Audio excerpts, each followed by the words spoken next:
Alrighty, guys. Good evening to all of you. My name is Ryan here. I'm alongside Caleb. And we are doing our first stream here at Indiana Weather Network for severe weather coverage. We're also streaming to our other platforms in Indiana. Welcome in to all of you guys. Feel free to tune in. We're going to be live throughout the duration of this severe event. Let us know where you're watching from. Love to get to know you guys, talk with you guys here, and go from there. Again, I'm Ryan. I'm alongside Caleb here. Yeah, I'm currently watching a couple of supercells across northeast Illinois associated with an area of low pressure. We expect these supercells or thunderstorms to eventually move into Indiana along the warm front here this evening. If you guys have any questions, feel free to drop them in chat here. We'll try to answer them for you. We got Riley from Castleton. We got Tanya from Rush County. Welcome in, guys. What's up, Stormlord? Good to see you in here. Yeah, so currently there's no warnings in effect here for Indiana, which is good news, but that will likely change here as these storms progress into Benton, Warren, and Newton counties. Currently, I have a tornado warning to the state line here, just across the border in Rossville, Potomac, Illinois area. It's a radar indicated tornado warning, as well as golf ball size hail. What's up, Malachi, Alexis, Kendall, Haley, Derek? What's up, guys? Good to see you in here. We'll be live here throughout the duration of this event, so feel free to tune in, ask some questions. Zooming out here, I'll go ahead and show you guys the risk area today. Switch this over here to the Outlook. There is your day one here from the SPC. So marking this off here, up here in the Fort Wayne, Angola, South Bend area, it's just a general thunderstorm risk. So you guys have no severe weather expected tonight. This dark green strip here from about Gary down to about Muncie, this is going to be your marginal risk. That's your level 1 low end risk for severe weather. And then further south here for much of the state, like Indianapolis, Terre Haute, Vincennes, Evansville, over here to Corridon, Richmond area, Lafayette, you guys are all within a level 2 slight risk.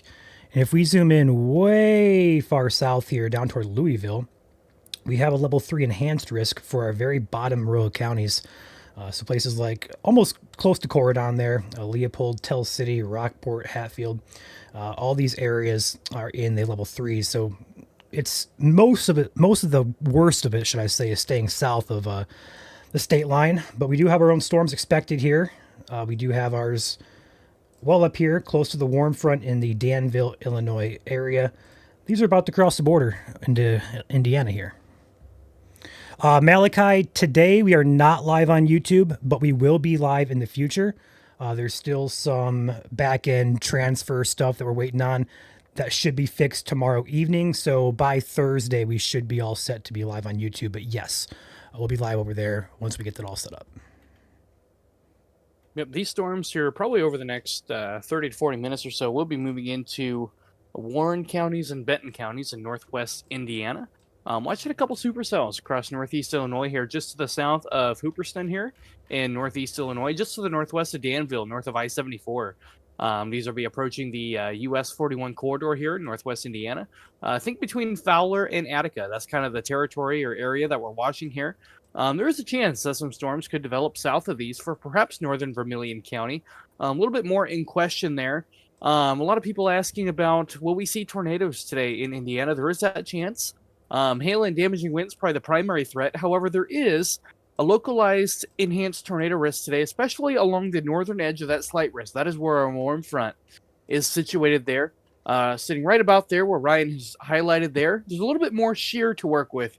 Shear, meaning there's a little bit more spin in the atmosphere to work with. We have winds in different directions and speed with height, and warm fronts can kind of enhance that a little bit, and that's where these storms are situated at right now. You can see that area of broad, low-level spin there across Illinois. That is thanks to an area of low pressure sitting right around the Peoria area, Bloomington area in northern Illinois. That is what is responsible for igniting our showers of thunderstorms today that'll be moving into portions of northern and central Indiana here shortly. We're going to have to watch areas across southern Indiana if storms do develop along the cold front here later tonight. A little bit more uncertainty down there. These storms are a little bit further north than what were being modeled here earlier this morning, but the warm front has lifted north quite nicely. The question is, how far east does this severe weather threat go? Do these storms go north of the warm front? Do they outrun the area that is best favored with more instability and more ingredients to work with, or do they stay right along that warm front and move east from there? Those are a little bit of uncertainties to work with, and we'll be here covering that for you live here tonight through the entirety of this event. Yeah, Caleb, we have a lot of questions in here for individual cities, and the main thing is tornadoes. We're all wondering about tornadoes, where they could happen, where the best potential is. As Caleb just mentioned, the highest potential is along that warm front, which is roughly right about here, which is kind of draped across the Indy area from Lafayette to Indy down toward Richmond. But if you notice on your screen, there's green and there's red, brownish colors.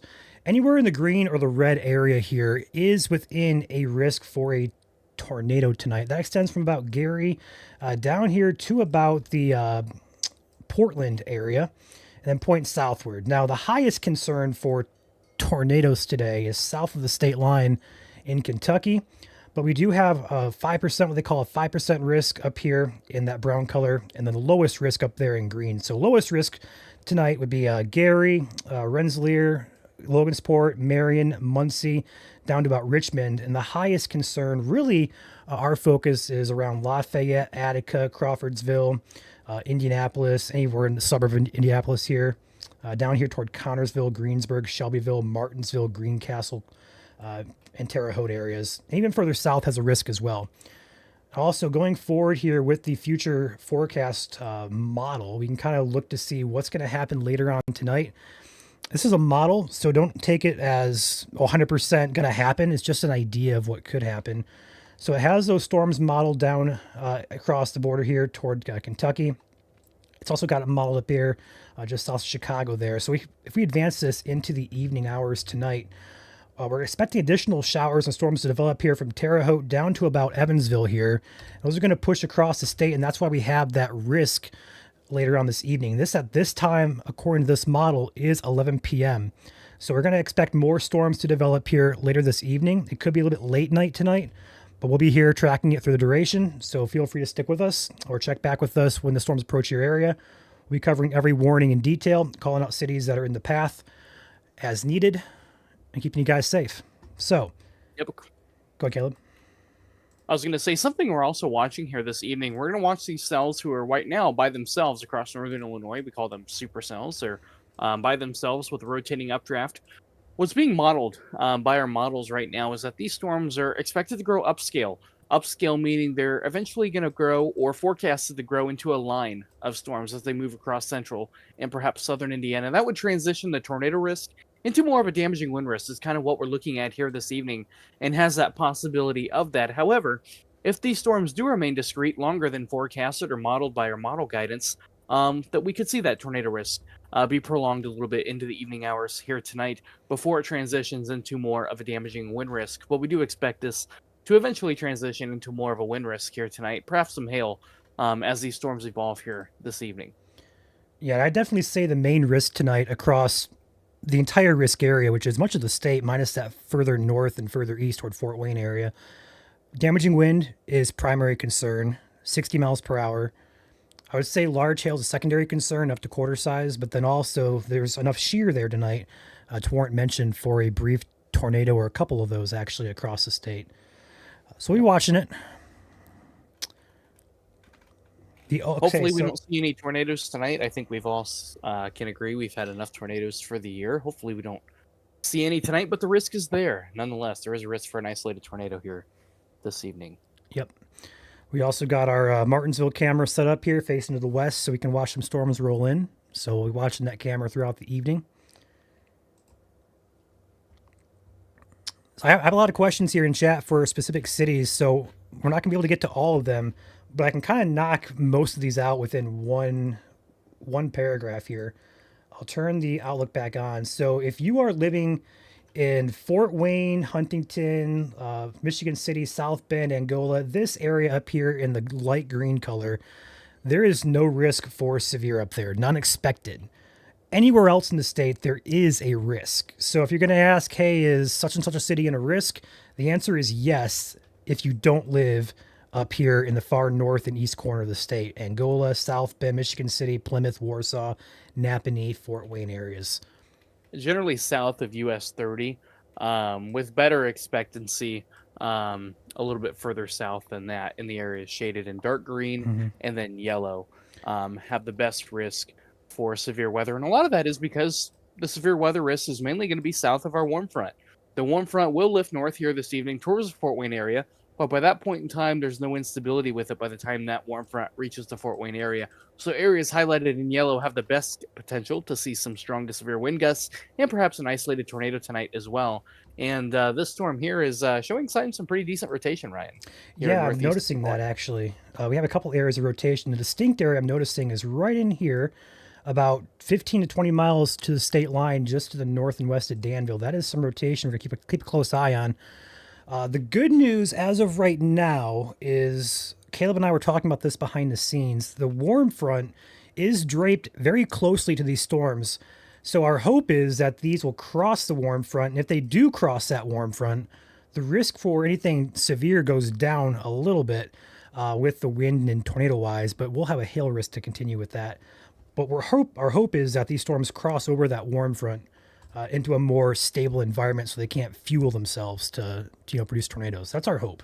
But as of right now, they are still south of the front, which means it's unstable. And as such, we are seeing rotation with this cell. So I know we have viewers here in Ohio, Illinois, Kentucky, and Michigan. So if you have any of your friends and family, or if you're watching from the Vermilion County, Illinois area, this area of rotation is heading toward Alvin and Bismarck, and eventually going to be heading up toward Pence and Hedrick County, or Hedrick areas, just between West Lebanon and Boswell.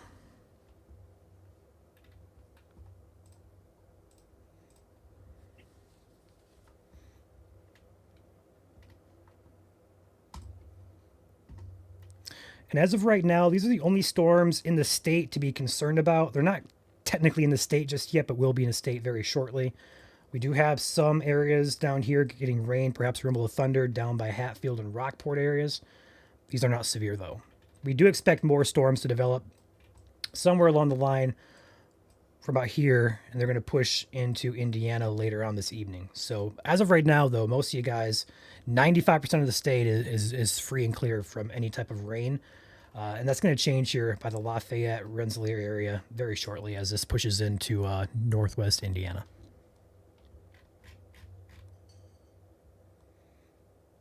For those of you who are new here, I'm sure most of you guys watching are new to us. We'll be live here during the duration of severe weather events. It's from start to finish. So feel free to tune in if these storms are not by you and they get to you later on this evening. Tune back in. We'll be live throughout the duration here.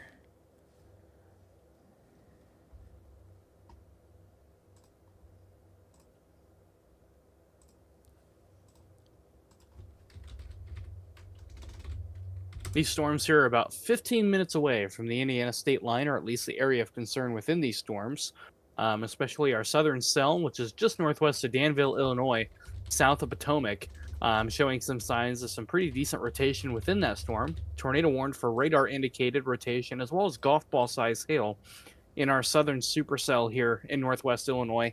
And this storm will be moving into Indiana here shortly, and it'll probably be moving into the Warren County area, or perhaps southern Benton County, Indiana, somewhere between Fowler and Attica, Indiana. Next on deck here for this storm. Think the US 41 corridor here. So about 15 minutes here or so before the area of rotation here enters Indiana, if it does still hold together. But something to the south here, we are seeing a few showers and thunderstorms developing a little bit south of our tornado warned storm here. We're going to have to keep an eye on those for any intensification as they do move northward. The environment today is favorable for severe thunderstorms, including tornadoes here across central Indiana. Specifically, the highest risk for tornadoes, in my opinion, tonight is going to be along that warm front here across central Indiana. And that is currently draped along a line from, let's say, Morocco, Indiana, down to Kokomo, Indiana, and points southward, specifically Lafayette, Indianapolis, down towards the Connorsville area, specifically is where that warm front is at right about now. And that's going to move northward a little bit here this evening. But the question is, how far north does that warm front go? And how far north does that instability in fuel travel with it? If you're north of the warm front, you don't have any instability up there. The atmosphere is stable. So if these storms, which we hope outrun the warm front and go north of the warm front, they'll move into a stable environment, and therefore the tornado risk associated with them would go down immensely with them as well. But if they stay on the south side or along that warm front, you would have some increased wind shear along the warm front. A lot of times warm fronts have increased wind shear. We call that helicity along warm fronts, and that can increase the spin in the atmosphere, which is why we have a localized heightened area for perhaps the tornado risk early here this evening along that warm front. And that is what we're seeing here across northern Illinois. These storms are going to be moving into northwest Indiana, here in the Warren, Benton counties areas, perhaps extreme northern Vermilion County as well, if any storms develop south of our Warren storm. Here we do have a little cell coming into the Danville area. Currently not severe, but does have some heavy rain associated with it as well. Maybe a couple lightning bolts in there. So storms to watch for sure as they enter Indiana. Any alerts that do get issued for the state of Indiana will pop up on our warning bar. We have had some bugs with it in the past, so we're hoping that it runs smooth today, but you're going to know about new warnings or watches or statements as they're issued in real time. As soon as we know, you're going to know as well. Let us know where you guys are watching from here. Let's go back to chat here. Let's see if we have any good questions to answer with us here. Yeah, if you guys have any questions, feel free to drop them in chat. My name is Caleb alongside Ryan here. We'll be your hosts here this evening, covering you throughout this entire event. Yeah, but if you guys have any questions for us, feel free to drop them in chat. Don't hesitate. We'll be happy to answer them for you as we have time to do so. There's your area of rotation. There you see the bright greens and reds right next to each other, like they're holding hands. That is called a couplet. That is what we're looking for when we look for signs of rotation within a storm, or a supercell in this case. This is currently moving north-northeast, or about northeast at about, looks like 35 miles per, or 35 miles per hour off to the east-northeast here. Getting ready to come up on US 136 towards Warren County, Indiana. I can't help but also notice, Caleb, it looks like it's trying to take a little bit more of a right turn with this area of rotation. So perhaps West Lebanon here, Judyville, Hedrick areas. I'd be on alert in this western part of Vermilion County, or sorry, eastern part of Vermilion, Illinois, and then the western half of Warren County here in Indiana. This is still radar indicated, so they have not confirmed a touchdown from a tornado, but it is pretty tight rotation. Also, I want to cover just south of the state line. We do have this line that is impacting very far southern parts of Indiana here. Currently in Spencer County, moving into Perry County. These are not severe. We're going to keep a close eye on them, though, because the environment down there does have a little bit more instability or storm fuel. We could see these cells develop and mature and become severe later on as we get into the evening hours. But for right now, that focus still remains up here, moving into northwest Indiana.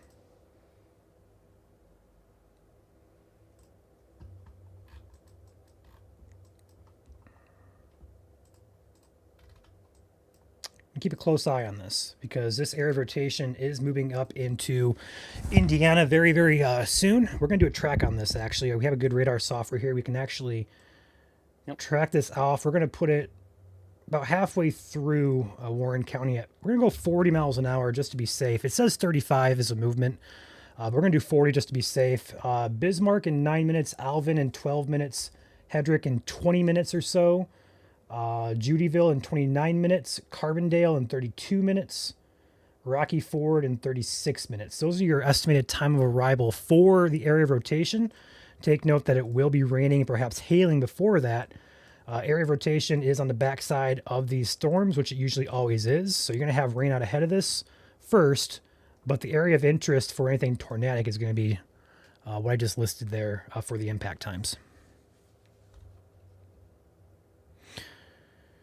Christine asked, do you think this morning's rain helped to tamper down the threat for the evening? And the answer, Christine, is not really. Maybe a little bit, but not really. Looking at the real-time data, we call it mesoanalysis. we have plenty of instability built back in for these storms. So whatever happened this morning, sometimes that can be the case. It can, weaken the later on threat, so to speak. But in today's case, that really is not not a factor. Yep. Now, if we saw that cloud cover and rain hang along maybe a little bit later than expected, let's say through the early afternoon, then perhaps it could have prohibited some instability from being gained in the atmosphere. But because we were able to get that rain out of the way, our warm front was able to lift north towards the Indianapolis area and points northward. We were able to see that instability and storm fuel re-enter the state of Indiana and then further destabilize the atmosphere. So that's kind of what we're looking at here today. Right now, storms are on the scattered side. Not everybody's going to see rain tonight. As we go throughout the evening, though, we do expect some of these storms to kind of form a little bit of a line, grow upscale, as we call it, as they enter Indiana. So that could transition into more of a wind risk later tonight. However, it's conditional on how the overall environment progresses here this evening and how storms evolve here this evening as well. Right now, these storms are situated right on the warm front. Actually, you don't have to really go north of this supercell, this tornado warning, Ryan, to be on the north side of the warm front. Our storms that had a tornado warning on it earlier that were north of this tornado warning are showing signs of weakening, Ryan. Perhaps they're outrunning the warm front for those northern cells here. However, our southern cell in Vermilion County, Illinois, is still on the south side and still showing signs of some pretty strong rotation. Warm fronts have a way of doing that. They have a way of adding spin in the atmosphere in storms that are able to ride along and south of that warm front. They have plenty of storm fuel, and they have that wind shear, that spin component to work with too, and that's why we're seeing some rotation here with this storm. So if you are in Warren County, Indiana, perhaps southern Benton County as well, be on the lookout for this storm. Think West Lebanon, State Line City, Pine Village, Attica, all areas to be watching this storm here. Hendrick as well, as it moves towards the 43 corridor here, or 41 corridor here in western Indiana. Also, have a behind the scenes report that there was a funnel or a tornado report on this storm, and it is also increasing its rotation via the latest scan. That's not what we want to see here. It still says radar indicated on the warning with golf ball size hail, and it looks like they just Actually tornado observed. Tornado So observed, yep.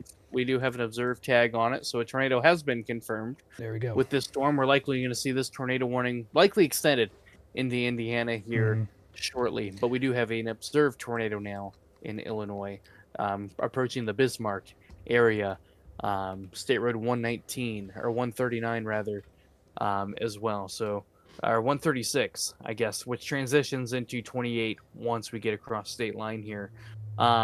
Most probable area for this tornado to be would be near Johnsonsville, Illinois, just on the north side of Snyder, Illinois. Grumble Corner. I'm going to go pretty close to the Bismarck, Illinois area. So if you're in Hedrick, Indiana, West Lebanon, just to the northwest of Covington, Indiana, now's not a bad time to get in your safe place and be ready for this storm. Be ready to take action here for when and if, and really not a matter of if, but when a tornado warning here is issued for Indiana.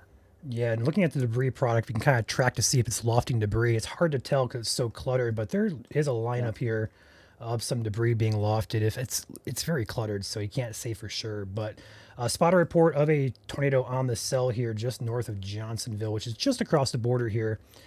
So if you live in the western half of Warren County and the southern half of Benton County in Indiana, this is your time to be alert. The storm is heading your way. I would expect them to issue a tornado warning here for at least the northwest corner of Warren County at any minute.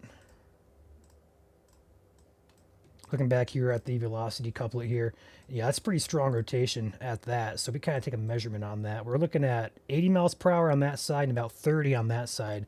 So put that together, add it together, get 110 miles per hour, which is equivalent to the of about EF1, EF2 strength type of a rotation here. But this particular radar is looking about 6,000 feet above our head. So that's what the winds are doing, 6,000 feet above us. What's happening on the ground is a different story. But regardless, this is a confirmed tornado moving in toward the Hedrick and West Lebanon, Indiana area in Warren County. So expect there to be a tornado warning here, or at very least a severe warning. depending on what the National Weather Service does here for Warren County. Yep, strongest area of rotation, getting ready to cross US 136 in Illinois. This would be Vermilion County, Illinois, not Indiana, as it heads towards Warren County, Indiana. Going to be heading pretty close to the Hedrick area here in northwest Indiana, as well as West Lebanon here, and getting pretty close to the Attica area as well if it holds together. So again, if you're in any of those areas, now's a pretty good time to get in your safe place and get ready to go to your safe place if you're in Warren County, Indiana. This is moving east-northeast at 35 to 40 miles an hour, so pretty good pace. The storm will be entering Indiana here very, very shortly. However, if you are in Hedrick, Indiana, you're probably not going to see this tornado coming. Based on its current trajectory, you're probably going to get some rain and probably going to get some hail first before the tornado approaches on the back side of the storm or on the south side of the storm. So don't be surprised if you can't immediately see the storm or area of rotation of interest. Be already in your safe place and be ready for this storm as it moves into Indiana. Still showing signs of some pretty tight rotation, Ryan, and almost a little bit of what we call a donut hole signature on radar as well, as that mesocyclone or area of rotation occludes itself. We call that occluding, as it isolates itself from the storm as it tightens up and brings that rotation down to the ground. Sometimes you can see that rotation there, right there, where you see those lighter colors just to the southeast of Grumble Corner. That's where the possible tornado would be located, or at least more likely to be located within the storm.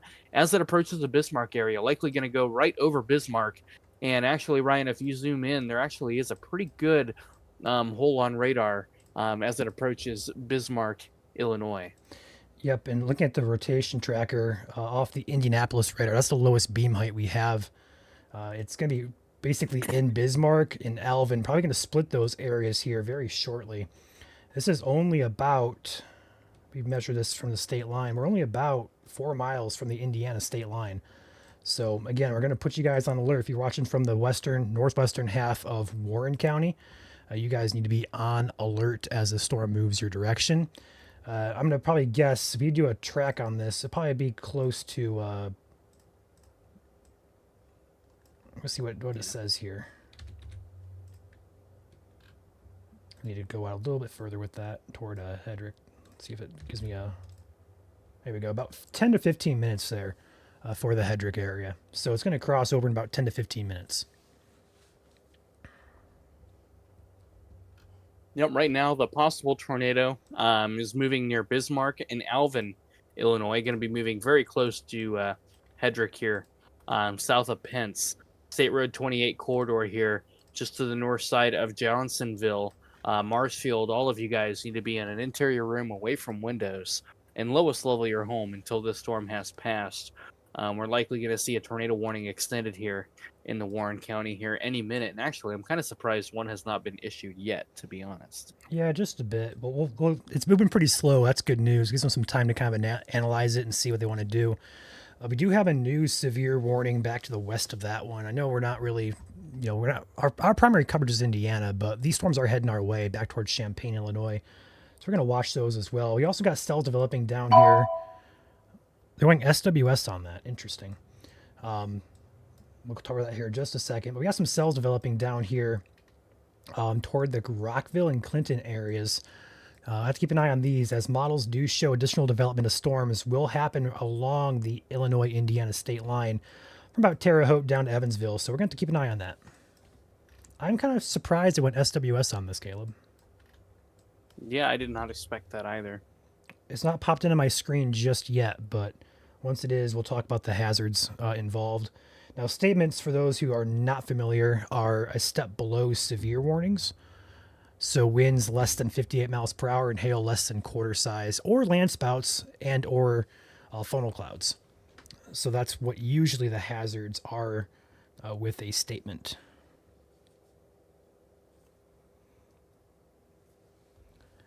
For some reason, it's not popping up on any of my radar products. Interesting. Let me see if I can't pull it off the official feed here so I can get some data.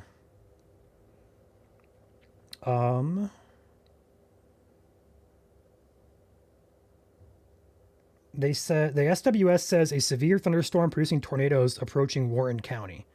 A severe thunderstorm with a history. What? So they're basically giving Warren County a heads up here. Um, I've never seen that before. I've never seen them do that before.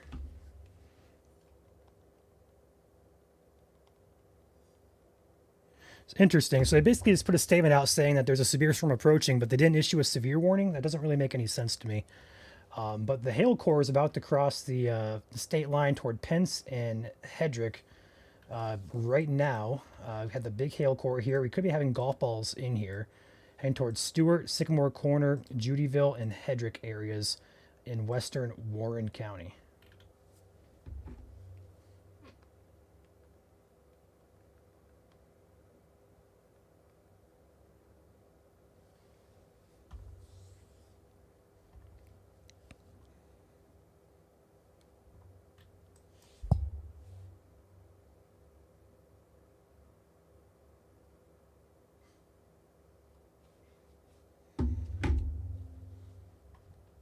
There's that report coming in on radar. I'm going to switch my feed here over to my advanced radar.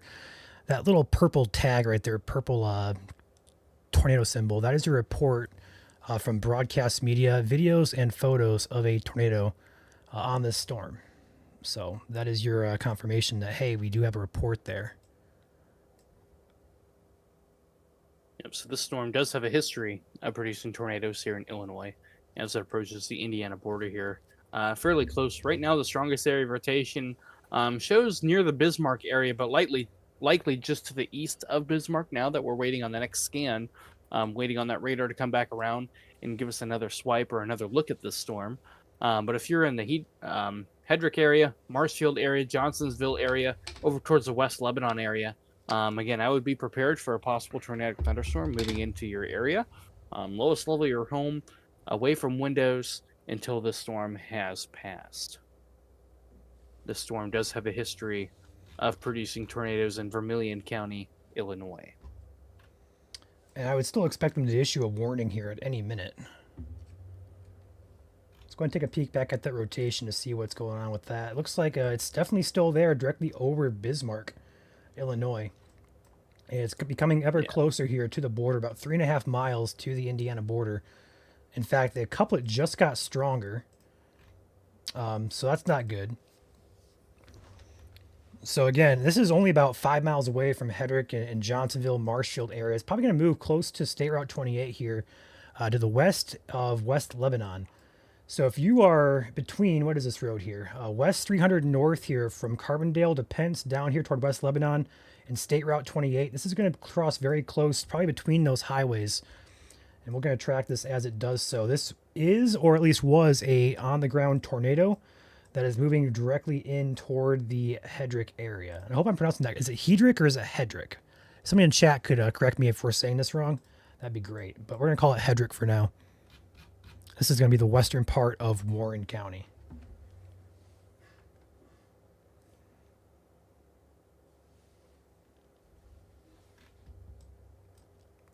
The cell developing down here further south is actually gaining strength here, heading up toward, let's go ahead and animate this, toward Waynetown, Crawfordsville, Kingman, Marshall, Wallace areas.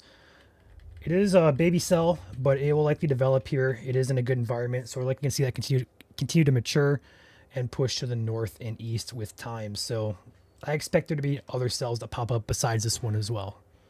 Keep an eye on that. But as of right now, it's just a baby cell. Look at K-Lot's radar, Ryan.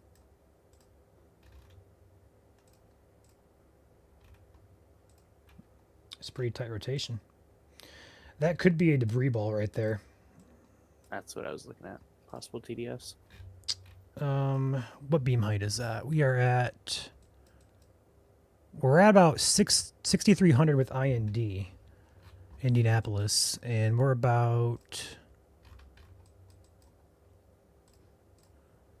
9,000 with KLOT, but that's clear air. Nope, actually, that is a interesting. I see that. It's got clear air with it, but also a little bit of a debris ball there to the north. So potentially debris being lofted with this tornado. It's hard to tell. It's pretty cluttered. We're not going to be either way. This storm is getting ready to enter Indiana. We do still have whether a tornado is or is not on the ground. Kind of hard to tell based on limitations of radar, especially if we have a rain-free brace with the storm. Sometimes the radar has a hard time depicting what is rotation and what is air. Um, we call that clear air. Sometimes we have that issue with supercells or thunderstorms in general, just kind of a limitation of technology that we have here. However, pretty strong area of rotation here just south of 119 here, approaching state line. In fact, the strongest area of rotation is right on top of East 2800 North and 2000 East Road here in Vermilion County, Illinois, just about a mile south of State Road 119 here, approaching the State Road 28 area in Warren County, Indiana. Going to go just to the north of Johnsonville, going to head very close to Hedrick and Marshfield, Indiana. Going to likely split the two towns here, going very close to both of them as it heads towards West Lebanon, Indiana, in State Road 63 and US 41. Yeah, this rotation actually just increased even further. We're getting gate to gate, which is inbound and outbound kind of meeting. 64 miles an hour next to about 40 to 50, which is about 110 miles per hour when you put it together, which is a pretty strong rotational couplet here. I am shocked there is no tornado warning here for Warren County. There needs to be one. But this is about a mile and a half to the state line here. So again, putting you guys on alert for the past 10 minutes. We're going to say it again. Hedrick, Marshfield along State Route 28 here to West Lebanon. Over here toward Pence and Judyville. Again, this is a, or at least was, it could also be a tornado that is on the ground. But pretty strong rotation aloft too, Ryan. This rotation is not just isolated at the ground. It goes pretty high up in the cloud here. Still showing signs of some strong rotation from the cloud all the way to the ground here. So this storm, while it may not have a tornado on the ground at this point in time, we don't know. It could produce one. Rotation is strong enough to certainly produce a tornado and also sustain a tornado with this storm as well. So if you're along the State Road 28 corridor here from Marshfield, Hedrick to West Lebanon, interior room away from windows until this storm has passed. The storm does have a history of producing tornadoes as well, anywhere within that white area here in Warren County, Indiana. Need to be taking shelter from this tornadic thunderstorm. Despite not having a tornado warning, I'm actually very surprised we do not have one. However, treat this as if you are in a tornado warning, interior room, away from windows for Hedrick, West Lebanon, as well as Marshfield areas as well. And Johnsonville, go ahead and say interior room for you as well, as this could shift north or south as well. And still a pretty tight couplet there. You can see the reds and greens meet there. Just about a mile to a half mile south of State Road 28 is where the strongest area of rotation is. I'll give you a road name here, West 350 South in Warren County, Indiana. So State Line 350 South is where this tightest area of rotation is. So about a half mile south of State Road 28, moving east-northeast at about 40 miles per hour. So Hedrick, West Lebanon, you guys are on deck here for this tornadic thunderstorm. Can't confirm anything on the ground at this time. However, it is capable of producing a tornado at any time here with this thunderstorm. I will also say, Caleb, there's a pretty good hail core here that's on the northern side of that rotation from Alvin up toward Pence. So this is going to be a hail producer here. It already probably is hailing for Pence, Stewart, probably going to be Hedrick areas here very shortly. Sycamore Corner and Judyville as well. These are going to be hail-producing storms as well as potentially tornadic. And this rotation is now pretty much in Indiana. We have no warning on this at all. There it is. Finally, a new warning being issued for radar-indicated rotation and ping pong ball size hail. A new tornado warning has been issued. So again, this is going to be for pretty much the entirety of Warren County and the very far northern part of Fountain County as well. They did leave out the northwest corner of Warren County. So along State Route 26 up there, you're okay up there, at least for right now. But this this area rotation is moving toward a Hedrick still, right along State Route 28. Go ahead, Caleb. Yeah, I was going to say it is kind of moving more due east now at this point in time, at least the latest scans here. So if you're in Hedrick, West Lebanon, they did include Attica here in Fountain County, Indiana. This tornado warning is in effect for also ping pong ball size hail. So if you're north of the area rotation, let's say north of 28, So Judyville, Pence, be on the lookout for some hail there. Look where you see the really deep pinks there and even some blacks. Just to the south of Pence there, moving toward Jodyville. Could have some ping pong ball size hail. So that's pretty large hailstones associated with this storm. That is 1.5 inch diameter. Hailstones associated with this. That isn't large enough to cause some dents and also injure people and animals that are outside as well. So pretty dangerous storm. This is moving east now at 25 miles an hour. So it has slowed down a little bit as well. Weather spotters have confirmed a funnel cloud associated with this storm per the warning text. So there is a funnel cloud, or at least there was, with this storm that could touch down at any moment to form a tornado. So again, interior room, away from windows until this storm has passed. Tightest area of rotation right along State Road 28 here, or about a half mile south, if that, of State Road 28. Going to go very close to the Marshfield area, West Lebanon. State Road 63 here, Old Town, Hedrick, very close to you guys here as it moves east at 25 to 30 miles per hour. I want to take a look here. Go ahead.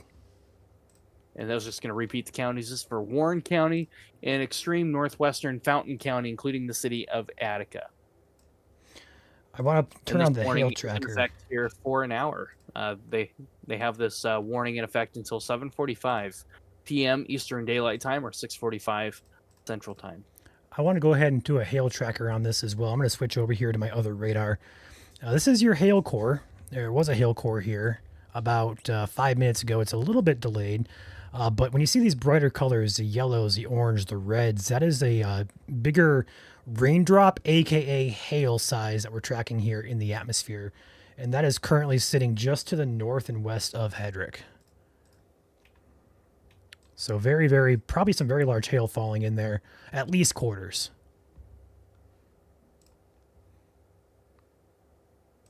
Yep, I would plan on quarters with potential for some larger stones mixing their way down to the ground as well, especially in the core there. You could have a few larger stones mixing their way down to the ground. Do we have any highway cameras to look at in that area? We do not. Okay. Nope, kind of a dead zone in Indiana. Gotcha. So again, looking at the area of rotation here, it does look like it has weakened just a bit per the latest scan. Well, it did look like it was weakening there for a little bit, but it is still there, heading up toward the Hedrick area. Sloan, State Route 28 into the north here. Perhaps a cycling phase going through here, Caleb. Maybe a pass off or a handoff. Yep, I was just getting ready to mention that. Could be cycling a little bit. It is still riding along and south of the warm front here. So plenty of instability and fuel to work with here with this thunderstorm. But it also, Ryan, is about to undergo a cell merger. Has some competition to its south now that it didn't have earlier today. Does have some rain and thunderstorms moving into the south. So we're going to have to watch those cells near the State Line City area as they move north and interact with our thunderstorm, our tornado-warned storm to the north, and how that plays out as well. Sometimes that can choke a storm and kill it, and sometimes storm mergers can enhance tornado genesis and can help the storm produce a tornado as well. So a couple things that could happen here. Either the storm could die out, or it could maintain its intensity, absorb the storms, and go on still, potentially producing a tornado as well. So a couple things could happen here that we're going to have to watch closely. Yep, and this storm is well in the western half of the state here. If I zoom way out, west and northern half of the state. So if you're over there watching from Muncie or Richmond or Fort Wayne, this storm is not going to be impacting you. There is a risk for severe weather throughout the evening tonight, so do stay alert. Most of the storms currently are on the west half of the state. I'm going to be forming here next couple of hours, so you have a few hours if you're on the east side over here by the Ohio state line. You got a few hours yet to get to you guys, so no worries at this time for you. Have somebody in chat here, Rachel, saying no hail in Judyville right now. Thank you, Rachel, for that. So Judyville, you're going to get hail here more than likely in the next couple of minutes as I'm looking at your town right here. I can circle it right here on radar. The hail core is moving up your direction, so I would expect you to have hail here within 10 or so minutes. Yep. Getting a little bit of a break right now with the heaviest rain just to your north, but that'll quickly change here as this storm moves east. Not moving east overly fast, only about 25 miles per hour. but still showing signs of some decent rotation, Ryan, here within this storm. Directly over Hedrick.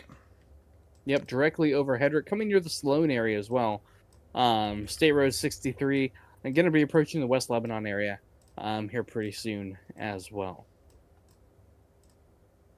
But it could be going through what we call a cycling phase, where you see some weakening briefly within the storm before it either re-intensifies again or it remains weak, depending on if it has a successful cycle or an unsuccessful cycle, depending on how the storm regroups, reorganizes.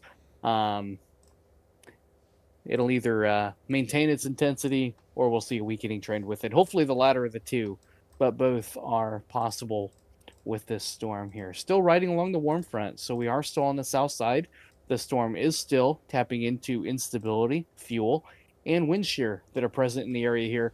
But something that the storm does not have in its favor is competition.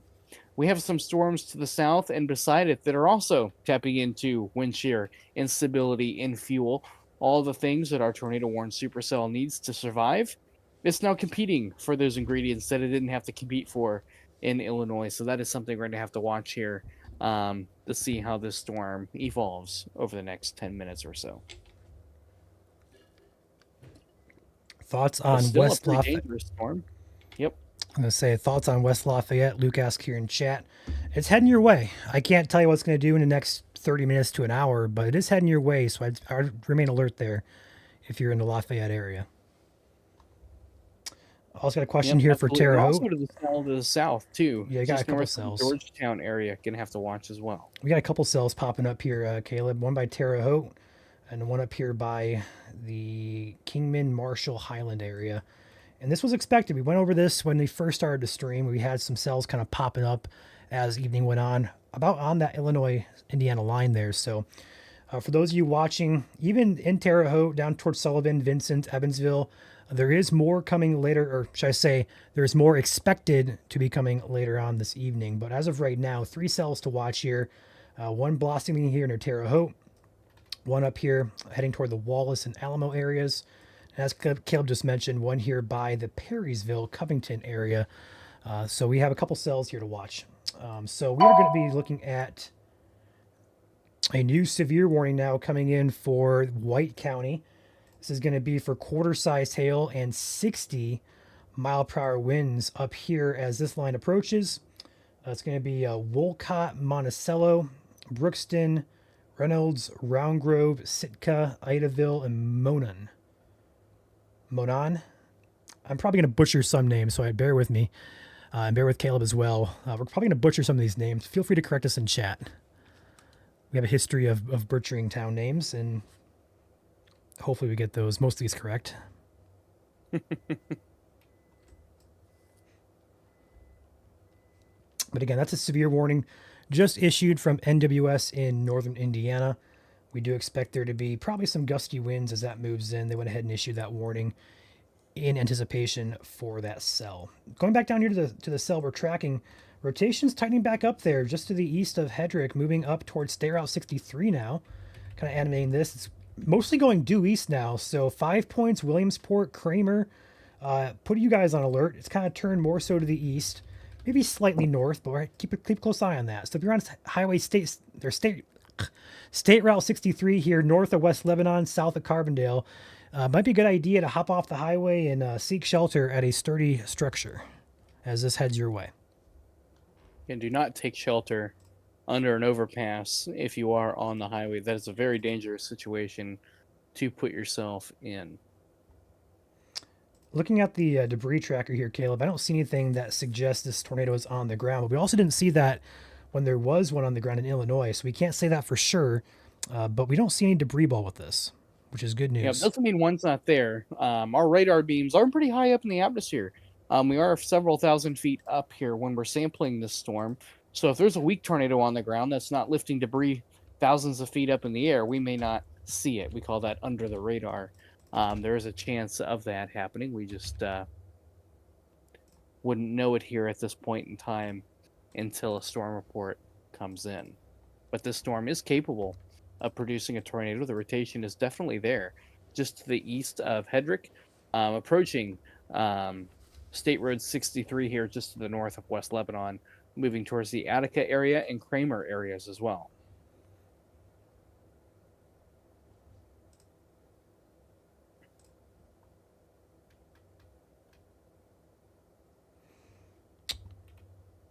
Yeah, Lafayette. I see a lot of questions here for the Lafayette area. So if you're in Lafayette, there's nothing currently imminent for you, but these storms are moving your way slowly, and they're going to arrive. Go ahead and put a track on this just for our friends over here in the Lafayette area. Let's go ahead and put a track about 35 miles per hour. We're going to look at a Lafayette arrival in about 45 minutes or so, give or take a few minutes. But that is the expectation here for Lafayette. But right now, there's nothing to be concerned about. Further south Yep, here. and there is a new. Sorry to interrupt you, Ryan. So the Storm Prediction Center did just issue a mesoscale discussion for these storms, which a mesoscale discussion is an area that the Storm Prediction Center in Norman, Oklahoma is keeping an eye on. They said right now the tornado threat is likely peaking now as of the time they issued this discussion and should lessen with northeastward extent over the next hour or so. They think the tornado threat is maximized right about now. Between northeastern Illinois and northwestern Illinois or Indiana here, and then these storms are expected to become more of a complex or a cluster as they move eastward. That would lessen the tornado risk, but also bring with it a damaging wind risk with an embedded tornado risk in there as well. So an interesting note there by the Storm Prediction Center in Norman, Oklahoma. Did they put a picture with that? Because if they do, I'm going to try and bring it up on the screen. It just popped up on my radar. I can look to see if they I can get put a picture with it. I got it. Usually they put a text with it. Yeah, I got it. I'm going to go ahead and overlay it on the screen here. In fact, I'll just go ahead and share the screen. We'll put it Show you guys what I was reading and what I was talking about here on the back end. A mesoscale discussion is not a watch or anything like that. Usually they're used to highlight an area of interest that the Storm Prediction Center is keeping an eye on for potential hazards, whether it's winter-related, storm-related, or even flood-related by the Weather Prediction Center. It's just an area that they're keeping an eye on, and they publish it about that. They write publications about that to let us know they're keeping an eye on it as well. And there it is on your screen there. As mentioned for these cells, looks like it's peaking now. So basically they're saying if there's going to be tornadoes, they're going to be with these cells, essentially. Yep, doesn't mean the tornado risk goes to zero. No, that is very important. New information. This tornado warning has been updated. So they basically trimmed that back, looks like, of just a little trimmed bit. it back a little bit. And that's going to be, again, for the Attica Kramer area. Let's go ahead and take a peek at rotation while we have a chance. It has weakened a little bit since our last peek at it. It was a little bit stronger back here. And it looks like it's either trying to cycle or it's weakening with that cell merger. We'll have to keep a close eye on that. Yep, cell mergers can either help a storm produce a tornado, but they can also do the opposite as well. They can also interfere with the storm's mechanics within the supercell, and they can cut it off as well. So a lot of different things or possibilities that could happen here. And looking at the other cells that are currently out here around this area, we have kind of like two lines almost developing. You have one main line out here, and we have a secondary line kind of forming back here. But looking at the rotation, I don't see much of anything to be concerned about. There's our main area. Maybe up here by Fowler could be trying to start something here, but that doesn't look too impressive to me personally. No, and you're north of the warm front there as well, Ryan, once you go north of Fowler. So those storms could have a damaging wind risk with them, could have some gusty winds with it, but the chance of a tornado really rapidly decreases if you go north of the warm front. You don't have the instability. You just don't have a lot of the ingredients needed for severe weather north of that warm front. And that's why the Storm Prediction Center really keeps the heightened risk for severe south of the warm front. And these storms are doing what was kind of projected by our forecast guidance here today, or CAMS as we call it, and really starting to grow upscale into more of a cluster of storms. Sometimes a storm complex as they move eastwards. So I think we're going to start to see a transition here, guys, from a supercell risk where the storms are by themselves with rotation. That would be where your greatest tornado risk is, into more of a damaging wind risk associated here with hail.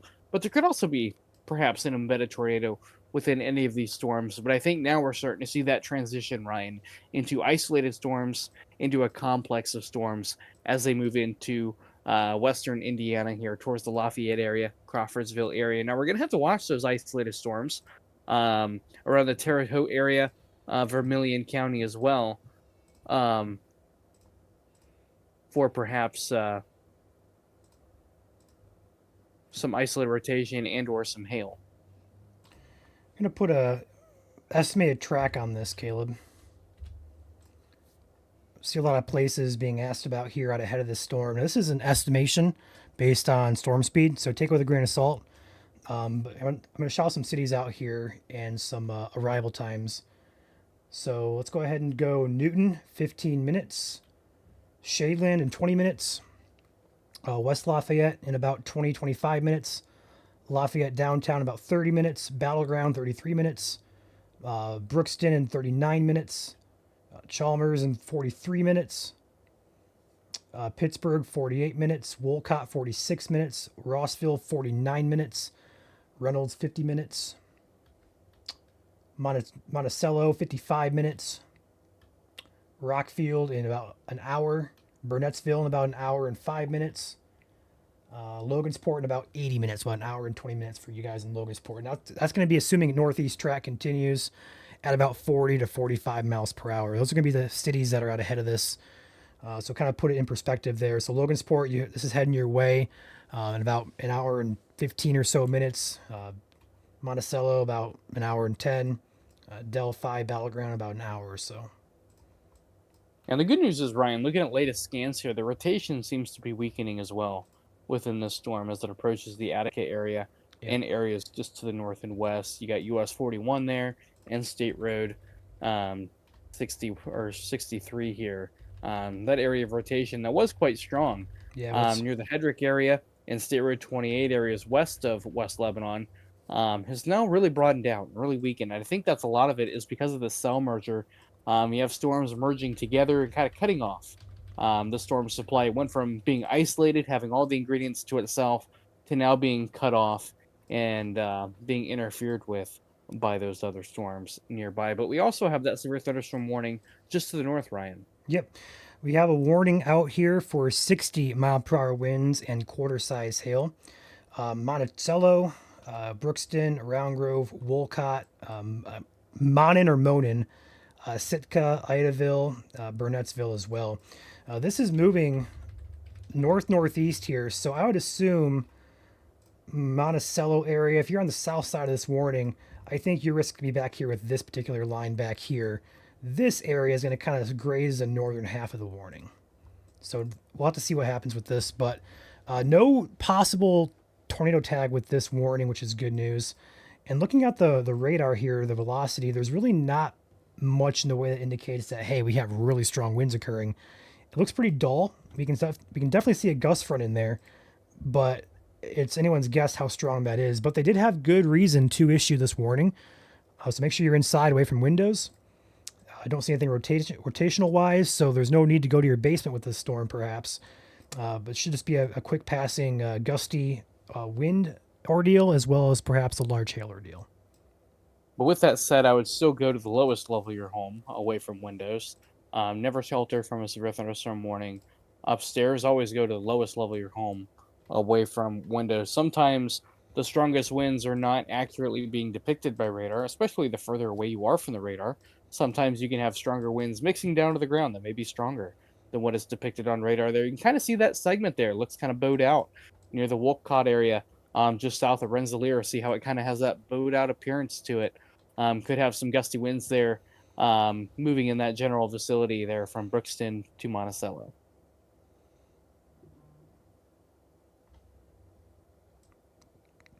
Good news is our tornado warning has been canceled from the NWS office in Indianapolis for Warren County. Again, tornado warning has been canceled. We do still have that severe warning up here in effect for White County. I'm going to put some focus still on the southern flank of the line here. We do have cells that continuing to develop to the south of that current line. We'll keep a close eye on Right now, it. they are not severe, but they could have some small hail in them right now. Hail size does not look to be up to severe criteria at this point in time, but maybe some pea-size hail, and perhaps maybe up to pennies as well, especially on that southern cell there. However, we're gonna have to keep an eye on these as they continue to move east here. They may eventually grow upscale and kind of merge with the existing line that is forming now in western Indiana. And we're gonna have to track this as it progresses east across the state of Indiana. How well is it maintained, and what hazards are associated with it as well? And kind of going along with the Storm Prediction Center mentioned as well, meaning the peak time frame for tornadoes is coming to an end, and we're kind of seeing that transition, Ryan, from isolated supercells with that greatest tornado potential into more of a wind risk with embedded hazards such as hail, and perhaps maybe a brief spin up tornado cannot be ruled out as well, as we do have that wind shear component today in Indiana, especially along and south of the warm front. So that is something we're going to have to keep an eye on this evening here and over the next few hours here across Indiana. Yep. I'm keeping a close eye on our messenger as well. So if you guys have reports of damage or you have pictures you want to share with us, feel free. Shoot us a message here on Facebook. We'll be happy to see your photos if you can do so safely. Yep. Storm reports are also greatly appreciated. We love to see or know what is going on at your location, and that helps verify radar as well. We can say one thing based on radar observations, but it's another to see what is actually going on at the ground, and that's where your storm reports help us out immensely with that. Feel free to send them out. We have a couple areas that you can send your reports to, or you can send us a direct message as well. You're welcome to do that as well. Just put your time, event, location. We like to use the TELL method, which stands for time it occurred to your best guess. Sometimes if you're sheltering and you come back out, you may not know the exact time, but a rough time is great in your location. What area was that picture taken or damage documented at? And the what happened? What caused that damage to your best of your ability? Was it hail? Was it wind? Or perhaps was it a tornado? So that information is always great to know.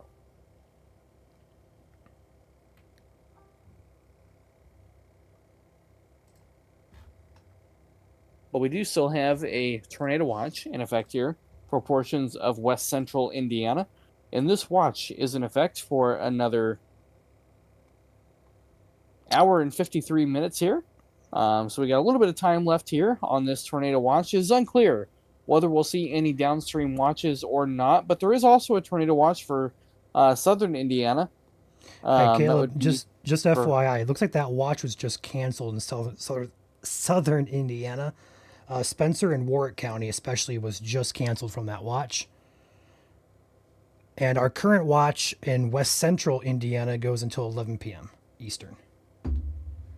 Yep, good information there. A lot of the storms across southern Indiana that prompted the tornado watch down there have largely remained in Kentucky today and Tennessee. We had some better dynamics down there, even much better ingredients than what we have up here across west central Indiana. A lot more juice and energy to work with across Kentucky and Tennessee, and we've seen that today, Ryan. We've seen several tornado warnings issued across the Tennessee Valley and the Mississippi Valley as well down there across our neighbors to our south. And Caleb, I'm going to pull up something here while we have a little bit. I mean, we're not really at downtime. There's a severe warning up here for White County. We're going to bring it back up here. But I do want to show you guys a lot of questions in chat here. What's going to happen later tonight? I want to kind of cover those all at once. Allow me about a minute to pull up my model software so I can kind of walk you guys through this.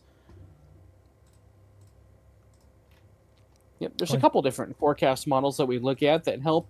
Now, take it with a grain of salt. Forecast models can give you a good idea or a decent idea of what is going to happen, but don't give you an exact detail. So if you see a blob of rain over your house, it may or may not be there, but it can give you a good gesture of what the storm mode is going to be, kind of what they look like. Are they scattered? Are they a cluster? It gives you a really good interpretation of what the trend is going to be here this evening. So with that being said, I will turn it over to Ryan, and he can walk you through that once he gets it pulled up here. We did have that severe thunderstorm warning just issued here. I'm approaching the west line for Warren County and northern Vermilion County, Indiana. I'm going to be approaching you here shortly. That was just issued for Illinois, rather, does not include Indiana at this time. 60-mile-per-hour winds and quarter-size hail. That's for that secondary line that developed near Urbana, Illinois, moving towards the Danville area, I-74 corridor. We're going to have to watch that as well as our cells move into Indiana. And there's our forecast model here Ryan, go ahead and take it away. We'll let you explain what it means and what it could mean for Hoosiers here this evening across Indiana. Yep, this is a forecast model, so again, not official what's going to happen type of situation. What could happen essentially. So this is what 7 o'clock. This is our current time right here, and honestly, looks pretty good. We have those cells up here developing. It's warned. We have those cells down here developing. It looks pretty good. What's happening out there now is matching what models are showing. Moving into the evening hours, though, those are going to continue to blossom here. They could become severe to the north, a little bit west of Indianapolis. But then notice we have another line back here that forms from about Terre Haute down to, Vincennes, Evansville area.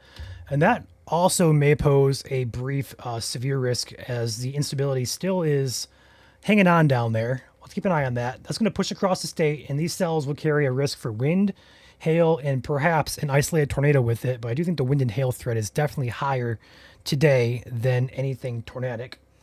But this is going to move across the state here, and it's going to exit the state by about 2 o'clock in the morning. So I'm going to back it up here and go hour by hour. Going about right here or so is 7 o'clock Eastern, which is right now, 7:10 current time. Here's 8 p.m. Eastern. Here's 9 p.m. Eastern. By 10 o'clock, we have some cells scattered across southern Indiana there. By 11 o'clock Eastern, and then here's midnight. By about midnight or so, that's when cells kind of start dying off. So that's going to be the time to kind of perhaps call it quits on stream here and hop off, hopefully, as cells will begin to weaken there. But until that time, we could still see and will likely see additional storm development across southern and central Indiana. Yep, we still have quite a bit of ingredients in play. Hopefully nothing to the same severity of what we saw Friday night. I know a lot of Hoosiers, especially in southern Indiana, Ryan, are on edge tonight, just knowing that there is a risk for additional severe weather tonight. And, we can't blame them for what they went through Friday night. Hopefully we don't see anything to that same severity. And I don't think we will, Ryan. We don't have the same ingredients in place to the same intensity that we had Friday night. However, an isolated tornado, though, can't be ruled out, especially along that warm front. But I don't see really the possibility for really strong tornadoes tonight. We just don't have that amount of energy in the atmosphere or instability to really support long track tornadoes like we saw Friday night. A new special weather statement coming in here for the Attica areas. It's going to be for West Lafayette as well, on the west half of town there. 55 mile per hour winds, 50 mile per hour winds and nickel size hail. So this is about as high of a statement as you can get before you go severe. So it's a very strong storm, but they're still saying it's below severe limits here. So Attica, let's go ahead and talk about some areas here. You have round one, round two, really. Round one, Petersburg, Hillsborough, Newton, Odell, Independence, Green Hill, West Lafayette, eventually Lafayette, Montmorency, you have Octagon, Indiana. That's interesting. All the way down here toward almost toward Waynetown area. Then round two, we have another line coming back here into the western half of Warren and Fountain County, as well as looks to be perhaps. Oh, that's it. Just Warren and Fountain County there. This is going to be, northern half of Vermilion County. That's what I saw there. Vermilion County as well. Areas included West Lebanon, Judyville, Hedrick, Covington, and Perrysville. That's going to be coming your way as round two. Yep, so round two is under severe thunderstorm warning. Round one there that Ryan just talked about, highlighted in blue, that's your special weather statement. Statements do not go off on your radio. They don't cause the emergency alert system to be activated as they are strong. Kind of an in-between that the National Weather Service uses for a strong thunderstorm that needs some wording on it, but it doesn't have the same severity as a severe thunderstorm. So that's when special weather statements are used or issued. A lot of people don't know they exist, as they don't cause your alert radios to go off or the emergency alert system to go off, but they are still handy for times like this when you have winds that can still cause some damage or blow your trash can around or loose objects such as this. 50 mile per hour winds can still blow some limbs down. It can cause some isolated power outages. And nickel size hail, though not severe, it is just shy of severe criteria. Quarter inch, which is 1 inch diameter, so just under 2/10 shy of that, can still cause some minor dents on vehicles. So it is something to be mindful of. I want to keep a close eye on the cell here toward Covington and Petersburg. Nice size hail core on this. Very nice hail core on it, actually. In fact, let me go ahead and get a cross scan on that to see how high that's going. Updraft is about 40,000 feet. Yeah, very nice cell there. Wouldn't be shocked if they put a severe on that cell down here between Covington and Petersburg. Nice size hail there. Stone Bluff, Newton, Hillsborough areas along Route 74 here. That's going to be an area to watch here for potential large hail as this cell blossoms and will likely start producing hail. Already good. This is your hail tracker. The brighter the colors here, the larger the hail size could be. So that's going to be something to watch as it moves in toward Newton and Stone Bluff, Hillsborough areas.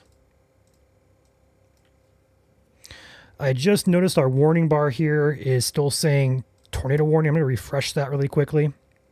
And we're going to go ahead and redo this just so we can get back on track here. So bear As he with me. does that, you may hear a bunch of warnings or notifications come through at the same time as the warning bar is automated. It is a program that we use, and it may read off everything that we have here present from a severe thunderstorm warning to a tornado watch that is still in effect. So if you hear that, that is because it just refreshed. So it looks like there's an issue with the warning popping off on the screen there. We're going to get that fixed here ASAP. But there is no warning for currently a tornado. It's only severe up here in White County. It's going to be impacting areas like Monon, Reynolds, Smithson, Chalmers, and Brookston, eventually Monticello and Sitka areas. Gusty winds and large hail is your main concern with this particular line. So make sure you're indoors and away from windows as this storm passes through.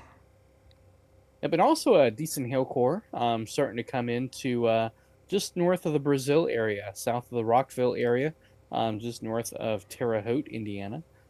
Decent hail core on that isolated storm there. Wouldn't be surprised to see a special weather statement on that southern cell. Subsevere at this point in time, but could have perhaps some small hail in there as well, coming just north of Brazil, Indiana, towards the Greencastle, Indiana area. That would be coming into, I believe,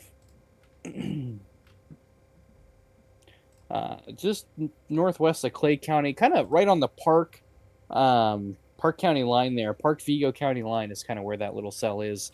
Moving in more of the Clay County, or north of Clay County, rather. Moving into Park County is where that cell currently is. So wouldn't be surprised to see a statement on that one. I'd be approaching the Rosedale area, Bridgeton areas in Park County in Indiana. Have a nice small hail core on that one there. There on your screen there, you see the purple there just on the outside of Fountainette there. Decent hail core there. This is lagging behind a little bit. Your hail core is likely in Park County right now, as that is where your core of the storm is. There, where you see the bright pinks there in the middle of your storm there. That's where your hail core is. Going to be moving into the Bridgeton area. So it could have maybe some peas to dimes, likely larger than peas on that storm. Maybe some dime-size hail moving into the southern areas of Park County as well. This storm here, right along the highway here, I-74, just west of Petersburg there, showing a pretty decent core on that. Likely nickel-size hail or 0.88 diameter in that storm there. Wouldn't be surprised to see a few larger stones maybe mixing in. This is statemented for 50-mile-per-hour winds and nickel-size hail, which is 0.88 diameter, which is just shy of severe criteria of 1-inch diameter. So that is something that we are keeping an eye on. But we also have a heavy rain risk today. Look to our neighbors to the west here. Flood advisory is issued just to the north of Urbana for some heavy rain. So we're going to have to watch that as these storms move east, as they are producing some heavy rainfall. And our severe thunderstorm warning is still in effect for 12 minutes here for 60-mile-per-hour winds and quarter. This is for White County and northwestern Indiana until 7:30 p.m. here. Hey, Caleb, take a peek down at that very southern edge of the cell there by Covington and Petersburg. Check the velocity on that. Looks like we have some rotation starting to increase on that particular cell. I was looking at it there, kind of in a little bit of clear air on the southern end, but it does have a hook echo on it. You can kind of see your hook echo coming out here. Go ahead and draw it out here. So right about here would be your area of rotation. It actually is intensifying a little bit as well. There's your hook echo here. You can see that warm, moist air coming in on the south side. Area of rotation right here near State Road 32. Right where you see that little bit of hole in the rain there, that's your updraft. That's where your updraft would be on this storm. Getting ready to cross what looks like Springtown Road, South Springtown Road, just to the north of State Road 32 here. State Road 32 takes a jog at Springtown Road, but that'd be 440 south or State Road 32 here in Springtown Road is where this would be heading. Going to be heading very close to the Veedersburg area or near the Mackey area here in just south of the Attica area here. So something we're going to have to keep an eye on here in southern Fountain County. But that is a pretty decent rotation there, Ryan, that is intensified here in the last few minutes. And those are the cells that you're going to have to watch for your tornado potential are your isolated cells. Storms that are by themselves, they interact with that warm front, and also the wind shear that we have present today. We do have some that would support a few tornadoes, and primarily on those isolated storms that are able to isolate themselves and tap into that wind shear. And this one here is no exception here, starting to look more supercellular on radar, starting to get that classic look for a supercell. You have those two outflow bands, or bird wings as sometimes they're called, on the northern side of that storm. Hail core coming into Veedersburg here with that area of rotation just on the south side of town, just northeast of Perrysville there on radar. So that is something we're going to have to keep an eye on pretty closely here with this storm.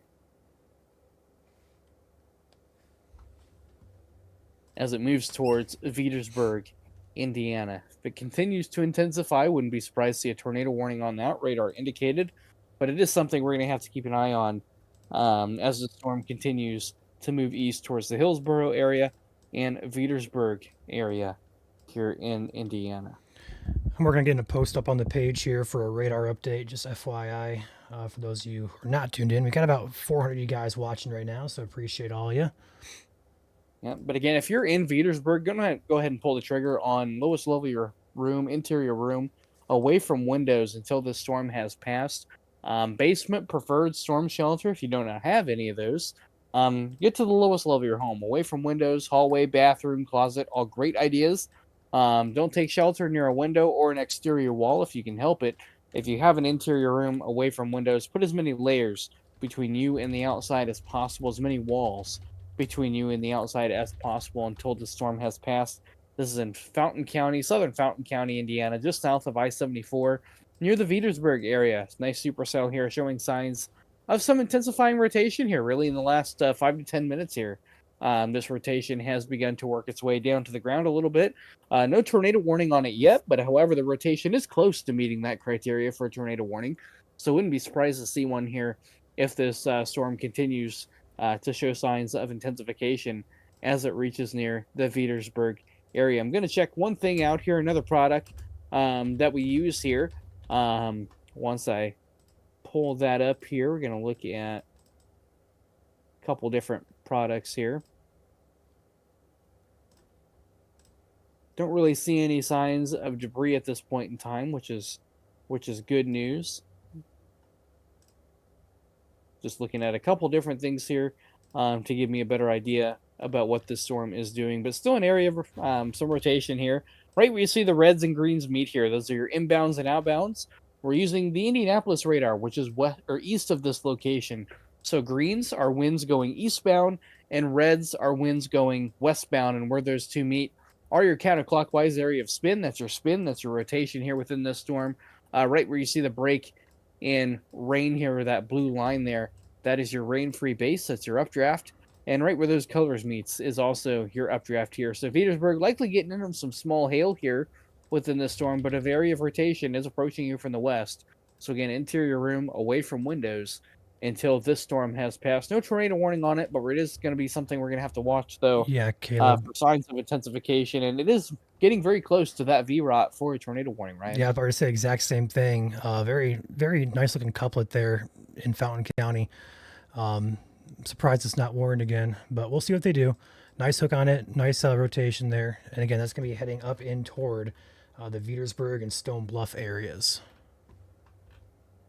And that is in Fountain County, Indiana. If it continues to move at its current trajectory, Montgomery County would likely be on deck for this supercell here. I think the Waynetown area are areas just to the north.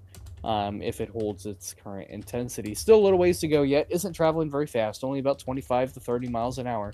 So a pretty slow moving storm here. but it does have that radar indicated rotation feature to it as well. Right where you see the reds and the greens meet, just south of I-74, about 2 miles south of 74, if that, really about a mile and a half, really, getting very close to the Petersburg area, and it is moving a little bit more northeast now as well, as the storm is being influenced here by the winds and the wind shear that we have present today. So likely going to move very close, if not directly over Petersburg, Indiana, for that area of rotation. So again, interior room, away from windows until this storm has passed. You don't want to place yourself in harm's way, so make sure you are taking shelter from this storm here until it passes. Again, radar indicated rotation here. No tornado warning on it yet. However, the rotation is right there for the baseline for a tornado warning. It does meet that VROT based on what I'm seeing here for that baseline tornado warning. So again, interior room, away from windows. And there's our tornado warning as we speak. A new tornado warning has been issued. And quarter-size hail. This is for southwestern Fountain County and west central Indiana. Does not include Montgomery County or Tippecanoe. However, we are going to have to watch Montgomery County if the storm continues its intensity your way. Right now it is for Fountain County, tornado, and quarter-size hail. So quarter-size hail likely coming into Petersburg at this point in time. But just to your southwest, we do have that area of rotation that'll be moving very close to town, if not the south side of Petersburg, just north of Mackay. There is where our area of rotation, an area of concern, currently lies. Yep, and I also want to cover the northern half of this line as well, up by Monticello. This line is pushing in your direction. This warning is in effect for 5 more minutes, 60-mile-per-hour winds and quarter-size hail. A little bit of a gusty wind there, perhaps, along this line.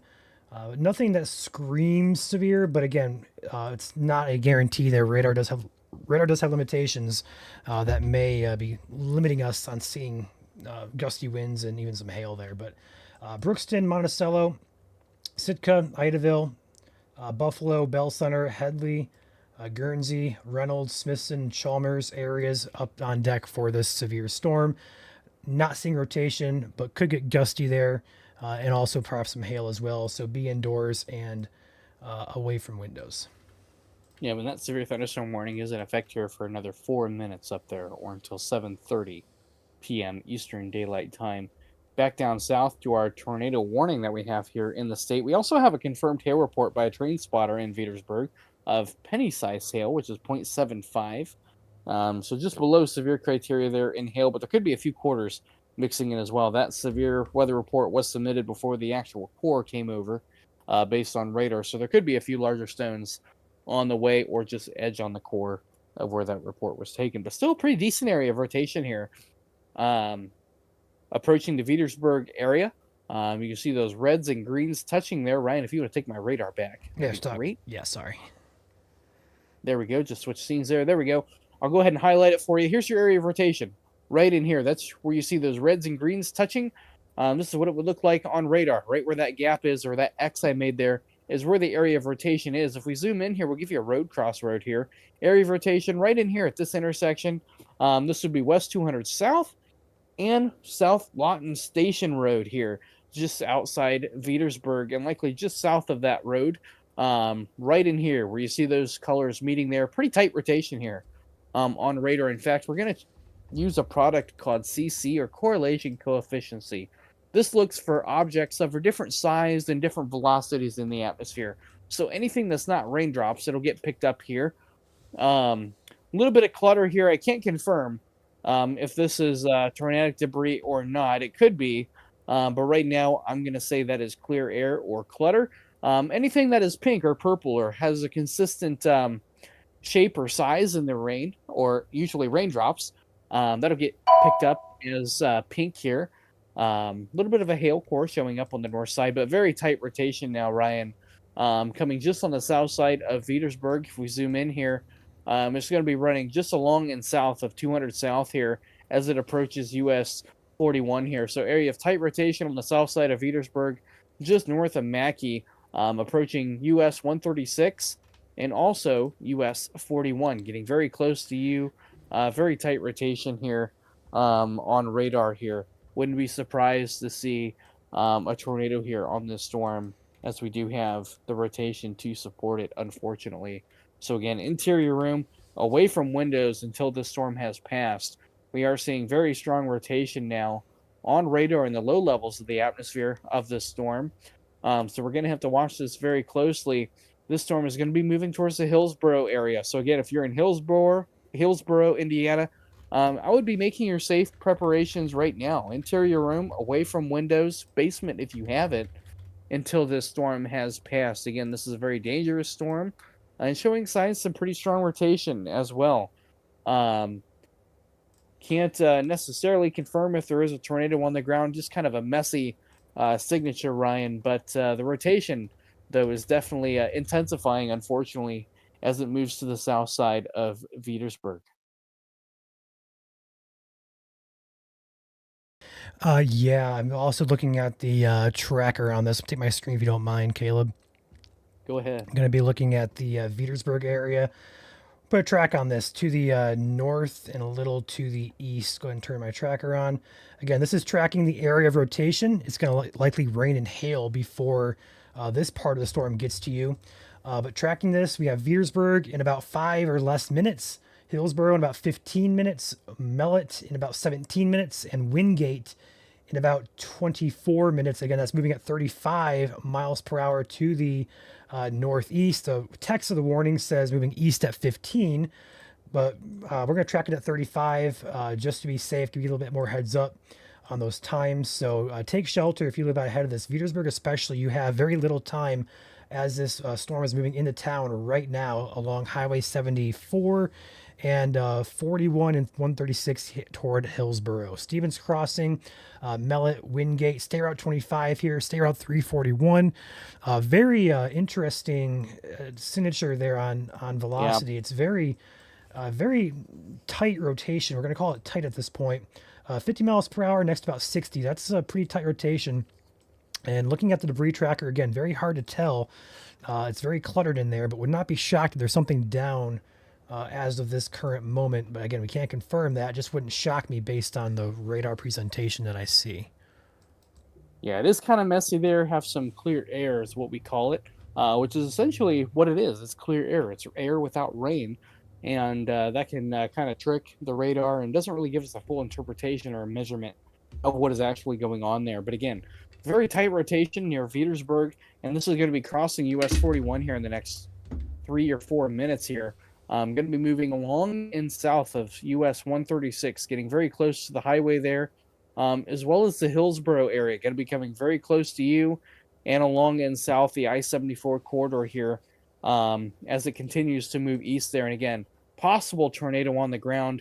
Ryan, looking at the latest CC, hard to tell though. We cannot confirm it, unfortunately, but we just don't have the data to support it. However, the rotation though is pretty tight. We're going to call it tight here, as Ryan said.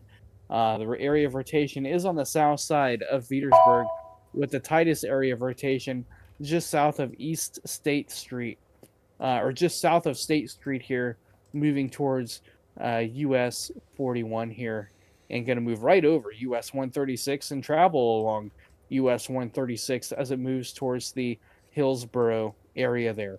Tightest area of rotation is sitting right in here. This is moving due east at about 25 to 30 miles per hour, Ryan, and this is something I don't like to see back in here, Ryan. Yeah, I'm going to wait for the new scan here. I'll get it up on the screen if I can. I have GR2, the advanced radar software, pulled up. I'm looking at it, waiting for the new scan to come in on my end. But again, treat it as if there's a tornado on the ground. We can't confirm there is a tornado on the ground. Treat this tornado warning as if there is a tornado in progress, even though it cannot be confirmed at this point in time. You should always treat a tornado warning as if there is a tornado in progress or the storm is capable of producing a tornado, which it is. Very tight rotation here on radar that is going to be crossing US 41, likely crossing 41 right now as it moves towards the 136 corridor and the Hillsborough area here in the next few minutes.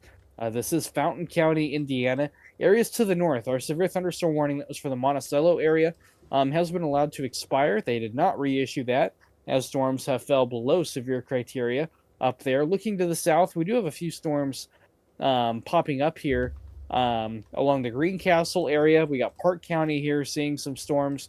We're going to have to keep an eye on these. Right now they're behaving, but they could re-intensify. We're going to have to keep an eye on those over the next few minutes here. Again, a really nice hail core north of 74 here, but an area of tight rotation here, right in here where you see that hole.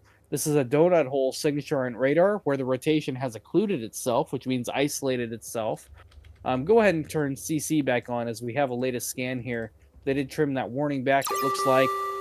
Yeah, they New trimmed it back and information. they continued This the radar tornado indication warning of has it. been updated. So it's still radar indicated. They're not confirming that from NWS, but they did continue it.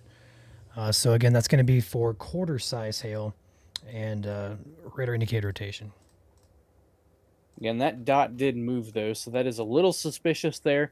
But again, can't confirm it, just not enough data to confirm that there is a tornado in progress, but treat it as if there is. Strong rotation there near Petersburg, moving along the 136 corridor, going to be eventually moving towards the Hillsborough, Indiana area in Fountain County, Indiana. Right now, this is our strongest storm in the state of Indiana. Possible tornado with this storm. Radar indicated rotation here, and the rotation is quite strong. Wouldn't be surprised to hear reports of a brief touchdown here within this storm. Hopefully we show signs of weakening here soon, but right now it is pretty strong. Look where those colors meet. You have inbounds and outbounds right here touching each other.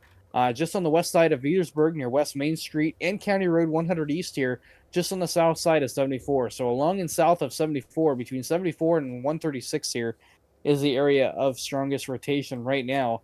And this is moving east at about 25 to 30 miles per hour. Tornado and quarter-sized hail are the hazards here associated with this severe thunderstorm. So again, interior room, away from windows until this storm has passed.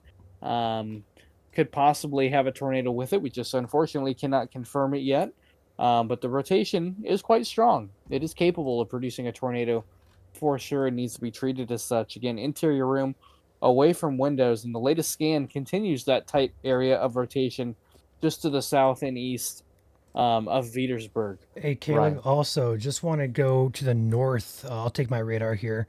If you look to the north of the current cell that's tornado warned, we have some areas of perhaps broad rotation, not as strong as ones to the south, but some broad rotation now picking up here within this line. Let's keep a close eye on that as that pushes to the east-northeast, but by far the most concerning is down here. It is past the town of Petersburg now, moving along just south of 74 here towards Mella and Hillsborough areas. It's going to ride very closely, probably going to cross 74 here right by the Hillsborough area. And looking at the latest debris tracker here, it's so hard to tell. That could be a debris ball, but it doesn't really line up exactly where we want it to. But still, it could be down. We're just not going to know that. So if anybody has friends and family, or if you yourself watching from the Petersburg, Hillsborough area here, make sure you're in your safe place for number one. But if you're hearing anything, let us know in chat. This is going to, again, be south central Fountain County here near the town of Petersburg and moving toward the Hillsborough area. Yes, this is Indiana. This is zooming out here. We are on the west central part of Indiana. Looking at the wide view of radar here, we have a lot of severe weather here moving up toward Danville, Lafayette areas. Also cells developing just west of Indianapolis here. Other than that, there's not much happening in the state currently, but really anywhere south of Fort Wayne tonight, south of US 30, I believe that highway is up there. Yeah, south of 30 has a severe threat this evening. That warning will continue. Radar indicated tornado and also a quarter-sized hail threat with that as well. And the rotation with this, you can see the reds are going out from the radar and the greens are going toward the radar. So when they kind of meet like this together, that's your rotation. And we're looking at the debris tracker very closely. We are seeing some signs here, perhaps a debris signature, perhaps a brief debris signature back here near Petersburg. It's extremely hard to tell because it doesn't line up 100%, but it does have pretty strong rotation. So would not be shocked if there was or perhaps is something perhaps weak on the ground with this storm. But again, as with any tornado warning or severe thunderstorm warning, do treat those warnings seriously. The National Weather Service has good credibility when they issue those warnings. They do not issue them for no reason. They are capable or already producing those hazards mentioned in the warning text. And in this case, a tornado possible tornado here within the warning box here as it moves towards the Hillsborough area along US 136 in south or along I-74 here. It kind of took a north turn just a little bit. So if you are between I-74 and 136, between Hillsborough, just south of Stevens Crossing here, again, interior room away from windows until the storm has passed. I'll drag my radar screen over just a little bit. Tightest area of rotation sitting right in here, just along and south of I-74 and 136, kind of sitting right smack in the middle between US 136 and I-74, getting very close to the Hillsborough, Indiana area. This is in Fountain County, Indiana. So west central Indiana is where we are currently watching at. Elsewhere across the state, we are watching some thunderstorms across western Indiana. However, this is our only severe thunderstorm, and in this case, it is a tornadic thunderstorm here in west central Indiana. Also, I want to kind of pop back north here as we do have numerous statements in effect. Nothing severe further north. For our viewers in Lafayette, we have an approaching line here. It could get pretty gusty. Right now, they're saying winds are less than severe criteria, up to 50 miles per hour moving into Lafayette area. I'm still watching that area of some broad, weak rotation here by Odell. Nothing tight there that warrants mention just yet. We're going to watch it closely, but otherwise, we're looking at a pretty much just a wind threat here to the north. So Lafayette, as of right now, mainly just a wind threat and a brief heavy rain threat for you. And also the gusty winds, some small hail to perhaps medium-sized hail, like marbles, mothball-size hail. Moving in there from about Monticello down here toward about Lafayette, Attica areas. The only severe warning in the state currently happens to be a tornado warning, and that is what we're covering, and that's where our focus is. Would not be shocked, Caleb, to see an extension of this tornado warning for Hillsborough down here toward Wingate and Waynetown as well. It's about to outrun the polygon here. Yeah, it is, and still showing signs of very tight rotation right near the Hillsborough area. I'm looking something up here behind the scenes here real quick, looking at some data that I have here. While he does that, I can go ahead and continue this. The rotation has now exited the polygon, so no warning currently for where this cell is headed, but I will go ahead and put you guys on alert. Wingate, New Richmond, Elmdale, Waynetown, and then Hillsborough. It's going to hit Hillsborough here on the north side of town, it appears. And it's going to cross State Route 341 here and eventually State Route 25 into Wingate and Elmdale areas. It's going to about to cross 74 here, just probably north of Hillsborough. Again, this is an area of rotation. It is moving out of the current tornado warning. There is no warning in effect down here just yet. But tight rotation continues crossing the highway right now. In fact, there we go. Radar indicated new warning coming in. Go ahead and there it goes. A new tornado warning has been issued. For Fountain and Montgomery counties, the text of that warning says that the NWS has issued a tornado warning for east central Fountain County and northwestern Montgomery County until 8:15 p.m. Eastern Time. At 7:41 p.m., a severe storm capable of producing a tornado was located near Viersburg or 15 miles southwest of Crawfordsville, moving east at 35 miles per hour. The hazard is tornado, and the source is radar indication of that tornado. Flying debris will be dangerous to those caught without shelter. Mobile homes will be damaged or destroyed. Damage to roofs, windows, and vehicles will occur, and damage to trees is likely. Locations impacted: Crawfordsville, Waynetown, Linden, Hillsborough, New Richmond, Wingate, Newton, and Mellett. So again, interior room away from windows, lowest level of your home until the storm has passed. Hazards increase with height, especially in tornadic thunderstorms and severe thunderstorms. So again, lowest level of your home, away from windows. Bathrooms are great ideas. Closets, stairwells, all great ideas. Just don't shelter near a window or an exterior wall. Again, lowest level of your home, away from windows until this storm has passed. We did get a new special weather statement where we had a severe thunderstorm warning earlier, and that looks like 40-mile-per-hour winds. I don't know if Ryan, was there a hail tag in there or just 40-mile-per-hour winds? Just winds with this cell. Logansport, Royal Center, Grass Creek, Idaville, Kenneth, Climbers, Thornhope, Sitka, and Lakeside, all within that statement. And again, gusty winds, gusty non-severe. Go ahead and make that distinction. Gusty non-severe winds up there for this blue box to the west and a little bit northwest of Logansport. That also continues for the Lafayette, Monticello area as well. Brookston, Battleground. You guys have a gusty wind threat with these storms, but as of right now, nothing severe. I am watching, or at least was watching, that area of some rotation down here by Odell. Again, going to watch it, but really not seeing too much of concern as of right now. Two areas, one up here and then one down here we're going to watch, but nothing tight. If we want tight rotation, we got to come back down here where it was tighter back here between Petersburg and Hillsboro. Latest scan, latest scan did weaken that out just a bit. Yep, so some good news there, maybe going through a cycling phase. It does still have a pretty decent hook, but also, just like our tornado warning earlier this afternoon, Ryan, it is maybe undergoing a cell merger here shortly as well. I have some rain showers and some thunderstorms just south, which could possibly help cut off its fuel as well as they interact with that storm. It may be moving into some rain-cooled air.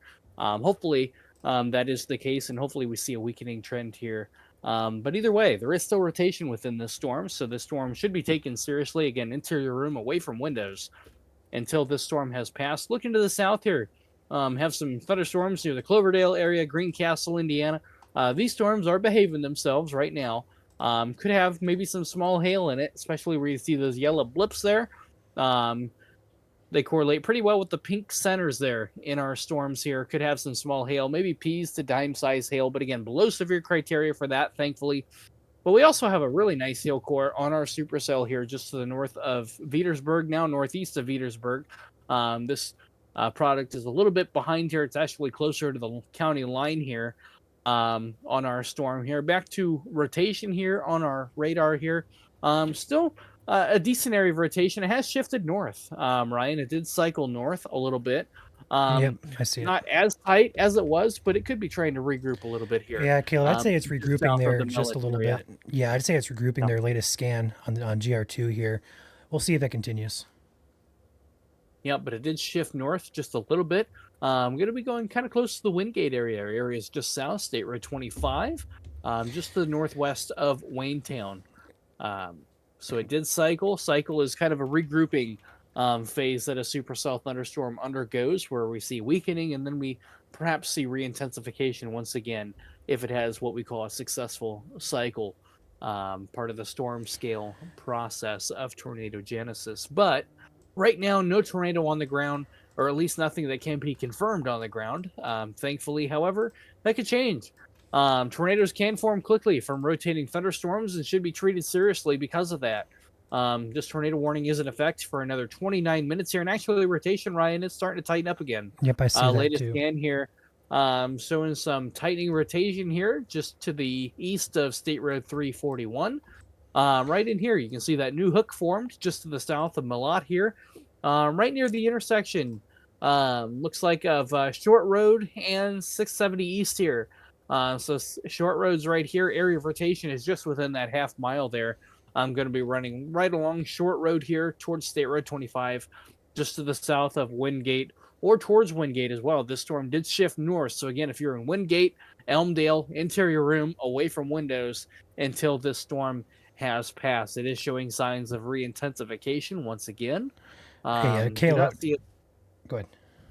Nope, go ahead. I was going to say, we have storms approaching our Martinsville camera. I was going to take that live here on the top left part of the screen. Actually, I'd go back to your screen and pop this in. There we go. Nice view there of that cell coming in toward Martinsville. So again, this is facing west out of the Martinsville area. We can see the base of that storm as it moves in. So I'm going to actually shrink this just a bit. I'm going to keep it on the screen. In fact, Caleb, I'm going to do some rearranging here. So bear with me. Go ahead, Caleb. I'm going to do some jumbling of our screen here to make this a little bit more visible for you guys and keep it on the screen, but yet not block the radar. Yep, so Ryan's going to play some Tetris here behind the scenes, but as we do that, we're going to keep an eye on our supercell here that does have a tornado warning on it. It is showing signs of some re-intensification. This is for East Central Fountain County, and our area of rotation is getting very close to the Montgomery County line here in west central Indiana. County line right there in black, so getting pretty close to that. Area of rotation just to the southeast of Malott. There's our latest scan, so it broadened out a little bit. As we watch this play out here, you can see how it cycled north a little bit. Kind of tight right here, but broadened out just a little bit. So it is still trying to regroup a little bit, but the rotation is still there nonetheless. You can see how our couplet is right here. However, we have more winds running parallel to each other, a little bit more parallel wind vectors here which is a good sign. Is what we want to see. When you see those get really close and really bright colors, really tight together, that's what you don't want to see. That's what we saw close to the Petersburg area and Hillsborough area. Very tight rotation there. However, there is still rotation there with this storm. We do still have a tornado warning in place here.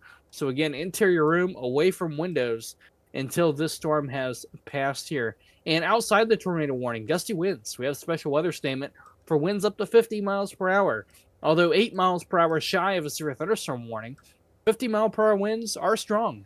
They can cause damage to shingles, roofs, trees, power lines, and they can blow loose items around. So if you're in that special weather statement, let's say from Lafayette down to Waynetown, again, be ready for some gusty winds, reduced visibility from heavy rain as well. The good news is for Lafayette, I don't see anything tornadic up in your neighborhood anymore. We did have a tornado warning earlier to your west over towards state line. However, that is not the case anymore. The strongest storms are off to your south here, and then same thing goes to your north. Monticello, Logansport, you guys are on the north side of the warm front. So although the tornado risk is very low for you guys up here in northern Indiana, we do still have a gusty wind risk to talk about. We have this line of storms that will be moving in. Logansport, Indiana, this would be for you guys up in that neck of the woods, 40-mile-per-hour winds right up in here for the Logansport area, Monticello, Royal Center, State Road 119-35 could have some gusty winds up in that vicinity. And back down south here, we have some kind of a hodgepodge of storms here around the Greencastle area, Cloverdale area, coming into the Danville, Rochdale area, just south of Lagoda. Could have some small hail, heavy rain, some lightning with these. I don't really see any rotation with these, which are good. Hopefully that stays the case and we don't see rotation develop in any of those cells. But we're going to have to keep an eye on these a little bit later on to see how they organize. If they become better organized, we're going to have to keep an eye on that, as there is plenty of ingredients down here to watch as well. We have some storms starting to fire just to the west of the Evansville area in southern Illinois. You're going to have to watch these as they enter Indiana here. Our big complex of storms here that are moving down here that have some severe thunderstorm warnings on it. They are remaining south of the Ohio River and into Kentucky. Back to our tornado warned storm here. Area of rotation is approaching the county line right in here, right where you see that gap in reflectivity right in here. Little pocket, actually kind of two areas of rotation here. We have one to the north and one just to the south here where those reds and greens are touching. So kind of a turbulent environment here that we're keeping an eye on, as well as the supercell may still be cycling a little bit, but it also has competition nearby. Has some showers and storms just to its south that may be interfering with its ability to gather storm fuel and that instability from the south. So hopefully these storms do a good job at cutting off the instability or the power supply to this storm, and we see that weaken as well. But nonetheless, still an area of rotation that we are watching here within that storm. Some gusty winds. Petersburg, you guys are getting hit again with another storm. Not tornado warned at this point in time. This tornado warning that is in effect for the Petersburg area was actually for this storm that is approaching the Montgomery County line. Right now, some strong winds moving into town here associated with this core here. We're going to turn on our hail tracker here to look at the hail core within that storm. Could be getting into some small hail. Strongest hail core up to your north here with the strongest severe hail core up here near the Wingate area there. They trimmed back that tornado warning to make it easier for you. They have left this one, though, in effect here for Montgomery County. In fact, the area of rotation has actually moved fully into Montgomery County pretty much here. But again, in effect for 22 minutes here for Fountain and Montgomery, but the area of strongest rotation is moving fully into Montgomery County, just south of the Wingate area. State Road 25, right in there, right where you see the reds and greens kind of touching there. A little bit broader than what we saw earlier. Still some rotation there, just not quite as strong as what we saw earlier. The storm has tried to regroup and reorganize, but it's having a hard time. And a lot of that, I think, is because it has a lot of competition to the south of the storm. It's interfering with the storm's ability to reorganize a little bit. So hopefully that weakening trend remains the case here for those storms down south. Back down to the south here, have a couple showers and thunderstorms in this area. Subsevere at this point in time. I don't see any real signs of rotation within them yet, but it is something we're going to have to look look for here with these storms and to see how they evolve as well. We're going to have to keep an eye on those storms as well. Areas to the north here, special weather statements in effect for 40 and 50-mile-per-hour winds here. The storm here is outrunning this box here, so could have some gusty winds coming into the Lafayette area as well. Going to have to keep an eye on that as these storms move into town. Could have some gusty winds blowing loose objects around. Going to have to keep an eye on that. 50-mile-per-hour winds, although not severe. Severe criteria, for those of you who do not know, is quarter-size hail or 1-inch diameter, or winds of 58 miles per hour or stronger. Makes the severe thunderstorm severe. So right now, 50-mile-per-hour winds are just shy of that. It's a strong storm, but not severe at this point in time. So that is something we're going to have to keep an eye on as these storms continue. New information. This tornado warning has been updated. They trimmed that warning back. They trimmed that warning back a little bit as the area of rotation is now moving fully into Montgomery County, Indiana, but it remains though. We do still have that area of rotation getting pretty close to the Elmdale area, though broad at this point in time, not quite as strong as what we saw earlier. It is still there. It is still rotating, so that is something we're going to have to keep an eye on here over the next few minutes here. Area of rotation north of I-74, north of Waynetown, south of Wingate, south of New Richmond, near the Elmdale area. Moving off to the east here is where that strongest area of rotation is. If I draw it, I'll circle it for you. Right in there, you see those colors meet right about in here. That's where the strongest area of rotation is at this point in time.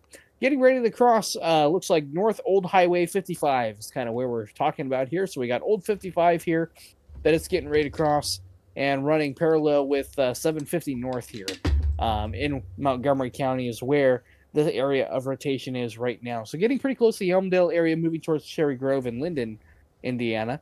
A little bit broader than what we saw earlier, but it is still rotating, Ryan. We do still have that area of rotation present there within that storm. Yeah, we do. I also want to kind of take a peek back here at the Martinsville camera. We do have a nice visual here on this cell just east of town. It actually kind of looks like there might be perhaps a lowering. It looks like a new tornado watch coming in, or perhaps an updated watch. Look at they continue that watch. Okay, so that continues. We turned it back in Illinois. But I want to pop this on your screen here. It looks like a very nice base trying to form here on this cell near Martinsville, to the west here, facing west out of Martinsville. So we're gonna keep a close eye on that as that continues to trek its way to the right of the screen. Very nice view there from the camera. But also, I have a lot of questions. A nice tilted updraft there too. To note, Ryan, it is a very supercellular just by the looks of it there. Yep. We're going to keep that bad boy in the bottom right corner here. And I also want to take back my screen here very quickly. Have some questions coming in from the northern part of this line here. There's no severe warnings in effect here from Winnemac down here to Monticello to Logansport to Lafayette. This could be producing some gusty winds, but currently nothing is severe via the NWS. It's all statemented for a gusty wind threat of about 40 to 50 miles per hour. For severe, we want 58 or higher, and they're saying it's just below criteria. So it could get gusty. You may have some small hail up here in the Lafayette area for being impacted right now. Lafayette is being impacted right now. Dayton, Clarksville, Mulberry, Rossville, Delphi, Yeoman, Burnettsville, over here toward Logansport eventually, as well as Camden and Bringhurst, Flora area. You guys have no warnings in effect, but gusty winds could be heading your way with this line, as well as some small to medium-sized hail. Going further south, as Caleb just mentioned, we have a group of what looks to be supercells, Caleb, mini supercells trying to develop there west of Indianapolis. The good news with these cells is we have an airport radar, and for those of you who don't know what that means, is that beam on the radar being shot out in the atmosphere to scan is very low to the ground, so we have really good data coming in on these cells. And right now, looking at these cells, they're not currently severe. They don't look strong. Maybe some hail in them, but in terms of wind and anything tornadic-wise, nothing is really being depicted with these cells to the west of Indianapolis. But still be on alert. These could still and likely will mature as they move toward Indianapolis and the north side of town. Also want to take note back here to the further south and west, we still have cells developing as expected down here to the west of Evansville and Vincennes. Those will also pose a risk for severe weather in southern Indiana. So we're going to have a lot going on here. The threat will continue through about midnight or so, and that risk does continue anywhere south of US 30. Could see severe weather tonight. And kind of bring back your screen here, Caleb, and also the camera in the bottom right corner. I'm very intrigued at that cell. Bring that full just a little bit. There's a base that looks very very ominous behind the trees there. It's very very visually aesthetic looking at that. Yeah. Although it looks very picturesque on imagery there, on radar though, it looks rather less impressive as what it once did. It could be trying to regroup here, but it is also kind of merging. It's being absorbed into this line of storms that we have here. It's growing upscale within these storms here. So that's something we're going to have to watch here. And because of that, the area of rotation has weakened quite a bit here, but we do have some strong winds here on the backside of that with our storm here near Petersburg, Ryan. Nice gust front with a core here moving into town. Kind of getting rounds of rain here. So another thing to talk about here in Fountain County and even over to the Montgomery County area, if you're in this area, flash flooding is going to be a concern here in this zone here along the I-74 corridor from Covington, Petersburg, Waynetown, just to the northwest of Crawfordsville here. They've seen rounds of heavy rain here, Ryan, over the past 30 minutes, producing rainfall rates in excess of an inch to an inch and a half an hour here within these storms. So again, excessive ponding, street ponding, especially those of you in town of Petersburg or Covington, could have some urban ponding where the street drains just can't keep up, especially if there is any debris or obstruction within those street drains that prevented the water from draining. That is something to keep an eye on as well as you're traveling on the roads, especially along I-74 here. Watch out for hydroplaning. We've had issues earlier in Illinois with this. Some flood advisories still in effect here for areas that saw a similar situation of training showers and thunderstorms producing very heavy rainfall over a short amount of time. It can cause issues here. So that is something we're going to have to keep an eye on here. Again, strong winds moving into the Waynetown area. Could be a little bit of clear air there, but you can see a little bit of a gust front there, that bowed out front there. In this area here, near the Elmdale area, this is what is left of your area of rotation here. But notice, winds are running parallel to each other now. They're not as tight. They're not holding hands like they once were. We don't see the bright greens and bright reds really close to each other like we once did. They're running parallel to each other. That is a good sign. That is a weakening sign of rotation. But the tornado warning is still in effect for another 14 minutes here, unless canceled early by the National Weather Service. That is up to their discretion. But right now, it is pretty broad in nature in terms of rotation. I don't really see an imminent tornado. However, rotation could be stronger near the surface. That is just not getting picked up by radar fully here. You can see the view there on the bottom right of your screen there. Very picturesque storm there. You can see the updraft there. Your cumulonimbus cloud there on the right hand of your screen. That's your core of the storm there, billowing upwards. A very beautiful storm there. There's a thank you, Ryan, for that. This is in Martinsville, Indiana, looking west at the storm here. You can see that tilted updraft there. That's what makes a supercell. When you get that updraft tilted, it's rotating a little bit. That allows these storms to be long-lived in nature as well. So a very beautiful scene there in Martinsville. Hopefully this storm is continuing its weakening trend. We want to see that.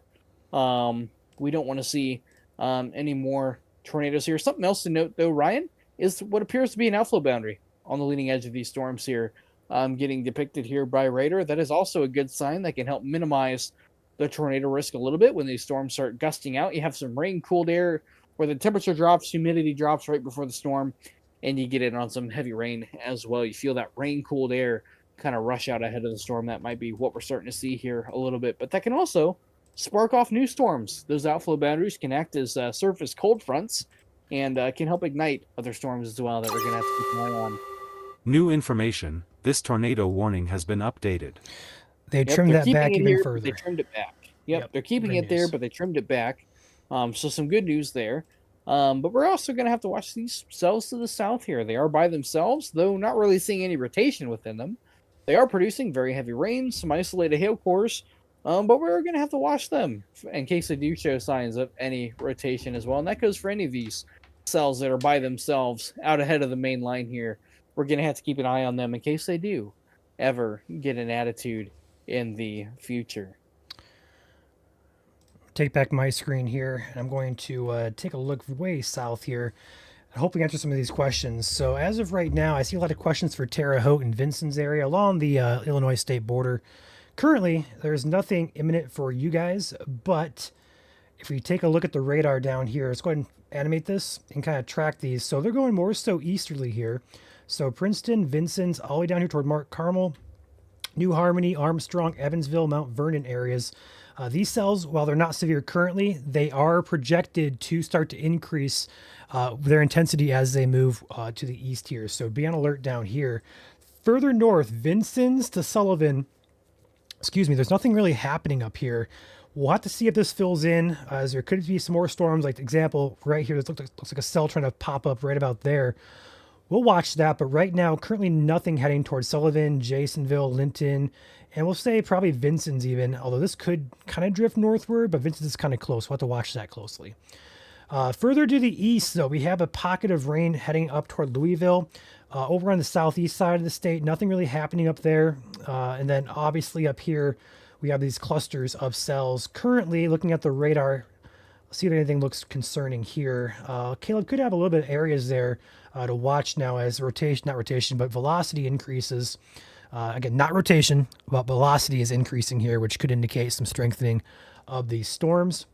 Then further north here, we can continue to have this line that's basically stretched from, we're going to say all the way pretty much to LaPorte down here toward North Judson, Plymouth, Argos area. Not severe, could have some gusty winds and small hail with these, but overall just one warning in the state currently, and that's just north of Crawfordsville for the areas of Cherry Grove, Linden, and New Richmond. Rotation does appear to be quite on the weaker side of things. Yep, but it is still something we're going to have to keep an eye on. We do have a wind shear component today. However, I think the tornado threat was higher a little bit earlier when these cells were more discrete. However, we're going to have to watch cells developing on the south side of this line here as they interact with a little bit more of that wind shear, that spin in the atmosphere that we have. We don't have as much as what we had Friday. Thank goodness for that. We don't have as much, but we do have just enough to promote some rotating thunderstorms, and we've seen that here. We still have an active tornado warning here. Perhaps maybe a little bit of rotation. Still hanging out here near the Cherry Grove area, just to the northwest of the Manchester area. A little bit of a couplet there, still trying to hang on there in the middle of that warning box. Still hanging on, as it is still trying to rotate there. No signs of debris or anything like that on radar. That is a good sign. It is just rain and more rain at the moment. Hopefully that continues, and hopefully we don't see any touchdown or anything like that. But it is a small area of rotation, but a little bit tighter there near the Cherry Grove. So it is an area that we're going to have to keep an eye on. Ryan, is this? We do have a tornado warning still in effect here for another 9 minutes here, including the Cherry Grove area. So again, Cherry Grove, interior room, away from windows until the storm has passed. Again, tornadoes can form quickly from severe thunderstorm warnings, and even though the rotation isn't very large or tight, it can tighten up very quickly. These storms can re-intensify very quickly, and oftentimes without warning or very little warning. So it's always good to be in your safe place when these storms arrive or when a warning is issued for your area. Caleb, we have a report coming out of the Waynetown area via Train Spotter reporting penny-size hail, which is not severe, but still a report want to relay to you guys. A report of penny-size hail in Montgomery County near Waynetown as of 8:03 p.m. Yep, so that is a 1/4 inch shy of severe criteria. Severe criteria is quarter-size hail or 1 inch diameter. So 0.75 is just a quarter size, or sorry, a 1/4 of an inch shy of severe criteria, but it is still large enough where you could have a couple small dents on area vehicles. So it is something to monitor here, though. But good news is, Ryan, I don't really see a lot of rotation really much within this cell anymore, if I'm being honest with you. I'm seeing a lot of more linear wind shear here along the leading edge here. Kind of a shear line where winds are going north and south, but not really holding hands. We don't really have that couplet that we once had earlier, which is good news. Yeah, not at all. Looking on the page and the messages as well, I don't really see any reports of much of anything coming in, which is pretty good news. It looks like they just expired that tornado warning here for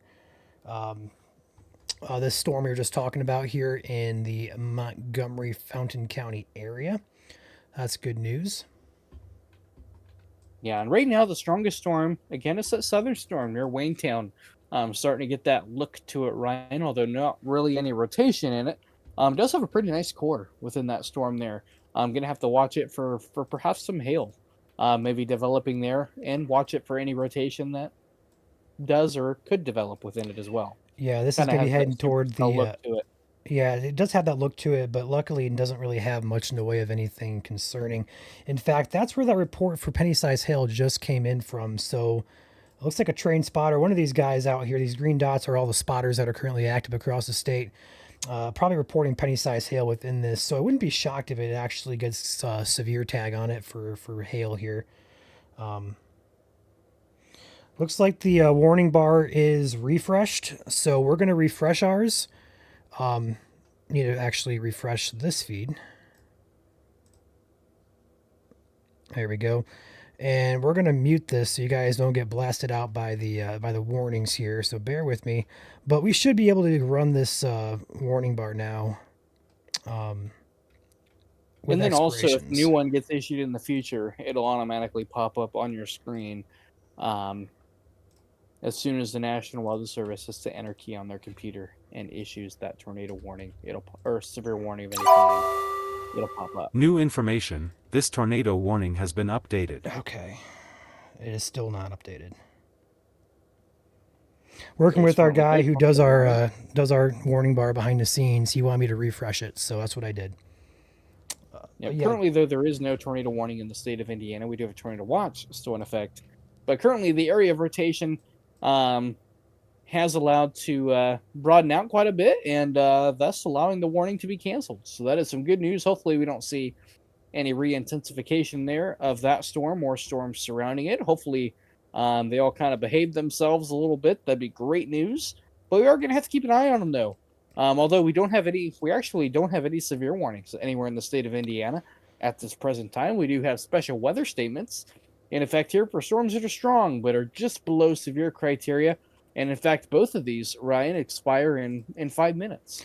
Yeah, doesn't look severe anywhere along the line, but I will say this Waynetown cell does look very menacing in terms of hail. Would not be shocked to get at least a statement or a warning on that one. A little bit of a gust front on it too. You can see that outflow boundary, Ryan, starting to form on the south side. So there could be some gusty winds before you see the rain with that storm. Yep, and I also want to go up and down the line again for the questions coming in. Again, nothing up here is severe. From Plymouth to Logansport, nothing is severe. Monticello, Battleground, Lafayette, you guys are all fine. Probably going to be some gusty winds there, probably some small hail, a lot of heavy rain. No severe weather at this current time. We do see a gust front here taking shape and kind of circle it from Monticello down here toward about Crawfordsville. But currently they are saying that it is not severe, so it should be below criteria for a severe warning. Going back to that cell that we were just talking about here in Waynetown, heading toward Crawfordsville, it does have a little bit of a gust front there, as Caleb just mentioned, very intense. The brighter the colors here means that the winds are a little bit stronger. But also looking at the CC, we can also see a nice hail core there with very kind of like a clutteration there over Wesley and Waynetown. That indicates that we have some hail falling there. Turn on the hail tracker as well. Yeah, check that out. That is a very distinct hail core there. Yep, right on top of I-74 too. There's your hail tracker there that Ryan just turned on there. Those deeper whites or grays that you see there is where your larger stones would be in. Pretty much right over Waynetown and along the I-74 vicinity there. Those two green dots in areas north is where that hail core would be. And also within that hail core, within the core of the storm, showing some pretty strong winds there within there as well, between Wesley and I-74 there, just on the north side of 136, showing some pretty gusty winds there coming into the Manchester area, or will be coming into the Manchester area here shortly. Yeah, so wouldn't be shocked there if Crawfordsville, Garfield, Darlington, Cherry Grove get some gusty winds with this as well as some hail. Looks like we have some new information coming in here. Let's see what this is. In fact, it just went severe. Warning. And this is for ping pong ball size hail, so pretty large hailstones here, and winds of 50 miles per hour. So again, ping pong ball size hail and 50 miles per hour wind. So that is 1.5 inch diameter hailstones, with the largest hail right now just on the north side of Wesley, I-74, coming near the Manchester area and Cherry Grove areas. Be on the lookout for ping pong ball size hail, which is 1.5 inch diameter here. Hey, Caleb, we have like, I just want to say we have like 8 or 9 comments here in the Crawfordsville area, people watching saying sirens are going off. Now, I will go ahead and say we don't see anything tornadic on this storm. So in terms of rotation, it possibly could, but right now we're not seeing that. It is pretty much a wind and hail threat. Some counties, some cities will sound their sirens for severe warning. So just because you are hearing outdoor warning sirens does not always mean it's for a tornado. It can be for a severe storm with, for example, with this storm, it'd be ping pong ball size hail. That's the only hazard with this. So currently we're not seeing anything tornadic wise. There's no rotation that really sticks out to us, but we do see a nice hail core there. So that's why you're hearing sirens. And we like to call them, and they're actually officially called outdoor warning sirens. They're not meant to be heard indoors, and they're not actually meant to be for tornadoes precisely. Some areas only sound them for tornadoes, yes, but not all areas. Some counties, especially in Crawfordsville here, good example, we don't see any rotation, so these must be sounding based on the severe warning just getting issued. So, Yep. so no worries there, guys. No tornado heading your way as of right now. I'm not seeing that. Let's go ahead, Caleb. Yep, good news there. I was just going to kind of reiterate a little bit. And another reason why not to rely on warning sirens to wake you up in the middle of the night, that was never their design purpose. They are to warn those who are outdoors, who need to seek indoors because we have a dangerous storm approaching that may hurt or injure those who are outdoors and caught without shelter. So that is their true purpose, and why we like to call them outdoor warning sirens versus tornado sirens. Is it's not really their design purpose. Their design purpose is solely to warn those outdoors that they need to get indoors. So as we always say, have multiple ways to receive warnings and do not rely on warning sirens. I have a question in chat here. We'll just hit Frankfurt. Frankfurt is just to the north of the warning. So yes, this line technically will hit Frankfurt, but right now it is sub-severe, meaning not severe. If that continues, you're going to be just fine in Frankfurt. But don't be shocked, though, if you get a warning. I don't see anything rotating at this time, but could be gusty winds heading your way.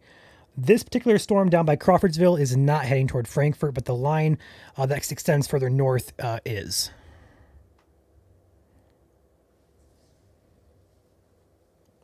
Yeah, but we are going to have to keep an eye on it, though. Maybe some weak rotation, though, Ryan. Playing the radar loop just to the north of the Garfield area. Near the Darlington area, kind of have a little bit of a leading edge, almost like a little notch there. Broad, very broad, nothing that really indicates a tornado or anything like that. But some broad rotation there, perhaps playing back through the radar loop there. You can see some nice inflow there on that part of the line. We'll keep an eye on that. Looks like it's more like kind of like converging there, so Yeah, we'll keep a close eye on that. But Crawfordsville, I would say be prepared for some larger hailstones here. I'm going to go and take my screen back here just for a second, Caleb. This hail core here is going way in. Riding Highway 74 here, and the bulk of the hail looks to be staying perhaps just north of Crawfordsville, but Cherry Grove, Manchester along 231 north of Crawfordsville has potential here for ping pong ball size hail, which is 1.5 inch diameter hail. If this gets upgraded to golf ball by chance, that will then become a considerable severe warning. That'd be 1.75 inch hail or larger. But right now we are just below that criteria at ping pong, which is 1.5 inches. If you guys are watching from this area and you have reports of hail or just regular old storm pictures or videos or damage, feel free to send us a message. We always like watching and kind of keep an eye on our inbox to kind of get a feel for what's happening out there. So if we have somebody message us, hey, I have quarter size hail in Wesley, we can then communicate that to you guys watching. Hey, you guys got this hail heading your way. It's confirmed. That always helps. So if you guys are watching at any time, today or in the future, we are always open for pictures, reports, damage, whatever. Get it to our inbox so we can communicate that out to you guys who are watching this so you can prepare for as these storms head your way. Yep, again, ping pong ball size hail, and winds are strong, up to 50 miles per hour, just below severe criteria, but strong. Severe criteria is 58 mile per hour winds or greater. In this case, we are 8 mile per hour shy, which is strong. It's borderline severe for winds. But ping pong ball size hail, that hail can injure people and animals caught outside without shelter and knocks. It can also put quite a few dents in area cars. It can crack windows, especially if blown by 50 mile per hour winds. And can cause some tree damage as well. It can shred a lot of leaves as well on area trees and flowers. So if you have any vehicles outside, now's a great time to put them in a garage. If you guys can do so, if you have a garage or carport, now's a great time to pull those vehicles inside. If you don't have one of those, you can put a blanket over your car. That can help minimize the hail impact as well to some extent, as long as it doesn't blow off or blow away. Yeah, some areas downstream that have a little bit of time to get out there and move your cars. Shenandoah, Beckville, Mace, Lindsborg. Garfield going to be cutting it close here. Anywhere in Crawfordsville, I think it's time to be inside, away from windows as this heads your way. The worst of it is going to be just to the north of Crawfordsville. In fact, looking at the latest scan, looks like it's actually trying to reach out a little bit further south there. So even in Crawfordsville, perhaps getting in on some of this action here with some hail. But definitely to the north side of town, closer to Manchester, would be in line here. And I can only imagine that people are probably taking shelter underneath an overpass on 74. That is not a good idea if you are taking shelter. It's never a good idea at all to take shelter underneath an overpass, as winds can tunnel quicker and faster, and that could actually blow your car out and become a more dangerous situation, especially in windstorms and tornadoes. But if you're on the highway, look to get off the highway here, especially if you're just to the north or just to the east of the Crawfordsville area. Car washes are great. In Crawfordsville, Ryan. You had that by chance? Yeah, it's up right now. You can see the gust front moving through Crawfordsville. Here's downtown Crawfordsville. See the rain curtains. Very heavy rain moving into town here. You can see the gust front impacting the town here. Those rain curtains blowing. Doesn't look to be severe winds right now, but it is a strong thunderstorm. Nonetheless, and torrential rainfall, though, Ryan. It is raining very hard. You can see the power lines galloping there a little bit. So there are some winds here in the storm on the south side near Crawfordsville. This is a live look downtown in Crawfordsville, Indiana, thanks to our in-dot cameras. Look at the visibility there dropping here as the core. You can see about a block on this camera, and after that you can't really see very far. This is what a lot of the views will look like here within this storm. Very heavy rainfall associated with the storm and gusty winds. Look at the power lines blowing there on your screen from right to left there as this camera is facing south. So these winds are blowing from west to east here. But again, pretty strong winds, limited visibility. So if you're outdoors, be indoors here during this storm here, as it is pretty windy. Don't see any large hailstones in downtown Crawfordsville on this camera, but you don't have to go very far north, Ryan, before you run into the hail core where there's some potential ping pong ball size hail. No, not at all. Also, just want to relay this new flood advisory for Fountain, Vermilion, and Warren counties until 11:15 p.m. Eastern. Again, flood advisory in effect there for ponding of water on roadways and area ditches and low drainage areas. So if you're out and about on the roads, just keep that in mind. We could have some flooding going on there. Again, that's going to be for Fountain, Vermilion, and Warren counties until 11:15 p.m. That'd be a flood advisory. It looks like radar for me, Caleb. I'm not sure for you, but radar for me is about 7 minutes old. Looks like yours is too. Yeah, it's not updating for me. So this gust front is actually way out here. It's now way ahead of it here. If we switch radars to the, well, actually, northern Indiana hasn't really updated either. I'm going to refresh mine here real quick and see if it's a feed issue, because GR2 is also the same way. I wonder if we have a data issue coming in here from NWS. So it could be a radar. Looks like Vincennes or Evansville is updated, but Indianapolis and northern Indiana are not updated at this point in time. So it could be a data feed issue.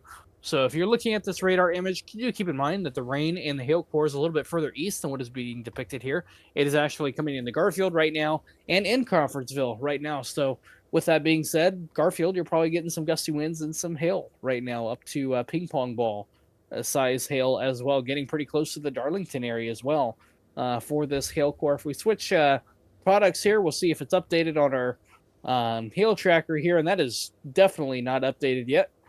This is likely over here just to the north of Crawfordsville, sitting right in here just south of Cherry Grove for this product here. So a lot of our products are not updating at our current time. That could be a data issue here with NWS. There's our updated velocity scan, so I do have that, but I do not have reflectivity, Ryan. I do have... Yeah, neither do I.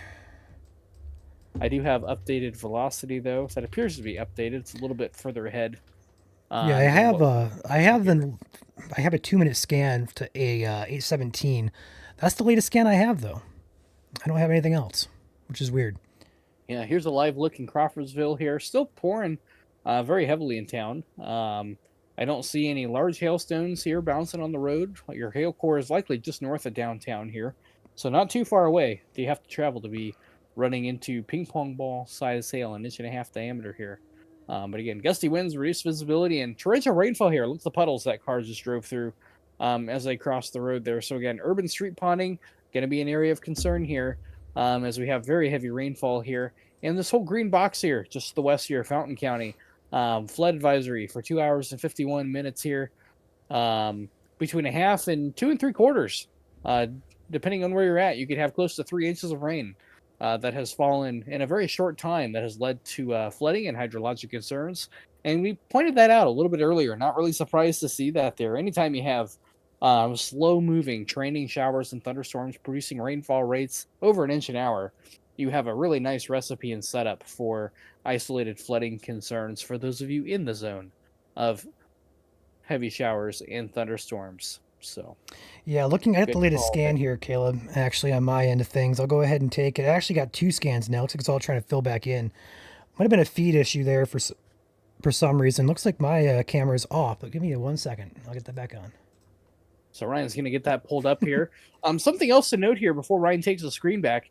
Notice this green line on my screen here, and you can see it on radar as well. There's the updated radar screen there. This is what we call a gust front or an outflow boundary. This is rain-cooled air that is pushed out away from the thunderstorms here. So let's say you're south of Crawfordsville, just north of 36 here, northwest of Greencastle, Indiana. You're likely going to see some gusty winds before you're going to see any rain. Oftentimes, when you see this on radar, some cloud features to look for is a shelf cloud associated with this, and also a whale's mouth, where you see the underbelly of that extended shelf cloud. A lot of turbulence, a lot of billowing, rolling clouds, like a rolling pin on the backside of that cloud feature. Not really rotation, but you see a lot of turbulence underneath that boundary there. We're going to have to watch that outflow boundary if it sparks off any new thunderstorms out ahead of it. A lot of times these can act as little cold fronts that are produced on a localized level by area thunderstorms. So kind of a cool tidbit there about outflow boundaries as Ryan gets his radar pulled back up. Yeah, I'm going to try to refresh the warning bar again. The warning expired about 10 minutes ago. I'm going to try to refresh it and hope it drops off now that it's actually expired. So bear with me here. I'm going to refresh this, and I'm going to try to bring this up again. You may hear a few sounds this time around. Let's see if that actually... There we go. Now we're back into... we got rid of that warning. So there we go. That's where it needs to be. All right, going back here to radar. We do have my screen back in here now. And I want to kind of go back here and show you guys this for those of you watching in Crawfordsville. Looks like we did have some hail here. It kind of tried to extend further south toward town. The purple is what I'm kind of referring to there. And then it kind of pulled back northward as it kind of went over Crawfordsville. Definitely had some hail there, probably some small hail, but the worst of it probably stayed a little bit to your north here, closer to 74, would be my guess with this cell. But also, and we have a spotter report, Ryan, just to the northwest of town of Crawfordsville of a hail size of 0.9. So they must have had a caliper to measure that. So that's just below severe criteria there. Again, severe criteria starts at quarter size hail or 1 inch exactly on the dot. 1 inch diameter hail or larger is when we start getting severe hail. So 0.9 is about 1/10 of an inch, just shy of severe criteria here. This warning continues for ping pong ball size hail as a possibility, as well as wind gusts up to 50, although 50 miles per hour is not severe. 58 or higher would be. So it's just hail as the main severe threat with this storm. So again, gonna zoom out here and take a look around the...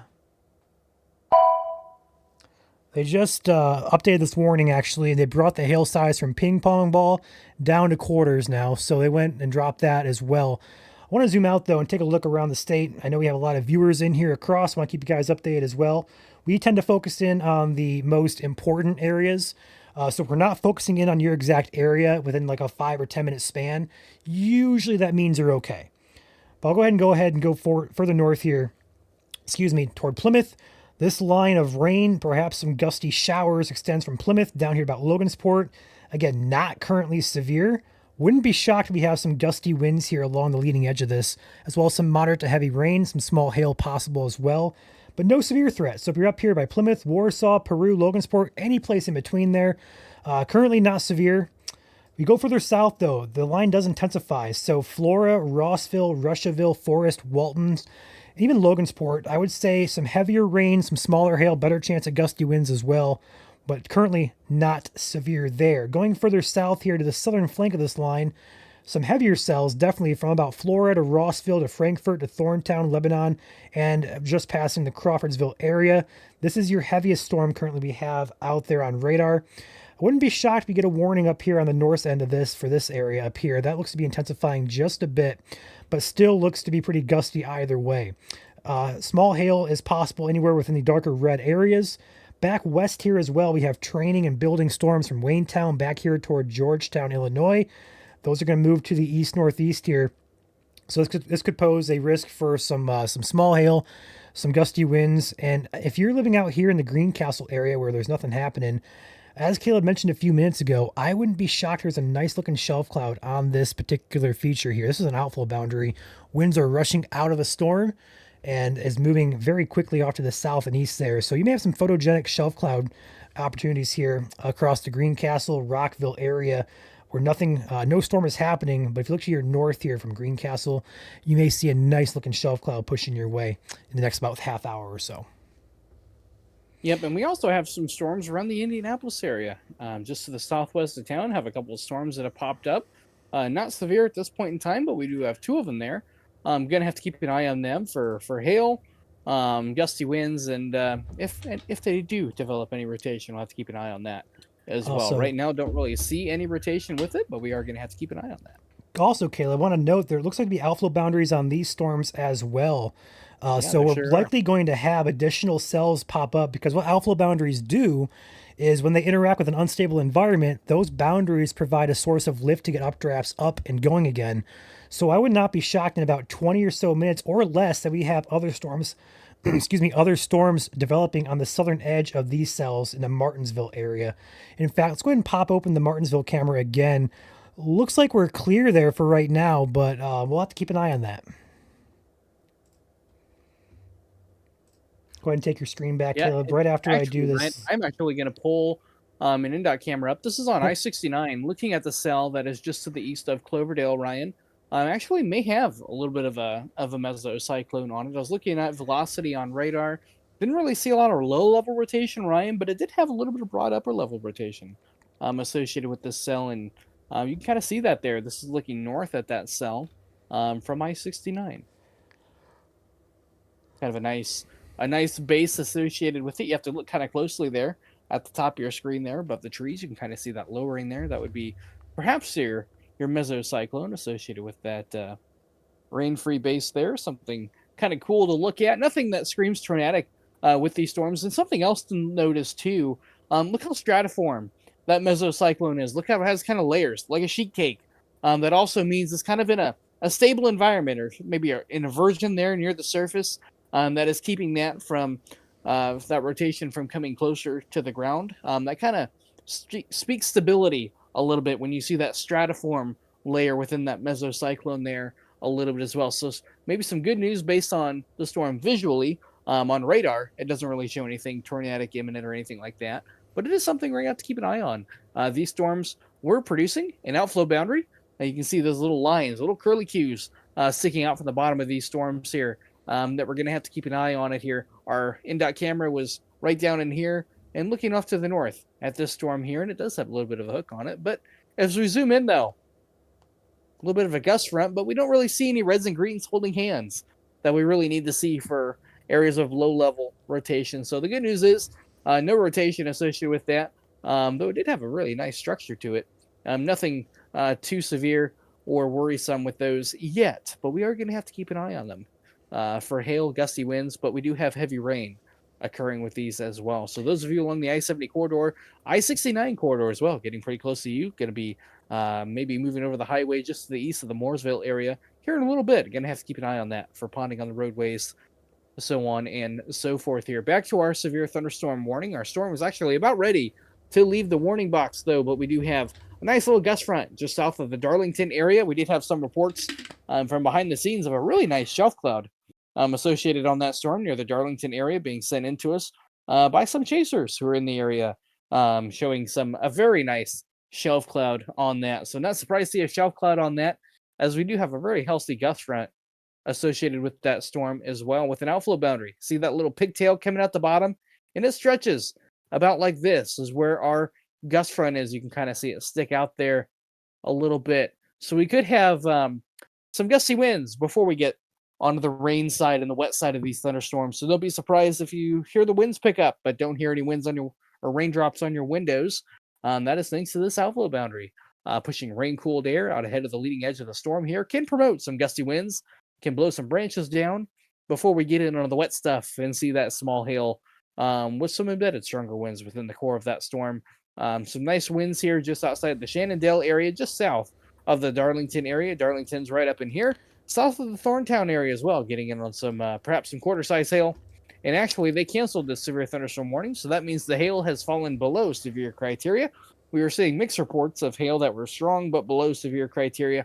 So that is some good news there. We actually do not have a severe thunderstorm warning anywhere in the state of Indiana. We are actually in what we call all clear mode at this point in time here in Indiana. We do have to watch a severe thunderstorm warning off to our neighbors to the west here that is getting ready to enter Vermilion County here, just to the north of Terre Haute, north of the Clinton area. State Road 63, you're going to have to watch this storm pretty closely here as it enters western Indiana. Could be strong to severe as it enters the state, but something else to note here.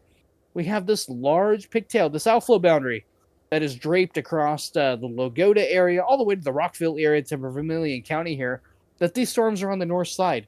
The good news about an outflow boundary is that it really reduces the tornado risk for storms on the backside of this outflow boundary. So these storms here have a really low tornado risk now because all this rain-cooled air out ahead of it. It no longer has warm, moist, unstable air that these storms are going to be feeding into. They're going to be ingesting their own outflow, their own exhaust. They're going to be feeding on their own rain-cooled air. Doesn't mean they could be strong or severe. They could be. They could still have a hail and gusty wind risk with them, but their tornado risk is greatly reduced with these storms now that they are behind the outflow boundary. Hey, Caleb, go to the north and east of Crawfordsville. Check out velocity up there. Up by Thorntown. Keep going north. Up there. Up there. Here, I'll share mine. Ryan might have a better look at it than what I do. Maybe a little bit of a couplet there, some convergence there. Kind of has that QLCS look to it.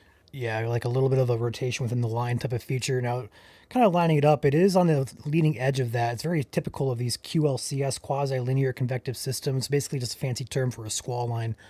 Very typical look there. Going to keep a close eye on that because that could become an area of concern there in the future. And also keeping a close eye to further south here as well, and these little brighter blips. Yeah, looks you like a can little see bit that of a bulge. Yeah, a little bit of a bulge there. That's going to be heading up toward the Hazel Rig and Thorntown, Pike, Mechanicsburg area. Yeah, latest scan there, just to the south of Thorntown. I just got the latest velocity scan just outside Shenandoah, just north of the Dover area. Some pretty strong winds there. Nice pocket of some strong winds there embedded within the line. Although there is no severe thunderstorm warning, their warning was canceled. Still some embedded pockets of strong winds, perhaps 50 plus miles per hour. Go ahead, Ryan. Yeah, look at the cells back down there, southwest Indianapolis. A very, very distinct, looks like a downburst perhaps occurring here. Yeah, a classic downburst right on I-70, moving up into the Mooresville, Almond areas. That could become a severe criteria here. 50 plus mile an hour winds here with that cell now as it continues to push its way slowly into the Indianapolis area. We have an airport radar actually right here to look at that. Yeah, very, very strong gust front. Actually, both of these cells has a very strong gust front with it, or at least not gust front, but wind gusts with these cells are actually looking very potent. Would not be shocked to get at very least a statement, if not a severe warning, on both these cells here momentarily, and that's going to be for southwest Indianapolis area. This is going to be for the counties of northern Morgan, southern Hendricks, and perhaps southwestern Marion counties. So we have a little bit more going on now. I see a lot of questions for Crawfordsville. You have another storm approaching you. It is not currently severe. It does not look to be as potent as the last one. Could have some gusty winds there, but overall looks a little bit less concerning than the last storm did. So Crawfordsville, stay indoors as it moves through. It is not severe, but wouldn't be shocked for some gusty winds and small hail as it moves over you. Caleb, any update you want to share? I think you covered it pretty well. Watching a couple storms just south the I-70 corridor near the Mooresville area, as well as the Crown Center area. Getting in on some gusty winds, perhaps a wet downburst, and maybe a microburst within there as well, showing some signs of some strong gusty winds. But these storms are also producing outflow boundaries, little pigtails coming off the bottom of these storms that could promote other storm development in the region. Areas down south, I don't want to forget southern Indiana. We were forecasting severe weather possibilities for you guys, with the greatest severe weather staying south of southern Indiana and our neighbors in Kentucky this afternoon. But we have a few scattered showers and thunderstorms developing across southern Illinois. Gonna have to keep an eye on those. Right now, they are behaving themselves. Not really showing signs of being severe at the moment. We had a stronger cell earlier near Marion, Illinois.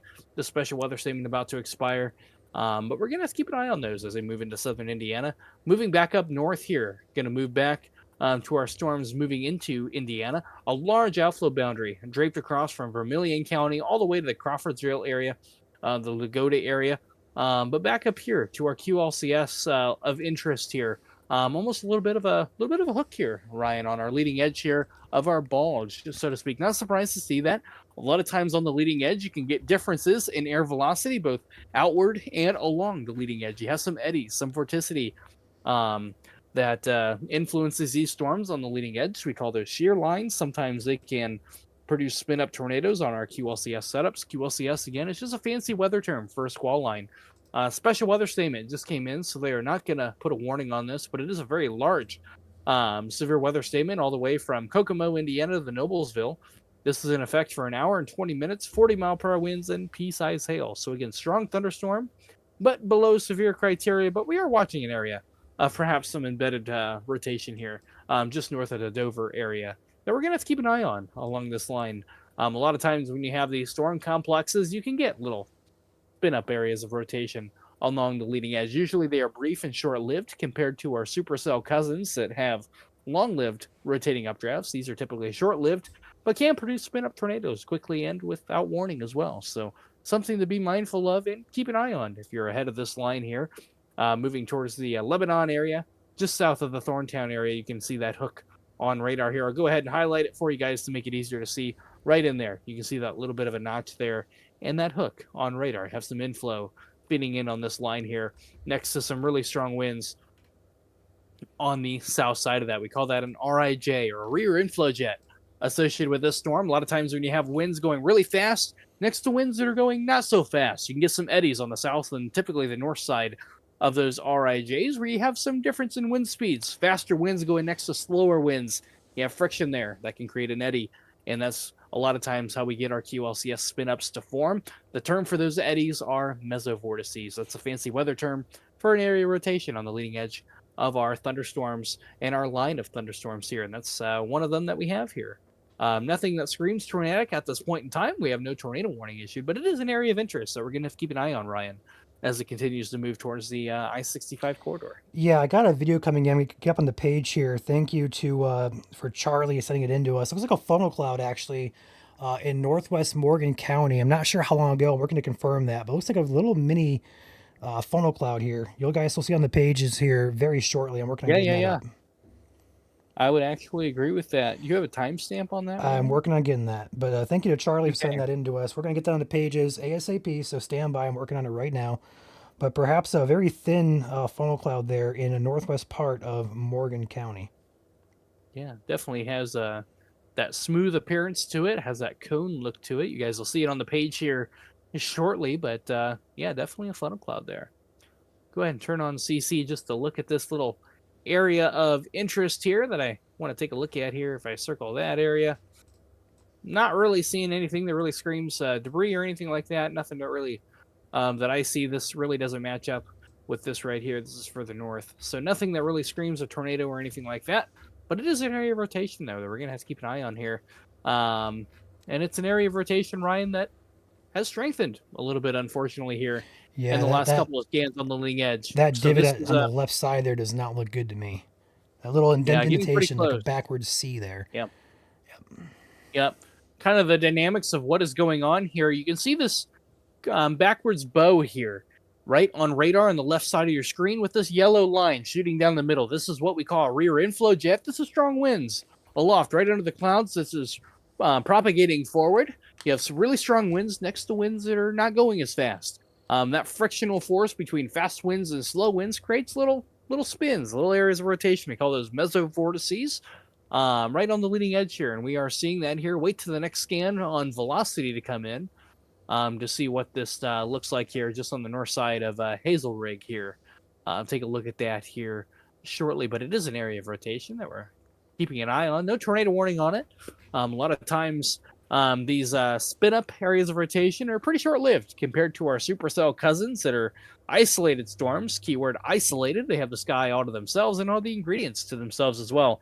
Those are the storms and the big brothers to these lines that can produce stronger tornadoes and long-lived tornadoes. Think Friday night, what we had across southern Indiana. Those were isolated supercells. This is a complex or a line of storms. We can have some isolated spin-ups associated with these. The good news is these are typically short-lived. They don't last very long. They don't have a long lifespan. Pretty short-lived, but they can produce quick spin-up tornadoes and have done so here in Indiana. So it is something to keep an eye on. Latest scan does broaden that out just a little bit, but it is a notch that we're still going to have to keep an eye on near the Hazel Rig area as these storms continue moving off to the east and northeast as well. Back down to the south here, our Indianapolis friends near the Danville area, Morrisville area, a couple stronger storms down here, some gusty winds, and moving into the Almond area, Monrovia area as well, Bunker Hill area, I-70 as well, getting in on some gusty winds here associated with these thunderstorms here moving through the area. Sub-severe, but we do have a special weather statement that just got issued here, which does include south of downtown Indianapolis, winds up to 50 miles per hour and pea-sized hail, so these winds are pretty strong, can blow some loose items around, trash cans, some dead sticks, that can blow those down, and can feel pretty gusty on the road, especially for high-profile videos or vehicles. Any semis traveling here on I-70 could feel the impacts of these winds as well. So do keep that in mind if you're traveling along I-70 here, south or northbound in this area, could be impacted by some gusty winds, as well as I-69 here, especially north of the Bargersville area here near West Newton, east of the Southport area. Could get in on some heavy rain, gusty winds here shortly as well.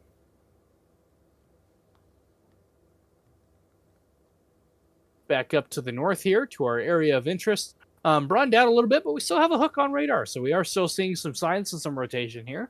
I'm going to have to keep an eye on this near the Hazel Rig area, approaching I-65 here, north of the Lebanon area. Going to have to keep an eye on this pretty closely here as it approaches the area.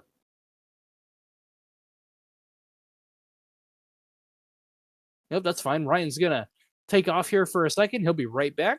While we're here, we're going to keep an eye on our special weather statement here in effect. A pretty large special weather statement all the way from Kokomo to Fishers, Indiana. Winds in excess of 40 miles per hour and pea-sized hail. So sub-severe. Severe criteria is 58 miles per hour or greater, or quarter-size hail also makes a thunderstorm severe. That is 1 inch diameter or greater.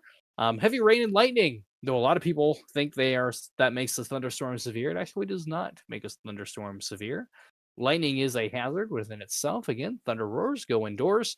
A lot of times, unfortunately, you don't hear the strike that may impact you or hurt you or sometimes kill you. So again, lightning is very dangerous when itself. So again, thunder roars, go indoors until these storms have passed. Looks like they are not going to reissue the severe thunderstorm warning for Indiana here, for Vermilion County. This does look to be allowed to expire here. These storms are strong, but they are sub-severe at this point in time. So we are seeing a downtrend, but we do have a healthy line here that we're going to have to keep an eye on here over the next couple hours or so as it moves eastward here across central Indiana. And we're going to have to watch storms here firing across southern Illinois. We have a nice strong storm there. Just southeast or southwest of the Vincennes area, have some stronger storms there starting to pop up. Sub-severe at this point in time. If I turn on the hail tracker for you, this is our VIL that we use. You can see some updrafts in them, maybe some pea-sized hail, maybe up to dime-sized hail there, just outside of Gibson County there in Illinois, just on the other side of the Wabash River there. But they are sub-severe at this point in time. Going back up north here, could have some small hail just south of the Mooresville area. Mooresville could have seen some pea-sized hail associated there, and maybe some more small hail just to your southwest of your location on the south side of I-70 there as well. And you can also see some other updrafts here likely getting some hail just on the south side of Frankfurt, approaching State Road 38, 39 here, just to the east of Colfax. You can see some of these brighter pinks and even some blacks here mixed in. Heavy rain and also some small hail occurring within these storms as well. We are also watching an area, some broad rotation on the leading edge of the storm. Go ahead and turn on our reflectivity. Broadened out just a little bit here, kind of getting some interference here, some clutter, as we call it, on the leading edge. Not surprising to see that, but we also have some embedded circulations on the leading edge as well. We do have some vorticity out there today, thanks to an area of low pressure in Illinois. That is adding a little bit of a spin to the atmosphere here today that we are keeping an eye on as well. So those of you in the path of this storm, be ready for some gusty winds. Damaging winds is a primary risk here, followed by small hail or perhaps a weak isolated brief tornado. Cannot be ruled out tonight. However, the risk for that has gone down a little bit over the last hour or so, thanks to these storms becoming a line versus individual supercells. Again, the farther away you are from that warm front, the less spin you have to work with. The more spin you have, the more likelihood of that updraft grabbing hold of that spin and forming a rotating mesocyclone. But it is something we're going to have to keep an eye on here. We do still have that hook just on the north side of Lebanon that we're keeping an eye on here. You can see a little bit of broad rotation there right in here. Approaching that US 52 emblem there. Go ahead and circle it here for you. A little bit of broad rotation right in there, right where you see that little bit of a hook there. Nothing that screams a tornado or an imminent tornado at this point in time, but it is something we're going to have to keep an eye on, though, as the storm moves towards the Lebanon area. So those of you in the area, do be ready for some gusty winds. Small hail associated with this. No tornado warning or anything like that. But it is something we're going to have to keep an eye on it right now. Warsaw, Indiana. I have a question about you. Go back up here to the north. Just rain for you, maybe some gusty winds, but the severe threat is very low for northern Indiana. Especially think south of US 24 at this point in time for the best chances for an isolated stronger storm south of US 24. Really, south of this line right in here has the best chance of seeing a stronger thunderstorm. If you're north of this line here, very, very low chance of seeing a severe weather, with the best chances the further south you go. Have a little bit better of an environment down there. But again, these storms are not quite as aggressive as what they were Friday night, and I think we are all thankful of that. But we could still have a stronger storm is capable here. And actually, here's a live look at the storms coming into. Whoa, where'd it go? Here we go. This is just north. This is I-65 here at State Road 32. Just on the north side of the Lebanon, Indiana area. Have a nice shelf cloud moving into town here. You can see the rain shaft moving over to the freeway here. And some gusty winds maybe moving into town here briefly as well. So that shelf cloud has moved over, and we're going to see the rain moving in here fairly shortly here as well. So something to keep an eye on for this area as well.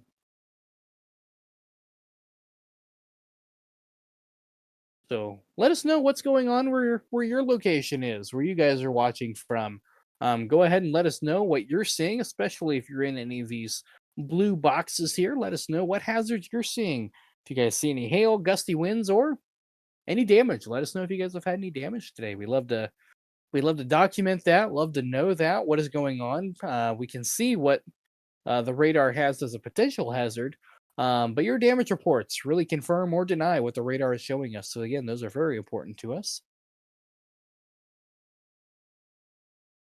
Yeah, currently there are no severe thunderstorms in Indiana. We have some strong thunderstorms and boxes highlighted in blue, but we have no severe weather or severe thunderstorms. We currently have no severe thunderstorms in Indiana at this point in time. So that is some good news here across Indiana. Thunder and lightning, Kokomo. Yeah, not surprised to hear that. Some storms off to your west, producing some thunder and lightning. Perhaps some gusty winds. Winds up to 40 miles an hour or so possible for you guys. So something we're going to have to keep an eye on as well as these storms move in your direction. Still, perhaps a little bit of a hook feature here on radar. Not really seeing really any rotation anymore associated with that, like we were, but something we're gonna have to keep an eye on as well. But we currently do not have a severe thunderstorm anywhere in the state of Indiana. They are strong. They could re-intensify back into severe criteria, but for right now, we have some strong storms that are not severe at this point in time. Here's a live look at Lebanon, Indiana. This is downtown.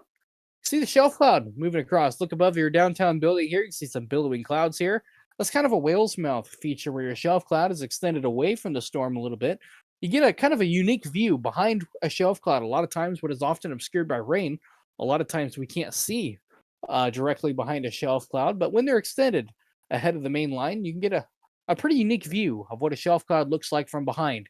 That rain cooled air being forced down behind that shelf cloud with warm, moist air coming up behind it. You have air motions like this, and that can create a real turbulent look, a real billowing look on the underside of that shelf cloud. Very, very cool and unique view to see as well. But it also means gusty winds are not that far behind, and you probably notice a temperature drop as well as that shelf cloud moves over your location. Some lightning there, some gusty winds moving in. Kind of see the trees moving there. Really hard to see. You can kind of see them moving a little bit as well. Leave this camera on here for a few seconds here, and you'll see the stronger winds move through here. Look at the bush here on the left-hand side and see that blowing a little bit as well. So that's a look at Lebanon, Indiana. Something to look there as well and look for here in the future as well. Looking just to the north of the area here, some gusty winds all up and down this line here. Some gusty winds coming into the forest area, Russiaville, as well as Kokomo, really between Walton, Indiana, all the way down to Lebanon and areas just south. Seeing some gusty winds in areas who are not in any rain. Along this line here, this is an outflow boundary, rain-cooled air being forced ahead and away from these thunderstorms here behind here. That can cause some gusty winds along that as well. We're going to have to watch that for additional showers to develop as well. Going to have to keep an eye on that as well. Down to the south, don't want to leave our Indianapolis friends out of the loop here. Special weather statement, sub-severe for you guys. However, these are strong. 50-mile-per-hour winds, pea-size hail possible here in the cores of these storms. You can see the brighter reds here and the brighter greens here. State Road 42, State Road 144, north of Waverly and Bunker Hill. Two separate storms. We could have some gusty winds there. That beat made me jump. I'm sorry about that. But also have to look these little curly cues on the leading edge here of this line. Could show some signs of some wind rotation on the leading edge. So something to keep an eye on as well. New special weather statement was just added here. Gusty winds up to 50 miles per hour. Does include Grissom Air Force Base around the Kokomo area and areas just to the north. Logansport, Peru, and a sliver of Wabash County was also included in that special weather statement as well. But we are currently have no severe warnings anywhere in the state of Indiana at this current time. So some good news there. These storms have weakened a little bit, but we're also going to have to watch for embedded areas of broad rotation or some weak rotation on the leading edge. Have a couple little areas of interest right in here that we're watching. Actually, 3 areas of interest that we're watching right now. But again, not strong enough for a tornado warning, but they are areas that pique our interest and we are keeping an eye on as well. So you guys are ahead of these storms. Be prepared for some gusty winds associated with these thunderstorms as well. Right now, they are below severe criteria, which is good. As a quick refresher course, severe weather, we need quarter-size hail, which is 1 inch diameter. We also need hail or winds at 58 miles per hour or greater. And we also need a tornado. That also makes a storm severe. But without any of those hazards, we do not get a severe thunderstorm warning. If they are strong, if we have some strong winds and hail occurring in the storm that are not severe, we will get a special weather statement blanketed in blue there. There's blue boxes on your screen. Those are for storms that are strong but are not severe. But we also have some green boxes to talk about. We have one here for Fountain County, but we also have one here just north of Crawfordsville that just got issued. This is for west central Indiana and Montgomery County. Rainfall rates anywhere between 1/2 and 2.5 inches of rain have fallen here. That have produced some heavy rainfall and some ponding issues on area roadways, ditches, where we had some training showers and thunderstorms as well. So something we're going to have to keep an eye on as well. Maybe a little bit of rotation there near the Elizaville area. Gonna have to keep an eye on that here on the leading edge. Very hard to tell on these narrow lines just because of the interference and distortion of the radar. We call that clutter. Have some clutter interference as the area of rotation is very small, very shallow as well. But nonetheless, there is a little bit there near the Elizabethville area. Gonna have to keep an eye on you. But for right now, no severe thunderstorm warnings or tornado warnings are issued anywhere in the state of Indiana. And in fact, a lot of these storms are moving out of our tornado watch. The tornado watch across southern Indiana was canceled. We no longer have a tornado watch for southern Indiana. All watches have been canceled, and the tornado watch here across western Indiana does remain in place, but could be trimmed back here as a lot of our storms are starting to move out of that tornado watch area as well. So maybe a good sign here. Our storms are on the downtrend.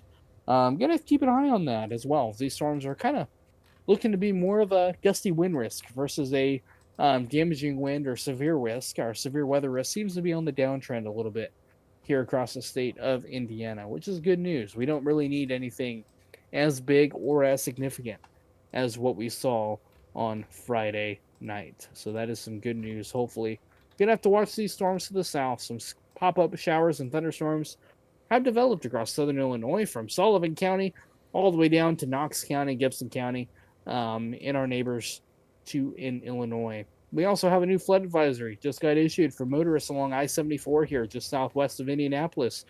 This is for portions of Hendricks and Morgan counties here in south central Indiana. Between 1/4 of an inch and 1.75 inches have fallen here. Additional rain will result in minor flooding. And normally, an inch of rain is usually not that big of a deal here in Indiana. But when it comes down really fast, and oftentimes without having enough time for the soils to drain, you can have some issues with flooding where soils just don't have enough time to soak up all that water before they... Sorry, I'm just looking at something real quick behind the scenes. Before they are able to fully soak that up and have been able to absorb all of that water as well. Gonna have to keep an eye on this cell here. Showing signs of a nice hail core on it as well. Gonna have to keep an eye on that. Almost a little bit of a hook echo on it as well, though we don't really see any rotation on radar, or at least not much rotation on radar. Maybe a little bit there south the Brooklyn area. But again, nothing that really screams tornadoes, but they are by themselves. This is a storm we're gonna have to keep an eye on as well. Moving back up here north to our Lebanon area. Nice gust front on this storm here. I don't really see any rotation on the leading edge of this anymore. But you can see our gust front draped just like this. This is what our gust front looks like.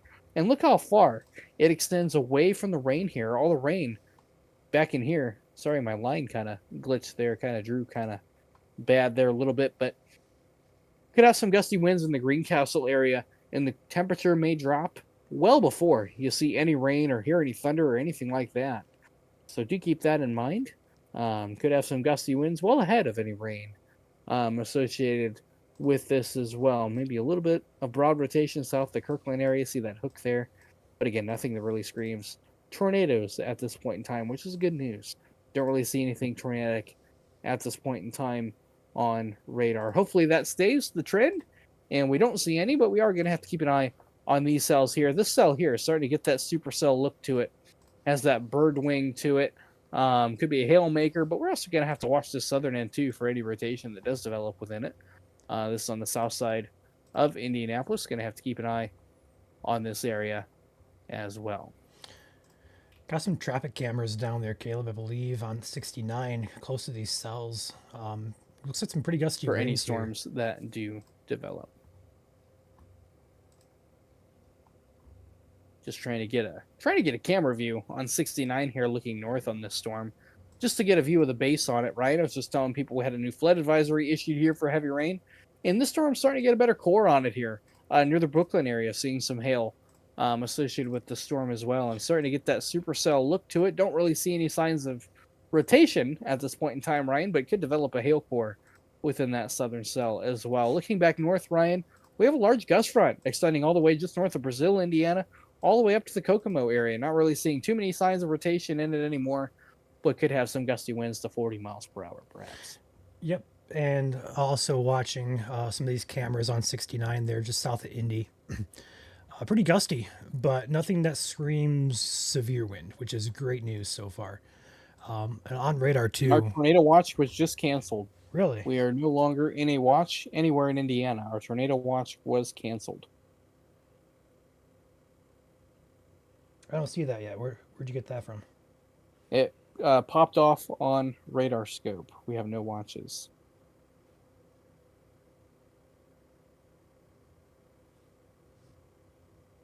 All I have are special weather statements.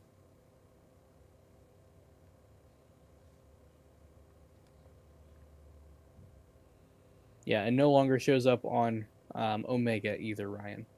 It has been allowed to be canceled. Oh, okay. They expired it 10 minutes ago. I must have missed it when I was getting food. So, Yep. yeah, that's also good news. They expired the tornado watch for Fountain, Montgomery Park, Tippecanoe, Vermilion, Vigo, and Warren counties. So, I guess that is great news. No watches in effect here, tornadic wise. Although I do still think, Caleb, we have a risk here for isolated severe storms with gusty winds and perhaps some larger hail as a possibility. But largely, Yeah, these definitely storms have can't be ruled out. yeah, largely these storms have behaved themselves today for the most part. We had a couple warnings, but nothing as widespread or as significant as what's happened the past couple of days and in the past couple of weeks to months too. We've had a very active spring so far here within the state of Indiana, and honestly, we don't need any more. So if we get through the night without any more severe weather, that is a-okay by our part. Absolutely. And just for those of you guys playing your severe weather bingo card at home, and if you guys have that out in front of you, just for a little informational tidbit, after Friday's tornadoes that were confirmed, we are sitting at 53 tornadoes for the year currently. And that is significant because last year we had the second most active year on record in Indiana for tornadoes with 54. We are one tornado away in the state of Indiana for tying the spot for number 2 for the second most active year on record for Indiana. So we've had an extremely active year, and March was largely responsible for the most tornadoes in Indiana. In fact, March was one of the most active years for tornadoes in Indiana on record, believe it or not. So we have had a very active year for tornadoes, and unfortunately, our peak season doesn't historically peak until June in terms of severe weather or tornadoes. So we do have, unfortunately, some time left to see some active weather here in Indiana. So for those of you playing your severe weather bingo card at home, if you guys have 53 tornadoes on it, you can go ahead and mark that box.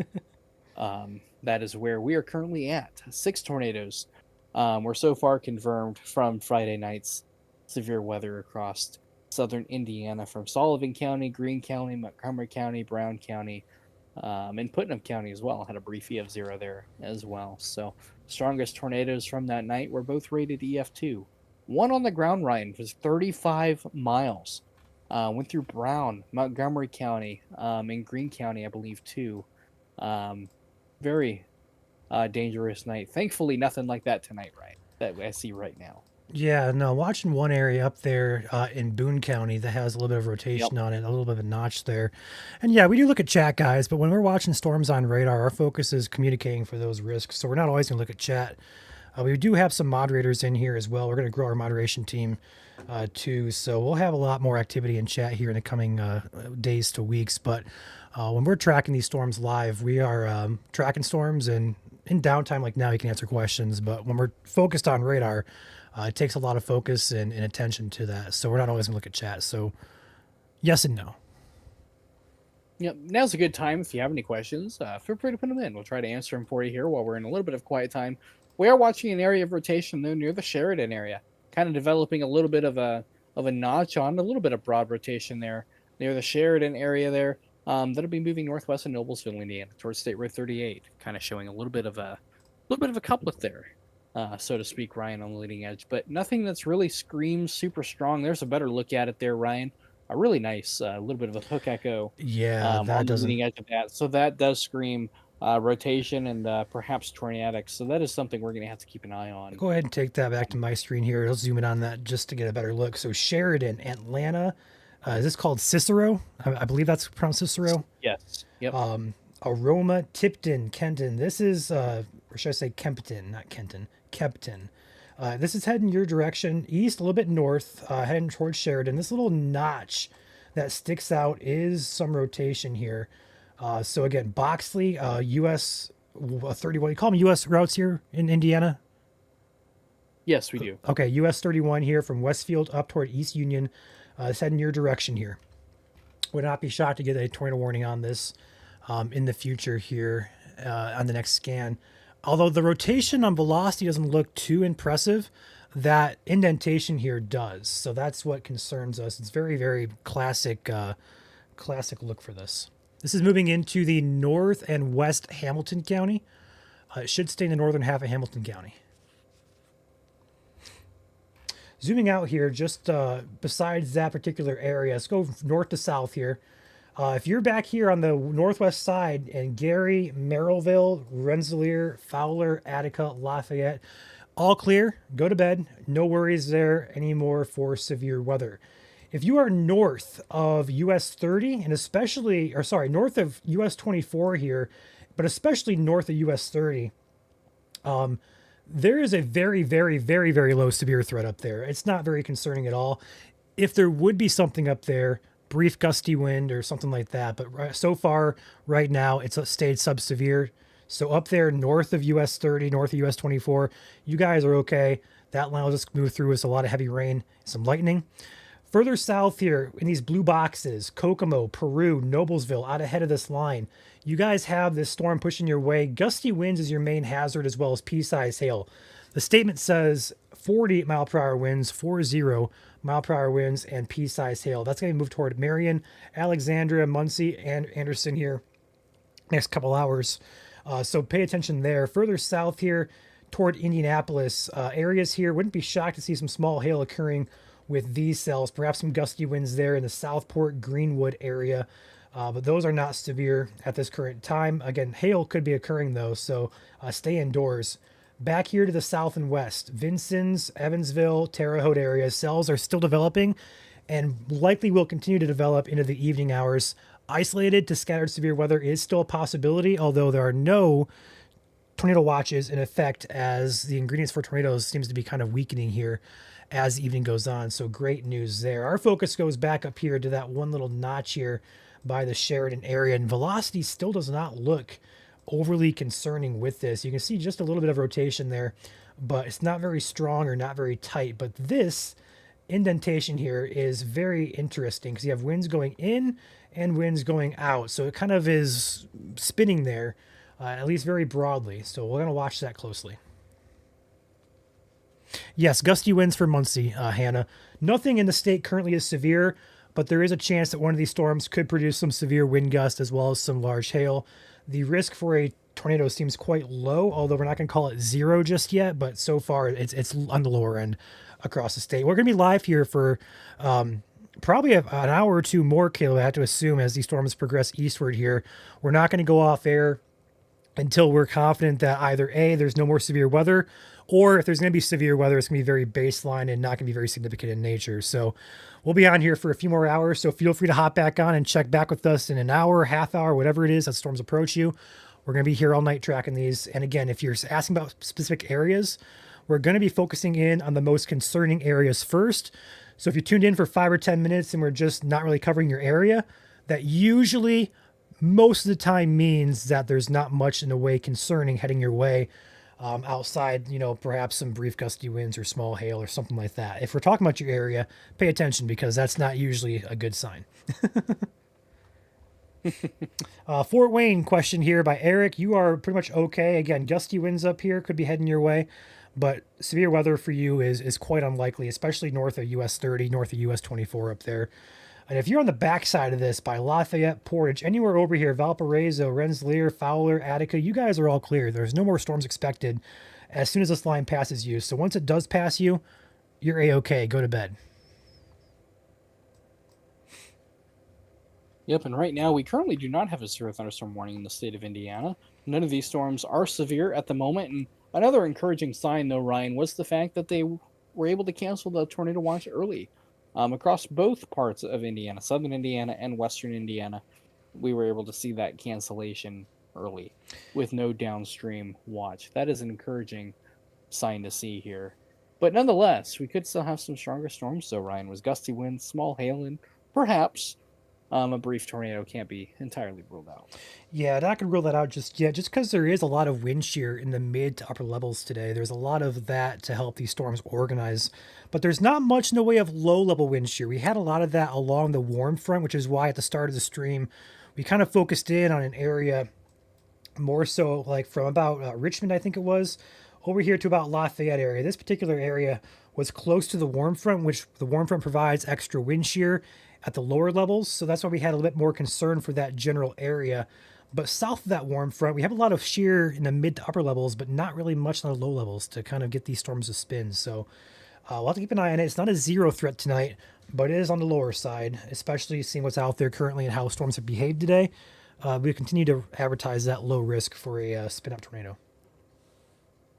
Yep, definitely cannot be ruled out as well. But the primary risk right now is gusty winds and perhaps some small hail mixing in on these as well. But we also have some storms, Ryan, firing across southern Illinois from just outside Knox County all the way down to Perry County. Have some storms there. Even Sullivan County seeing some storms off to the west. Yep, and looking And at the little core coming into Vincennes as well. yep, we got a little core coming into Vincennes. Also got a special weather statement just across the border here for penny size hail. So we'll be watching that closely. And again, these cells were expected. They're going to fire up. We talked about we're about 9 o'clock or so moving into the state, and here we are at 9:14 moving into the state here. So well forecasted by the models today. And these storms will have a threat here for some large hail and perhaps some brief gusty winds, perhaps some severe winds as well. We'll be tracking these. But Indianapolis right now, I have a lot of questions and viewers around the metro Indianapolis area and suburbs. So we have a stronger cell or two on the south side of town, Greenwood, Southport, Pumps P to dime size hail falling in there. In fact, there's a statement here. It says for P size hail. Wouldn't be shocked we have, perhaps dimes at most with this cell. Back here toward the Banta and Bargersville area, or is it Bargerville? Somebody help me out. Barterville. Okay. This has a potential for some small hail as well. No severe weather is expected with that. Our wind velocities, perhaps some gusty winds actually, Caleb, just to the north of Greenwood. About to cross 65 here. These look to be quite strong, 50 miles an hour or so. So close to, but not quite at severe limits just yet there in Greenwood. But still, gusty winds heading to the east here. Reds Corner, Acton, Rock Lane areas, Homecoming, University Park, that neighborhood area would be on alert there for some gusty winds heading your direction, as well as 65 in this very localized area just south of the, or just should I say, yes, northern Johnson, southern Marion County on 65 is that general area. Yep, could have some gusty winds there as well. In fact, very gusty winds on the freeway. I actually have a camera pulled up right there in Greenwood. This is on I-69 northbound here. A lot of lightning there, a lot of heavy rain here. This is looking north here. If you look very closely at the streetlights there, you can see those rain curtains moving here. You can see the semis there have their hazards on as they're driving through the cell here. Very reduced visibility on the freeway, not only from heavy rain, but also from the spray from other vehicles on the roads as well. Also work to create a dangerous environment with limited visibility. You can see the before and after picture there. So strong winds moving into this vicinity here. The camera's shaking there a little bit as the winds cross the 69 area there. So pretty strong winds in that vicinity there, Ryan.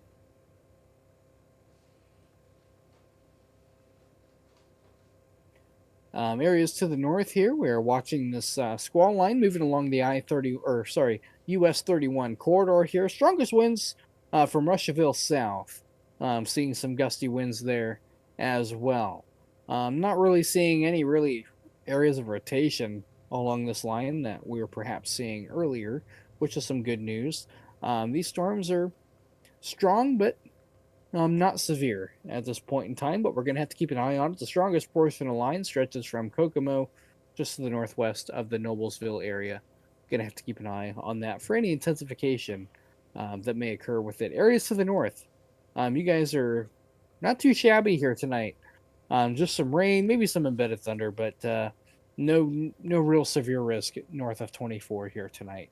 There's just not really any dynamics up there to really support severe weather on the outside of some heavy rain and maybe some gusty winds. Can't be ruled out, but there's also no lightning, or at least no cloud to ground lightning with really any of these storms north of Logansport. One lightning strike there in that core, but nothing really too nasty up there. Strongest storms right in here. Getting in on some heavy rain, some small hail. We do have a special weather statement that bubbles up to Knox County. That's for this cell here. Have a nice cell coming into the Vincennes area.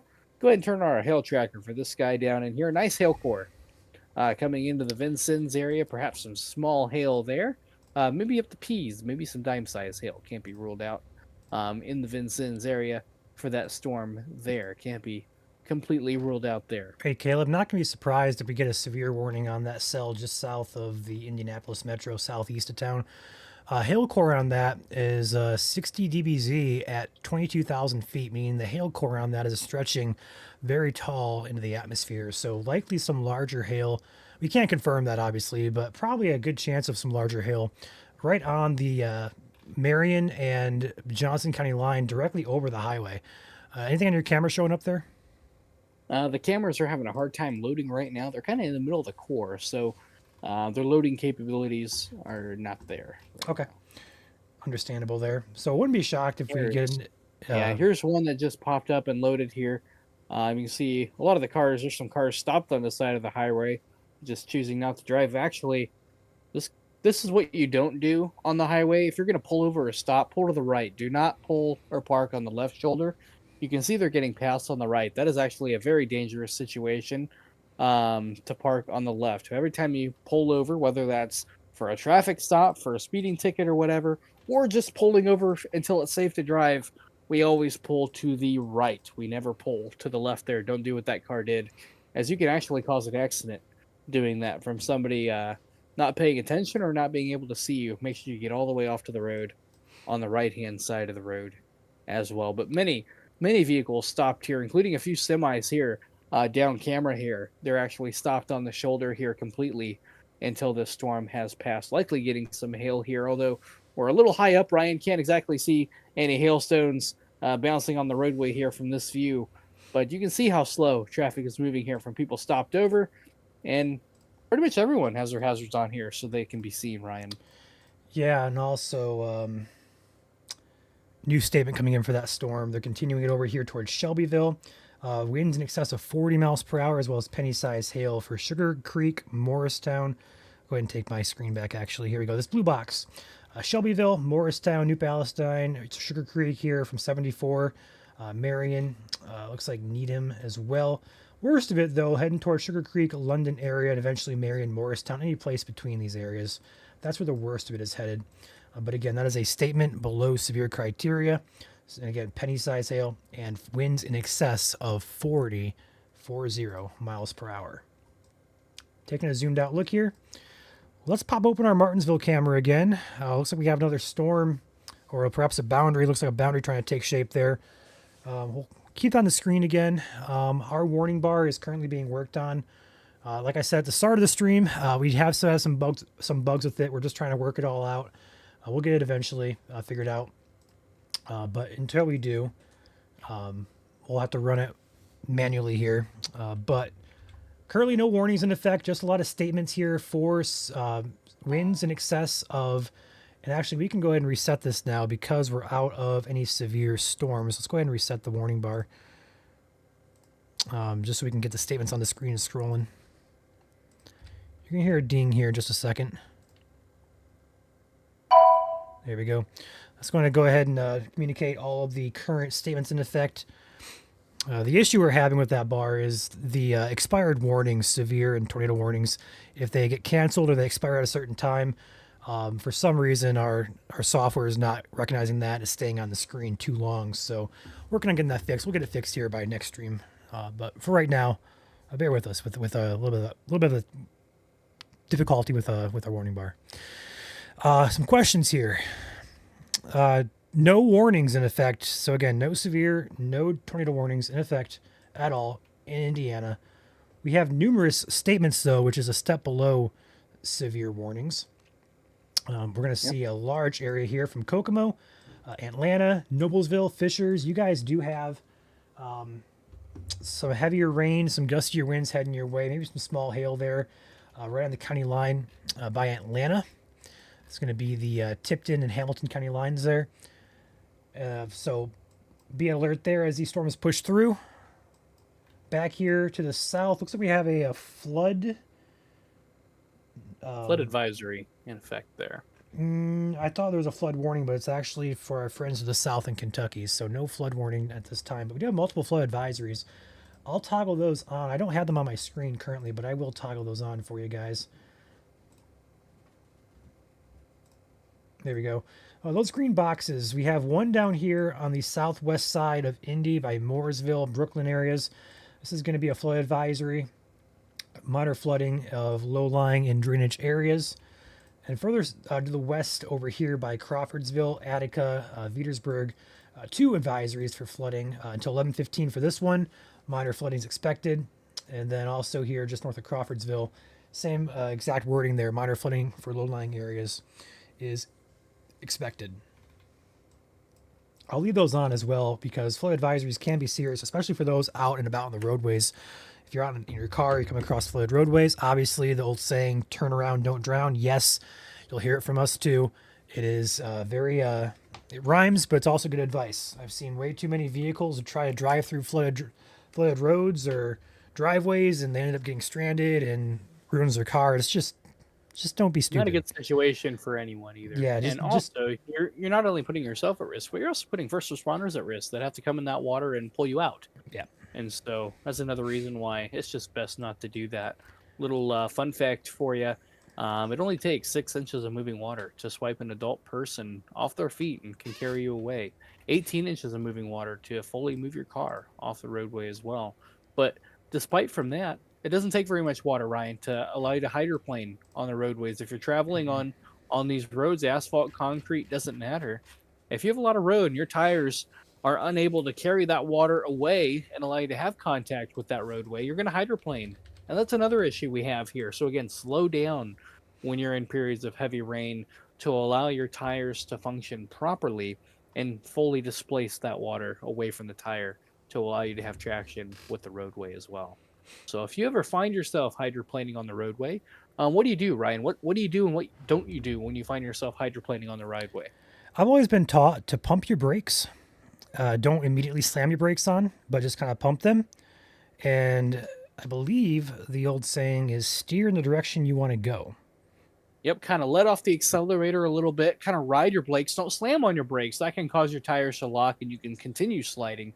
But kind of the same way in snow. If you kind of find yourself getting off the tracks, just keep your steering wheel aimed in the direction you want to go, which is forward or straight.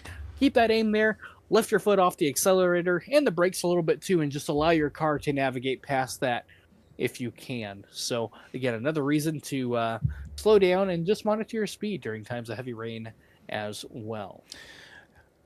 Some questions rolling in here for the threat tonight so far, and for the past about half hour or so, there's been no warnings in effect for the state of Indiana, which is great news. And so looking back on that squall line, Ryan, north of Indianapolis, near the Atlanta area, looking on velocities, I really don't see anything that would suggest severe gust fronts with that. It has significantly weakened quite a bit, which is great news. Probably the strongest portion of that storm reaching the Atlanta area there, right on the apex of that bow, some gusty winds perhaps. But looking on velocities, though, I really don't see anything that would be suggestive of 58 mile per hour winds or greater. Really, a lot of what I'm seeing, Ryan, is less than 40 miles per hour, perhaps 25 to 35. I agree with that 100%. I have some questions, though, from the Indy area, if they're safe to go to bed. And the answer is probably likely at this point. We do have this cell that's statemented off to the south and to the east, but do take note, we do have cells to the west here that we are watching. Currently, none of these are severe, and the hope is that they don't go severe. But there is that small chance that we could have an isolated severe storm that produces some gusty winds and some small to large hail. So I have to watch these. So we're not out of the woods completely, but the trend right now is on the downtrend, which means we're probably not going to see too many more warnings tonight. And let's cross our fingers and hope none at all, because that'd be the best case scenario. Go ahead, Caleb. Go ahead, Caleb. I got this. Okay. Caleb's going I'm to take gonna us. refill my water bottle, and I'll be right back. All right, cool. So we're going to go ahead and get Caleb off of the screen. You're going to see my beautiful face. In the bottom corner here, you're going to see two of me for a brief second. Let's go.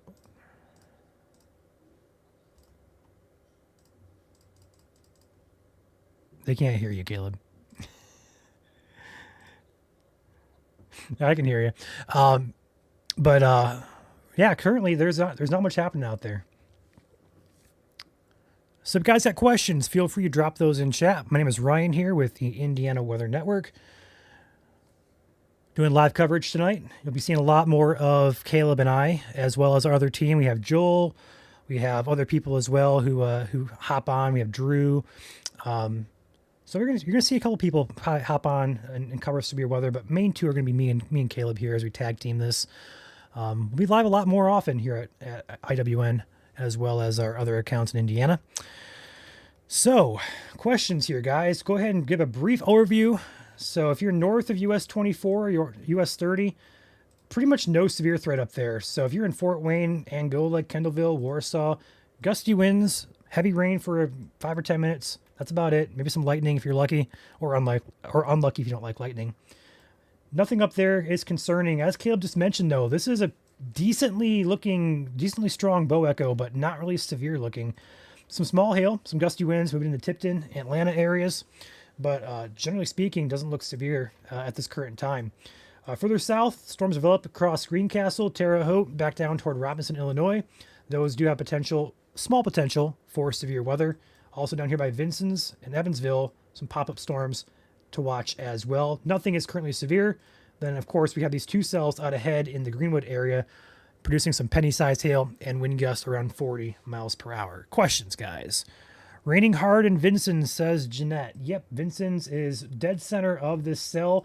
Maybe some small hail there as well. Turn on the hail tracker. Wouldn't be shocked. Yeah, Vincennes. Probably getting some pea-sized hail mixed in with that rain. Let us know what you're seeing if you can do so safely. Yeah, this threat overall will die off around 11 tonight Eastern. Another hour and a half, 2 hours or so. We should be looking at a much, much reduced threat here for severe weather. But we have about an hour or two left of some good surface fuel, some storm fuel for them to kind of fuel off of. But after midnight at the latest, we're not seeing that anymore. All clear areas. If you are behind this line, so Danville, Crawfordsville, Lafayette, Attica, Fowler, Monticello, Wolcott, Rensselaer, North Judson, Michigan City, Valparaiso, Gary, go to bed. South Bend, go to bed. You guys are fine. Out ahead of this line is the concern. Marion, Muncie, Newcastle, Richmond, anywhere on the east side of these lines, Connerville, Greensburg, Columbus, Bloomington, Bedford, Paoli, Jasper. We're not going to say you're going to get a storm, but you're still out ahead of these storms that are forming to your west. So we can't give you the all clear just yet because of those storms. But the good news is we are trending down in terms of our intensity scale. Hasn't been a severe warning in about a half hour. So let's hope that trend continues. If that does continue, we'll probably hop out of here in about a half hour to an hour. But as of right now, no warnings in effect. The trend is down. Nothing looks overly concerning at this point. Muncie area tonight. So Muncie, I just went over that, but I'll go over this again. If you're ahead of this line, gusty winds are possible. Severe weather at this point is a low-end threat, but if it does occur, severe winds up to 60 miles per hour and maybe probably some quarter-size hail there. Muncie included, and that's going to be your threat here with this line approaching you to the west. Although right now, it doesn't look impressive in terms of severe weather. So fingers crossed that continues.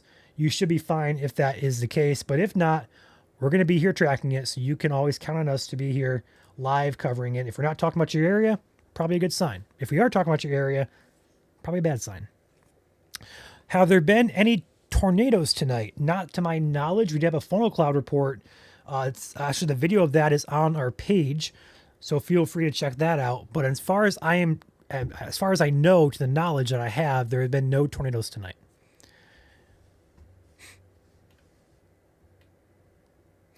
How is the threat going forward for tornadoes? So the watch has been canceled, so there's no watch in effect anymore anywhere in Indiana. I would say a very low risk. Right now, we're not even seeing these storms become wind producers or hail producers, yet alone tornado producers. So we can't say a zero threat, but overall scale 1 to 10, 10 being the worst, 1 being the best, probably a 1 on a scale of 10. We're not having a very high threat tonight based on what I'm seeing here. When is our next severe weather threat? Let's just focus on the one we have at hand before we get focused in, 4 or 5 plus days out. Personally, I do not know, but I do know past today, the week is cooler, a little rainy, but cooler. And then we're going to kind of warm back into the weekend to start next week. So we'll have to kind of watch the time frame of early to mid next week a little bit. But as far as I know, we have no more severe threats past today in the near term. Caleb, yeah, you're muted still, but you are a robot, so try to refresh your mic. I have him muted on your guys' end, so you can't hear him, but I can hear him in my ears, so I can hear what he's saying. Nope, I can hear you now. Perfect. Timing of this. So I'll go ahead and say this again. We're going to say after midnight Eastern, the threat for severe weather is pretty much over completely across the entire state. Right now, these storms are moving at about, let's go ahead and get a statement here. We're looking at about 30 to 40 miles per hour to the east, so pretty slow. Puts it in Muncie in about an hour or so. Winchester, Portland, hour and a half or so. Marion, about 45 minutes. Down here, we're looking at Shelby, Greenfield in about 10 to 20 minutes. Connorsville, if you get a storm at all, if it makes it to you, it'd be about probably 45 to an hour. But the good news with these storms is they're not racing very fast. They're going pretty slow. That may allow them to weaken, and that's why we said we can't guarantee everybody's going to see a storm, but you may see an isolated storm across southern Indiana. It's just going to be a matter of who gets what. We can't really say that until storms are on top of you. So if we said, oh yeah, Paoli is going to get hit by a storm at 10:30, we can't say that. We can tell you there's a chance for it to happen, but we can't tell you the exact time and location. What we can tell you is we do have cells developing off here, southwest Indiana, southeast Illinois. They are moving to the east, so southern Indiana does have a threat there for some potential severe weather. But right now, and so far, these storms have remained in check, and our fingers are crossed that continues. These are moving due east. I am 5 minutes behind on chat. You guys blew the chat up. Love to see the interaction. Excuse me. Do me a favor also, if you're watching on YouTube or Facebook, hit that thumbs up button. Every thumbs up helps us out. It also pushes the stream out to people who may not be aware of the threat tonight. So every like goes a long way. And in active times, tracking, big storms, tornadoes, every share goes a long way as well. We want to reach as many people as we possibly can with the coverage we do. So feel free to give us a like as well as a share during active times of severe weather. And yes, Hannah, that's a really good thing. We've had a very active spring so far, and we could go the rest of the year and not see a single tornado, and I don't think anybody in chat would complain. We're already at 53 that we know of on the year, and that is one short of our record of 54. That'd be tied for second place with last year, I believe. Caleb, you're still here in the background. I think last year we had 54 as well. So we are one behind last year's count, and the record of 72 set in 2011. We have about 20 more to go, and then we have all of June, all of July, all of August to get through our severe season. So we could definitely make a run at the record if this active stretch continues, but hopefully that's not the case.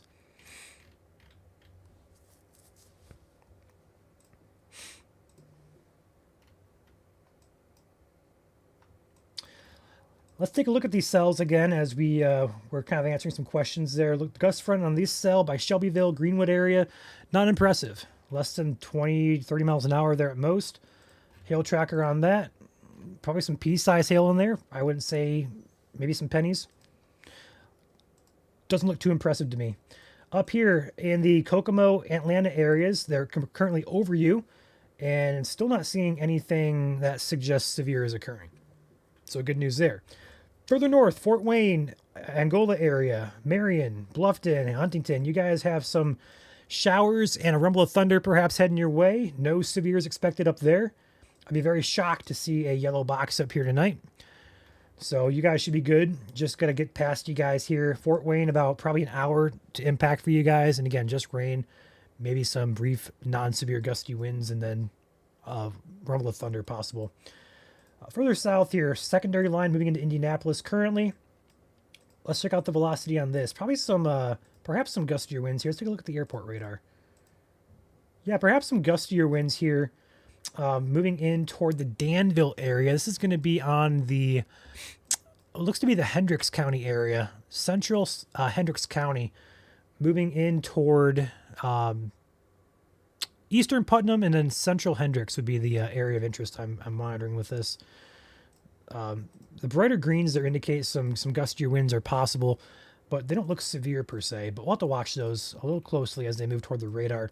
But overall, these storms do not look impressive on on a weather scale here. A storm chaser, as a being involved in the weather community, watching radar for 15 plus years, I really don't see anything with these storms that jump out at me and say, "Holy cow, we gotta track that." They're just hanging out there, ordinary thunderstorms with pockets of gusty winds and some small hail mixed in.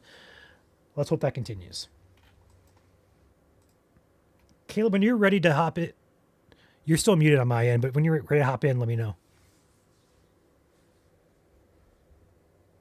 All right, sounds good. And again, Caleb's on the back end. You can't hear him, but I can hear him through my headphones, so we can kind of communicate.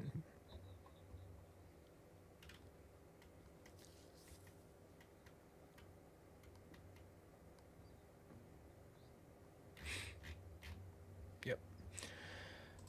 Yes, we are live on Facebook with Indiana Weather Network. So for those of you who are watching on IWN, we are not live today on YouTube. That is due to a channel issue that transferred over to us. We're trying to take care of that. It should be fixed tomorrow night. So going forward, you'll find us also live on YouTube at the Indiana Weather Network. We're also live currently on YouTube with Indiana Weather Online and Indiana Storm Chasing Network. So we're broadcasting the 3 channels right now all at once. You can watch us on either channel. So we're actually broadcasting to 6 different accounts, 3 Facebooks and 3 YouTubes. So there's multiple ways to watch us. Also to X at Indiana Weather Network. Feel free to watch us over on X if you prefer that platform. How is the next line looking? The one out in Terre Haute. So over here, Terre Haute currently, let's go ahead and take a peek down here. I'll switch radars to the Indianapolis radar. There we go. This cell could be producing some small hail to the east of town there, but overall not looking too impressive in terms of wind velocity. Hail tracker here, probably some small hail there over the Terre Haute area. Maybe some dime-sized hail if you're lucky. No statement in effect there. If you guys are in Terre Haute, let me know what you're seeing, if you can do so safely. Probably at least P, if not a little bit larger size hail falling there.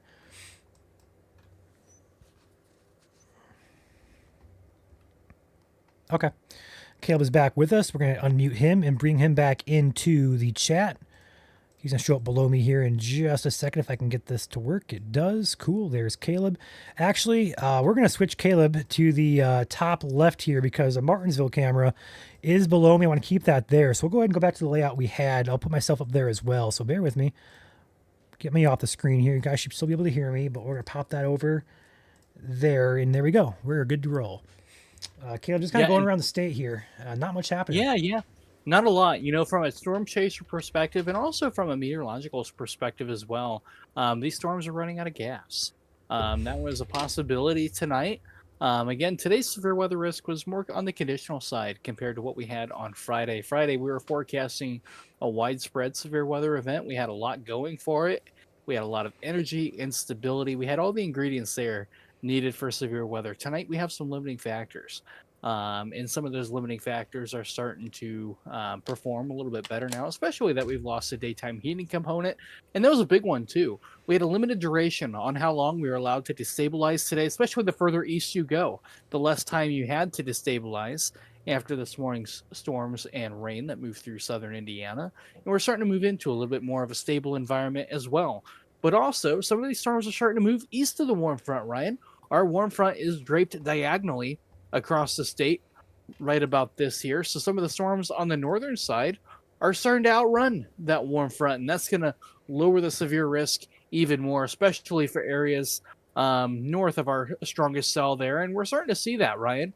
Our storms kind of hit a wall, and then once they go on the other side of that wall, they kind of look just like this, kind of messy, a little bit of rain, and they lose a lot of their intensity. They lose a lot of their winds. They lose a lot of their updrafts, and they just become rain at that point with embedded thunder. They don't really have that look to them that would really promote severe weather. And a lot of that, Ryan, is because they went on the other side of the warm front. They ran out of the fuel. They ran out of their air with instability associated with it. And we're starting to lose a little bit of that instability too. With better instability, Indianapolis and areas south now throughout the remainder of the night. A little bit more juice south of Indianapolis from here on out for storms to tap into. But the good news is, though, a lot of these storms are behaving themselves. Turn on our hail tracker here. Still a few updrafts here. Some really nice, potent little cell south of Bargersville, Indiana, coming into the Franklin areas. Wouldn't be surprised to see a few. Ryan, how high does that core go there on the I background? will I'd be look at curious that. to And know. while I look at that, I have a report from our storm hunters. We have a trees and power lines down report on North 250 East in Boone County. That core, Caleb, goes up approximately, if I can actually click on the right thing, we're up to about 20,000 feet at 58 dBz, so not too incredibly high with that. Yeah, not a severe thunderstorm, but a strong storm. Nonetheless, could have some stones coming down, maybe around penny to maybe some dime size, not quite nickel size hail associated with that. Like to see that DBZ or the density of that core a little bit higher for severe weather criteria, but close. It is a strong cell. Next strongest cell, probably over in that Terre Haute area. Nice little core coming into the Sealyville area, Glen Eyre area as well. Running right along Wabash Avenue or US 40 here. Nice little hail core moving on the east side of town. Could have some small hail in there. And also south of Prairie Creek could have some small hail in there as well. Switch radars here and look at the low levels. Yeah, nice little solid core there. South of Prairie Creek, maybe getting into some pea-size hail, but nothing too significant there. But again, a lot of these storms, Ryan, are starting to behave themselves a little bit more than what we saw earlier in the day. Go ahead and turn our velocity back on with our winds. A nice gust front here, crossing I-74 and still impacting parts of 65 here. Just on the other side of Needham, nice little gust front. You're right in there. You see the brighter colors there. If I highlight it here for you, right in here. Nice little gust front there coming into the Needham area. Sub-severe winds, though. This statement is in effect for another half an hour for winds up to 40 miles per hour, penny size hail, which is 0.75 inches in diameter there. So we're a quarter inch high of severe weather criteria. And Ryan, up here to the north, I would actually be really surprised if they extended the special weather statement north of Indianapolis. I don't think This they line will. here has greatly minimized in terms of risk. We do have some pop-ups that had developed here recently, likely on a boundary ahead of the storm near Muncie, Indiana. We're gonna have to watch these maybe for some hail. Turn on our hail tracker, and yeah, not really seeing any hail in those either. Mainly just heavy rain there associated with those. Again, our better ingredients now are south of Indianapolis and areas south. And notice here, Ryan, maybe perhaps an outflow boundary got put off for these storms south of Franklin that could spark other showers and thunderstorms later on tonight around the Nineveh area or area south.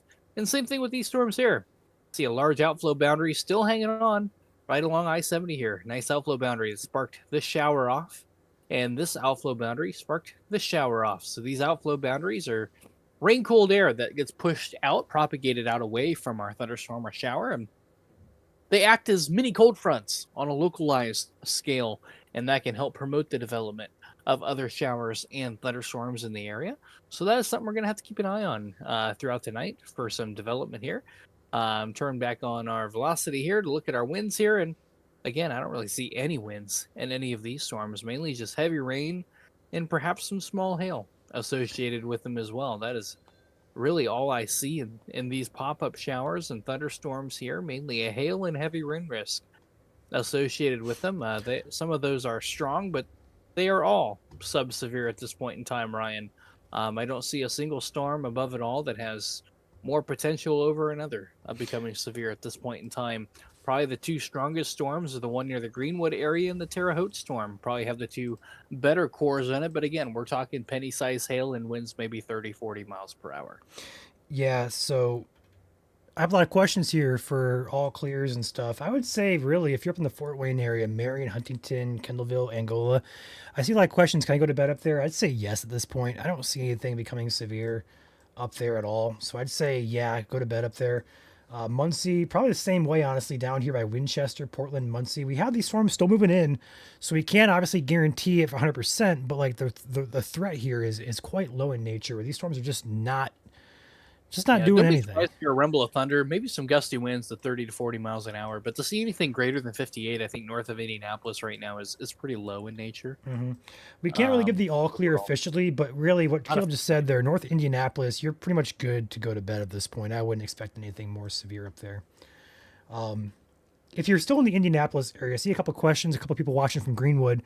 The cells are currently past you to the east, but you do have a secondary line approaching you to the west. Will arrive in probably about 45 minutes or perhaps about an hour or so, actually, the way they're moving, probably close to an hour or more to Greenwood. So you have a secondary line coming, but I do think severe weather is again quite low tonight, so you should be good there as well. Obviously, we can't completely rule out an isolated storm becoming severe with that line, but it just doesn't really have that look to it at all. Yeah, if it's continuing its current trajectory, I put 45 miles an hour in it moving east for this cell here. For Greenwood, we're in about an hour for these storms, 59 minutes for Greenwood and surrounding areas as well. So not very fast moving storms, mainly a heavy rain threat and maybe some small hail. But we do have a lot of outflow boundaries, Ryan. So that'll kind of help mitigate any tornado risk. And really, I think the tornado risk from this point out, Ryan, is very low.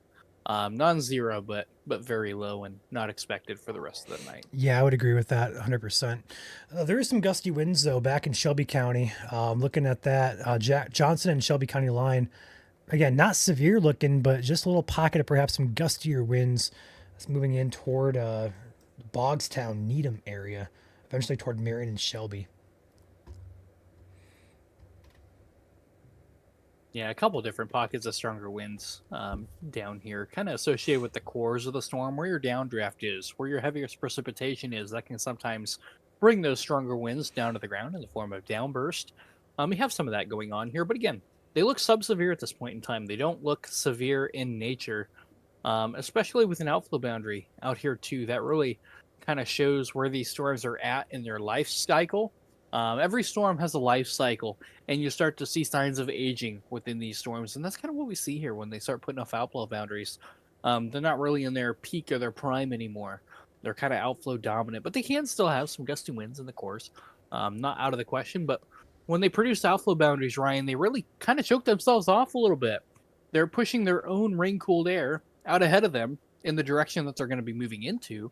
So no longer are they feeding on warm, unstable, untapped air, but now they're feeding on their air that they've already stabilized. So they're kind of like a self-destruct button built into these storms that they're tapping into, and that really helps keep them at bay too. Helps settle them down a little bit, keeps their attitudes in check, so to speak, puts a leash on them. So it really limits what they're able to do, which helps us out quite a bit. I would say we'd probably be good to pop out of here soon, Caleb. I really don't see these storms becoming much of an issue. If they do, we can always pop back on. But we've been live for almost an hour now without any particular warning in the state. So again, we can't rule out we could have one or two more severe storms, but we're to a point now where we're just not really seeing much to be concerned about, where we should stay on and make sure we're live for you guys to count on. So I think we'll watch, Ryan. I want to watch the Greenwood cell here. I want to see this statement expire here before we pop off. This is our strongest storm right now. And guys, just for reference, those of you that are new to the channel, just because we pop off doesn't mean we go to bed. We're monitoring the scenes and the radar behind the scenes here. And if we see a storm start to grow in intensity, we'll focus in on that. And then if we do see a severe warning get issued, we'll come back on here and we'll cover that for you the best we can to keep you covered from beginning to end. But going through the remainder of the night here, showers and thunderstorms throughout the majority of the state here, even northern Indiana. Seeing some lightning up in here. But again, it's mainly just rain at this point in time. Turn on our hail tracker here. Not really seeing any winds, and maybe some pea-sized hail in Wabash County, just north of 24 here. But again, that's going to be really far and few between. These storms up here, if I go back to one screen here and draw a line here, our warm front is sitting right about in here. So if you're north of US 24, no severe weather is expected for you at all tonight. Some heavy rain, maybe some pea-sized hail. But again, even some of those hail tracker signatures that were showing up there on the VIL, some of those hailstones are melting before they reach the ground, and you're not going to see any hail at all. yeah, And some of these storms up there. we have numerous viewers in here from the Franklin area. I'm noticing you guys' comments on the east side of Indy saying it's pretty bad out there. On radar speaking, it doesn't look overly concerning. But if you look at the airport radar, we do have a little bit of more of a gusty wind threat here from Franklin to Needham to Bogstown. Wouldn't be shocked if we have some gusty 40, 50 mile per hour winds. Not seeing rotation with this, but I know there's a lot of instability in the lowest levels of the atmosphere, And we have which some can make decape these Ryan. cloud heights. What? We have some decape as well that kind of Yeah. support our downdrafts. So Tonight as that well. could also That's a make measurement of instability that helps measure how strong our downdrafts are going to be, our downbursts are going to be. That's the way we measure that form of instability. And we do have some. And also with a lot of that D cape, and also we call it 3 cape, the lowest level of instability. When you get a combination of that, you can have a lot of low hanging scud clouds that look very ominous. And that's the kind of environment we have today. So if you see a low hanging cloud, we obviously can't, without looking at it, we can't really tell you if it's a funnel or not. But usually in these environments, there's a lot of scud. It looks kind of scary, but oftentimes it's just harmless and kind of cool looking at the same time, but also very scary. So probably some gusty winds out there, but I wouldn't be too concerned for anything too serious in that eastern Indianapolis area from Franklin to Needham to Sugar Creek area. And that also is moving toward Marion, Morristown, and Shelbyville in a few minutes as well. So if you're downstream watching this, same thing applies to you guys. Yeah, really, this gust front here is stretched between Franklin, Shelbyville, all the way up to the Greenfield area. A little bit of a gust front in it with pockets of embedded stronger winds here, especially in with the cores here. But actually, Ryan, looking at radar, and even if you hit play here on radar, our strongest cell is actually this leading cell here, just to the north of Shelbyville. We do have some other storms kind of popping up on that outflow boundary. As we said earlier, outflow boundaries act as a cold front that can help a sense of lift in the atmosphere. It can spark new thunderstorms and showers, and that's kind of what we see here. But for right now, Ryan, this storm here is well below severe criteria, but we do have a little bit of a gust notch here, a little bit of a Boeing segment here north of 74, north of Shelbyville, that could promote maybe some stronger winds to maybe 40 plus miles an hour. But again, I don't see anything that really suggests 60 plus in any of these storms, which is good. And some we're going to have to watch for as well. But we do have a couple flood advisories in the area. Heavy rain is a risk here tonight, and we've seen that. Excessive ponding on area roadways. So again, if you're out and about, heavy downpours does not make a storm severe, but it is a hazard, and it is something we're going to have to keep an eye on as well. But in terms of severe weather, I think our risk is on the downtrend. Not all clear per se statewide, but it is definitely on the downtrend. And for those of you asking about an all clear and where it is all clear, if I draw a line here, if you are in this area up in here, northwest Indiana and far west central Indiana, Logansport, Lafayette, Gary, South Bend, even in Vermilion County, Indiana, you guys are currently in the all clear. Go to bed. No more rain is really expected for you guys. And a little hint of what we're going to see tomorrow. Maybe some scattered showers across northern Indiana. But tomorrow is going to be one of those days where we reach our high temperatures while we're sleeping before we wake up in the morning. Tomorrow is going to be one of those days where temperatures fall throughout the day, throughout most of Indiana. Unless you live near the Ohio River, then you're in the 60s most of the day. Lucky. However, those of us in central and northern Indiana, not along the Ohio River, we're going to find ourselves in a unique situation where, unless you wake up at 3 in the morning, we're going to find ourselves in the 50s tomorrow. A lot of our weather apps probably say high in the 60s. Well, that high temperature is going to be reached at about 3, 4 in the morning. Right about now is going to be our temperatures going into the overnight hours. And then they're going to fall throughout the day tomorrow with winds out of the northwest of 15 to 20 miles per hour. So if we're in central and northern Indiana, we're going to be in the 50s by mid-afternoon tomorrow. So doesn't that just sound like fun? Nothing says the middle of May without having 50-degree temperatures, Ryan. Yep, that's for sure. Almost gonna be in June with 50s and 60s, it seems like. Also, I got a request here from a viewer, also from our own moderator on Julie on the YouTube side of things, wants the camera to be full. So we'll blow it up here for you. This is again Martinsville facing to the west. Nice little. That's a good example of some scud clouds, Ryan. Some low-hanging scud clouds. They look ominous. They're low, but you can see right through them. There's even a star or a planet, perhaps, in the background. There's some lightning there. Yep, Top of the cumulus cloud. Pretty cool. Looking to the east on the horizon there, watching that line of storms approaching. To keep an eye on that. But yeah, that's we're gonna watch that as it moves in. That's for sure. And actually, Ryan, those clouds that you see moving over could be that outflow boundary out It ahead could of be. those lines of storms moving over as well. They really do protrude far out ahead of those storms. Wouldn't be shocked at all. We're gonna bring that back down to the right, to the bottom right corner there. We'll watch that in the corner, and we'll bring it back up if we see anything worth showing you guys. But for right now, back to that Shelbyville, Marion area. Not seeing anything still severe, but some gustier winds here on the north side of Shelbyville, over Marion, heading toward Ray's Crossing, as well as Linville, Gwynville, Morristown, and then further east, Homer, Rushville, Gowdy, and Blue Ridge. Yeah, and something else to talk about, Ryan. We haven't had a storm report with that cell in the Marion Shelbyville area in some time. Our last storm report was a hail report west of London. So we're starting to not see reports with this storm anymore either, which could be another sign. There could not be people reporting what is going on. That is always a possibility, but another possibility is it's below severe criteria. And if you look, Ryan, this whole storm has an outflow boundary out ahead of it now, stretching from Morristown, Shelbyville, all the way down to Edinburgh. Yep, there's actually two boundaries with that. They're going to collide, and they're not the boundaries that we're seeing. Also, take note with these. Usually, we get additional development with these boundaries, but we're not seeing anything develop. It's also Not a good lot. news.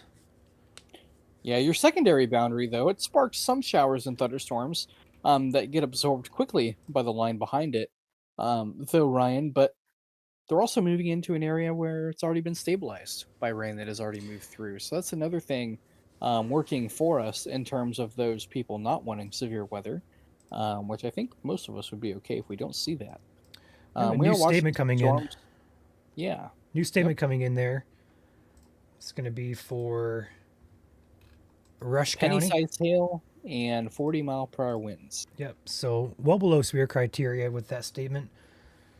So we're again still trending in the right direction here. Storms are staying below severe criteria, but I would think that if there's going to be a cell that's going to go severe at all, it's going to be probably this one. It's been the best environment, but again, with the outflow boundary now going down here to this area, this little green kind of line, so to speak, that's your boundary, and that's the cold air rushing out from a storm. That usually means it's dying in nature. But a very good example of what a boundary can do. You see, we talk about cells popping up with the boundary. This is a great example right here. We see this boundary right here pushing out ahead of these storms over here. But take note, if we animate this forward, these cells are firing off of that outflow boundary, which is providing a source of lift for these updraft. That's a perfect example there. And now we have development in Hope area, just east of Columbus. So I have to watch those now too. But that's going to be the case, and usually is the case with these boundaries. So we'll watch these. Probably have more pop up throughout the evening if I had to guess. But for right now, the strongest cell is just north of Shelbyville here, heading in toward Rushville. Yep, and as we said earlier, these cold front or these outflow boundaries act as cold fronts on a much smaller scale. They have cold, stable air rushing out ahead of that shower and thunderstorm that they came out of. And that also provides a sense of lift, Ryan, in the atmosphere at the surface, and that can help encourage new cumulus clouds to grow into cumulonimbus clouds. You can get additional showers and thunderstorms. I have a question in chat here. Can you explain severe criteria? Yes, we can. So severe criteria, three distinct things. The main thing that we usually worry about in Indiana is wind and hail. Wind has to be 58 miles per hour or higher to be classified as severe. Most warnings you're going to see say 60 miles per hour. Some say 70 or even 80 if they're on the high end of things. But 60 is usually the baseline, but 58 is the official criteria. Hail has to be over 1 inch in diameter. That's equivalent to a quarter size. So pocket change, quarter diameter or larger. That is your base criteria for a severe storm. And then obviously a tornado. That also replicates a severe storm as well. So either three of those can warrant either a tornado warning or a severe warning to be issued. So we talk about severe criteria. We talk about below or above it. That is the threshold we're talking about. It has to be severe hail, inch or larger, or gusty winds over 58 miles per hour, or a tornado. So hopefully that answers the question. Right now, our strongest storm in the state of Indiana is below that because our hail size is penny size. That is 0.75, so we're a quarter of an inch. smaller than severe criteria, and the winds with it are statemented for 40 miles per hour. So we're well below severe criteria of 58 or greater, being at 40 miles an hour. And no signs of rotation, Ryan, in any of these storms. None at all. We haven't seen any rotation in quite a while, probably over an hour now. So that is some good news here as well.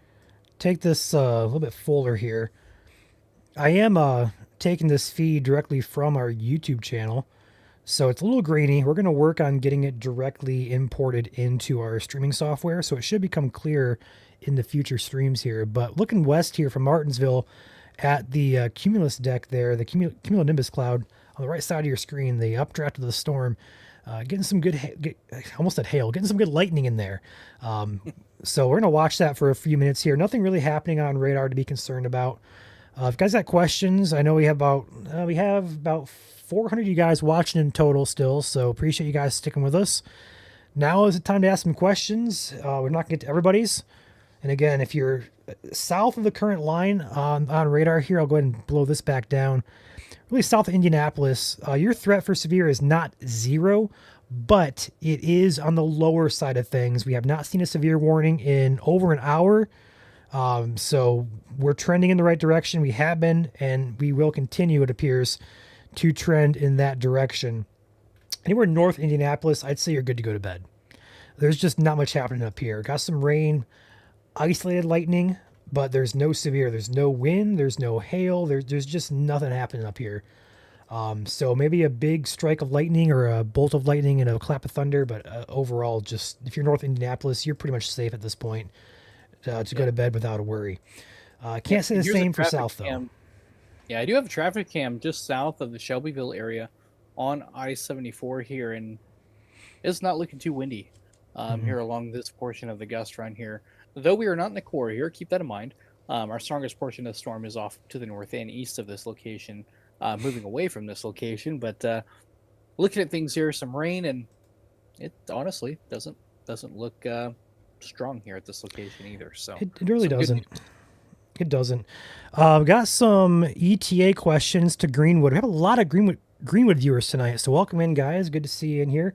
ETA to Greenwood, I would say, got some pop-up cells now just to your west. So keep in mind, Greenwood, you're going to see wind before you're going to see rain. Yeah. Notice the green line moving in your direction. That's not rain. You could have some sprinkles along it. That's an outflow boundary that was produced earlier. So that's probably within 5 to 10 minutes away from Greenwood. Probably seeing some gusty winds, maybe 15 miles an hour, maybe to 20, 25. And then we're going to see some pop-up showers and thunderstorms behind that. They could have some gusty winds, small hail, maybe the pea size, and heavy rain is really the risk there with that. I really don't see anything severe there within these cells. I'm watching that one way back here. It caught my eye. The one by Manhattan, take a peek at that one. Both the TIDS and the KIND radar both picked that up, just south of Greencastle. Got some area there, a pocket of heavier winds perhaps. But again, when you go further away from the radar, so when you look on the radar here, these boxes over here, the gray and green box, that's your radar. The closer we get to those, the more accurate the data becomes. The further we get from those, the less accurate data becomes. So we're still a good ways away from both radars, but we do have a pocket of winds up there, probably about 4,000 feet, if I had to guess, that are showing up around 50 miles an hour. So perhaps just south of Greencastle, Manhattan, just north of I-70 here, heading toward Putnamville, Cloverdale areas. Keep an eye on that. But that is the... Other than that, there's really nothing else here besides that Shelbyville cell. Going back to the Greenwood area for that question, probably here next 10 minutes or so, you're going to see rain. But none of these cells moving in look to be concerning for severe at this current time. So you should be good. Just going to get loud for a few minutes likely here. What just happened to my radar? What on earth? Funky right there.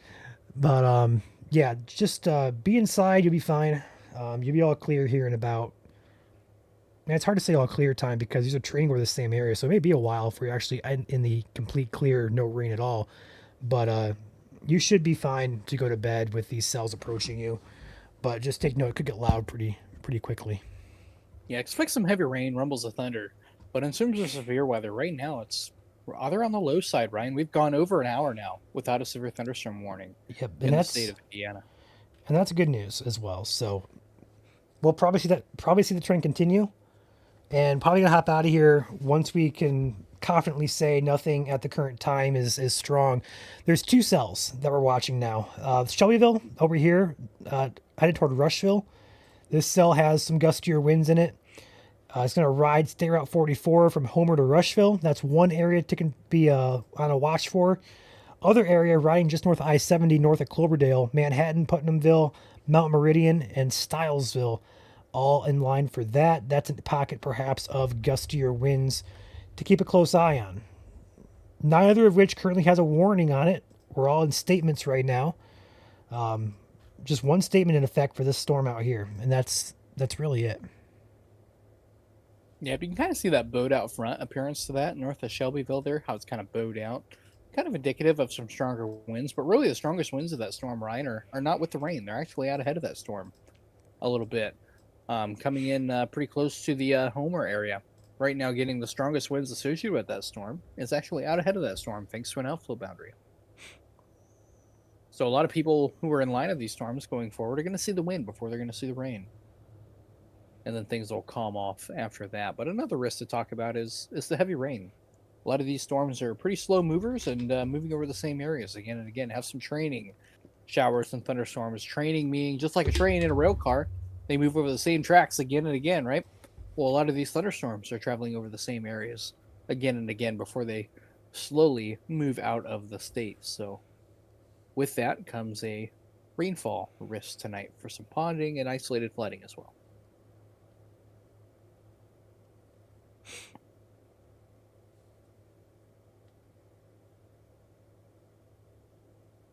Clayton asks how strong the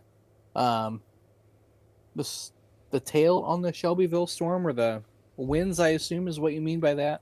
Right now, it is statemented for 40 miles per hour and penny-sized hail. And looking at the hail tracker on that storm, Ryan, I don't think we're at pennies anymore. I think we're smaller than that. Maybe except for a small localized area, but I think the hail size is pretty small. What scan do you have by chance? Because I still got a blip there just north of Marion that looks a little concerning there for perhaps some dime size hail. I'm at. Oh, you know what? This is actually the radar I had pulled up here. Not this radar, but the hail tracker there was actually 20 minutes old. That's crazy. Oh, I was gonna say mine's 8 minutes old. All right, let's try. Yeah, so I'll switch my camera back over here to the other radar I use, a more advanced software. This is it's a hail core that's quite unimpressive. So yeah, there's not much concern here for anything hail related in the northern part of Shelby County. Maybe some peas at best. Yeah, could still have some winds, maybe gusty to perhaps maybe 40 miles an hour. But even then, Ryan, I think our wind is kind of on the downtrend with that storm, and I think largely thanks to that outflow boundary. Yeah, I'd agree. Overall, these storms are pretty weak in nature and pretty unimpressive from a storm chasing perspective. I don't know if I was out in the field chasing which storm I would go to just because of the fact that they do look rather unimpressive. But we do have a gust front there north of I-70 within that core, perhaps maybe some stronger winds mixing down. It's harder to tell though, Ryan. The further away you are from the radar, the higher the sample you are getting from these storms. So even though we're getting between 50 and 55 miles per hour at that height there, that wind is more than likely reduced when you get to the surface or not mixing its way fully down to the ground. Even the cells back here heading into very far southwest Indiana are starting to weaken. They look pretty good. So I think we're at a point, man, where we're just about to hop out of here, truthfully. There's just not much going on.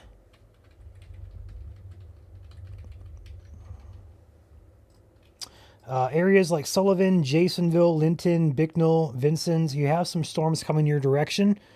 None of these look impressive, so it should just be a random summer-like thunderstorm. Maybe some small hail involved, but just expect some lightning and thunder and some heavy rain, and call it good down here in this southwest corner of the state. Yeah, it's just unimpressive. Look at the TIDS radar here as it gets closer to that. Yeah, still a little bit of a pocket there. Over at Putnamville. That could be a little bit of a heavier wind gust pocket. We are at...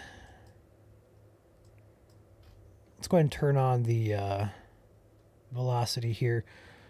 Yeah, latest scan is not impressive. We're at 1,700 feet with that scan.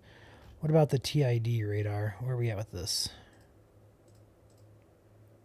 We're about at 500 feet. So this is actually about 500 feet, Caleb.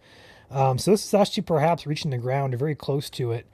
Yeah, so, we'll watch that one here for a little bit just to make sure if some of that could be reaching down, especially near the airport radar. Airport radars are really important for measuring hazards near and around the airport that may attract or may impact air travel on approach.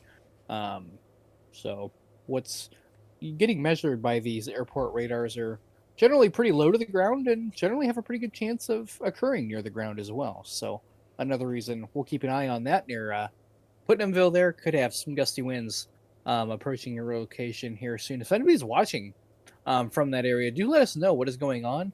Putnamville, around the US 40 corridor, from Putnamville all the way to Mount Meridian there.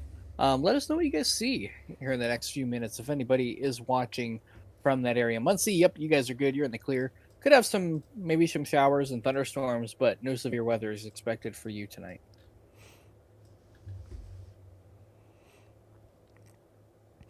And also looking at the models and the mesoanalysis real-time data out there to get a feel for how the atmosphere is giving some fuel perhaps, but not really much anything to be concerned about, Caleb. We're still on the downtrend here where I wouldn't expect there to be much of anything else looking at mesoscale analysis. Yeah, I was glancing at that too. We are just kind of running out of gas, so to speak. We're about surface cape around 500 to 800, and typically we want to see that over 1,000 with the environment we have. So we have about a half or so of what we want to see for severe weather. So even the 700, cape on the surface, it's not terrible in the right environment. But during the summertime, late spring, summertime, you want to see it a lot higher with the environment at hand. Is that a new flood advisory coming in here? Oh, okay. No, they just dropped the old statement there. The old statement dropped off my screen, so it's just in the one now. Just the one special weather statement there for the Rush County area. Yep. Moving out of the Shelbyville area. And with that said, I'm going to refresh my bar again so we can get that back operational. Hopefully that will fix the issue and only have the one statement on screen now. Let's go ahead and save that. And those winds, Ryan, that we were looking at near the US 40 corridor actually broadened out quite a bit on the airport radar.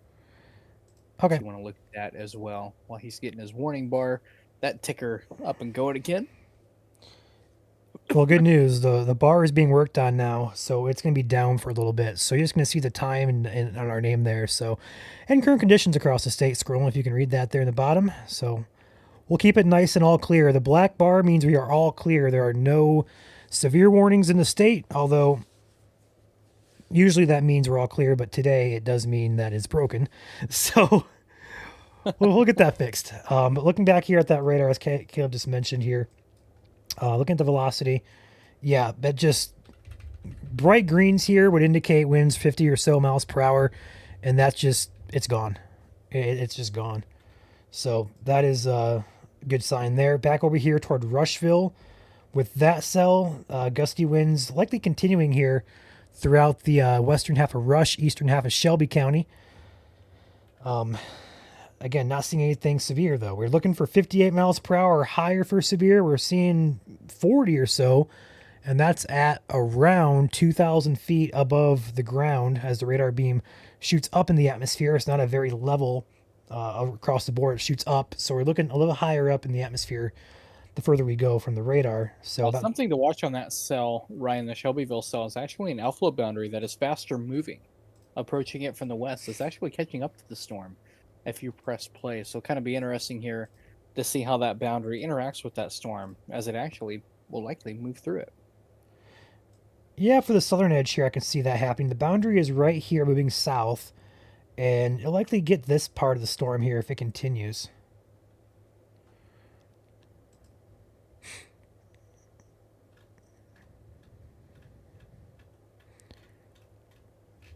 Yeah, Muncie, you're But, fine. You're fine for the night. Go to bed.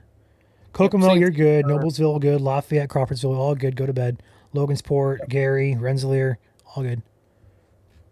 Yeah, but I see Van Buren and Montpelier in there too. Blackford and Grant, you guys are good. You guys are well north of Indianapolis. If you guys are north of Indianapolis, don't bother asking for your location because it's going to be the same answer. You guys are good.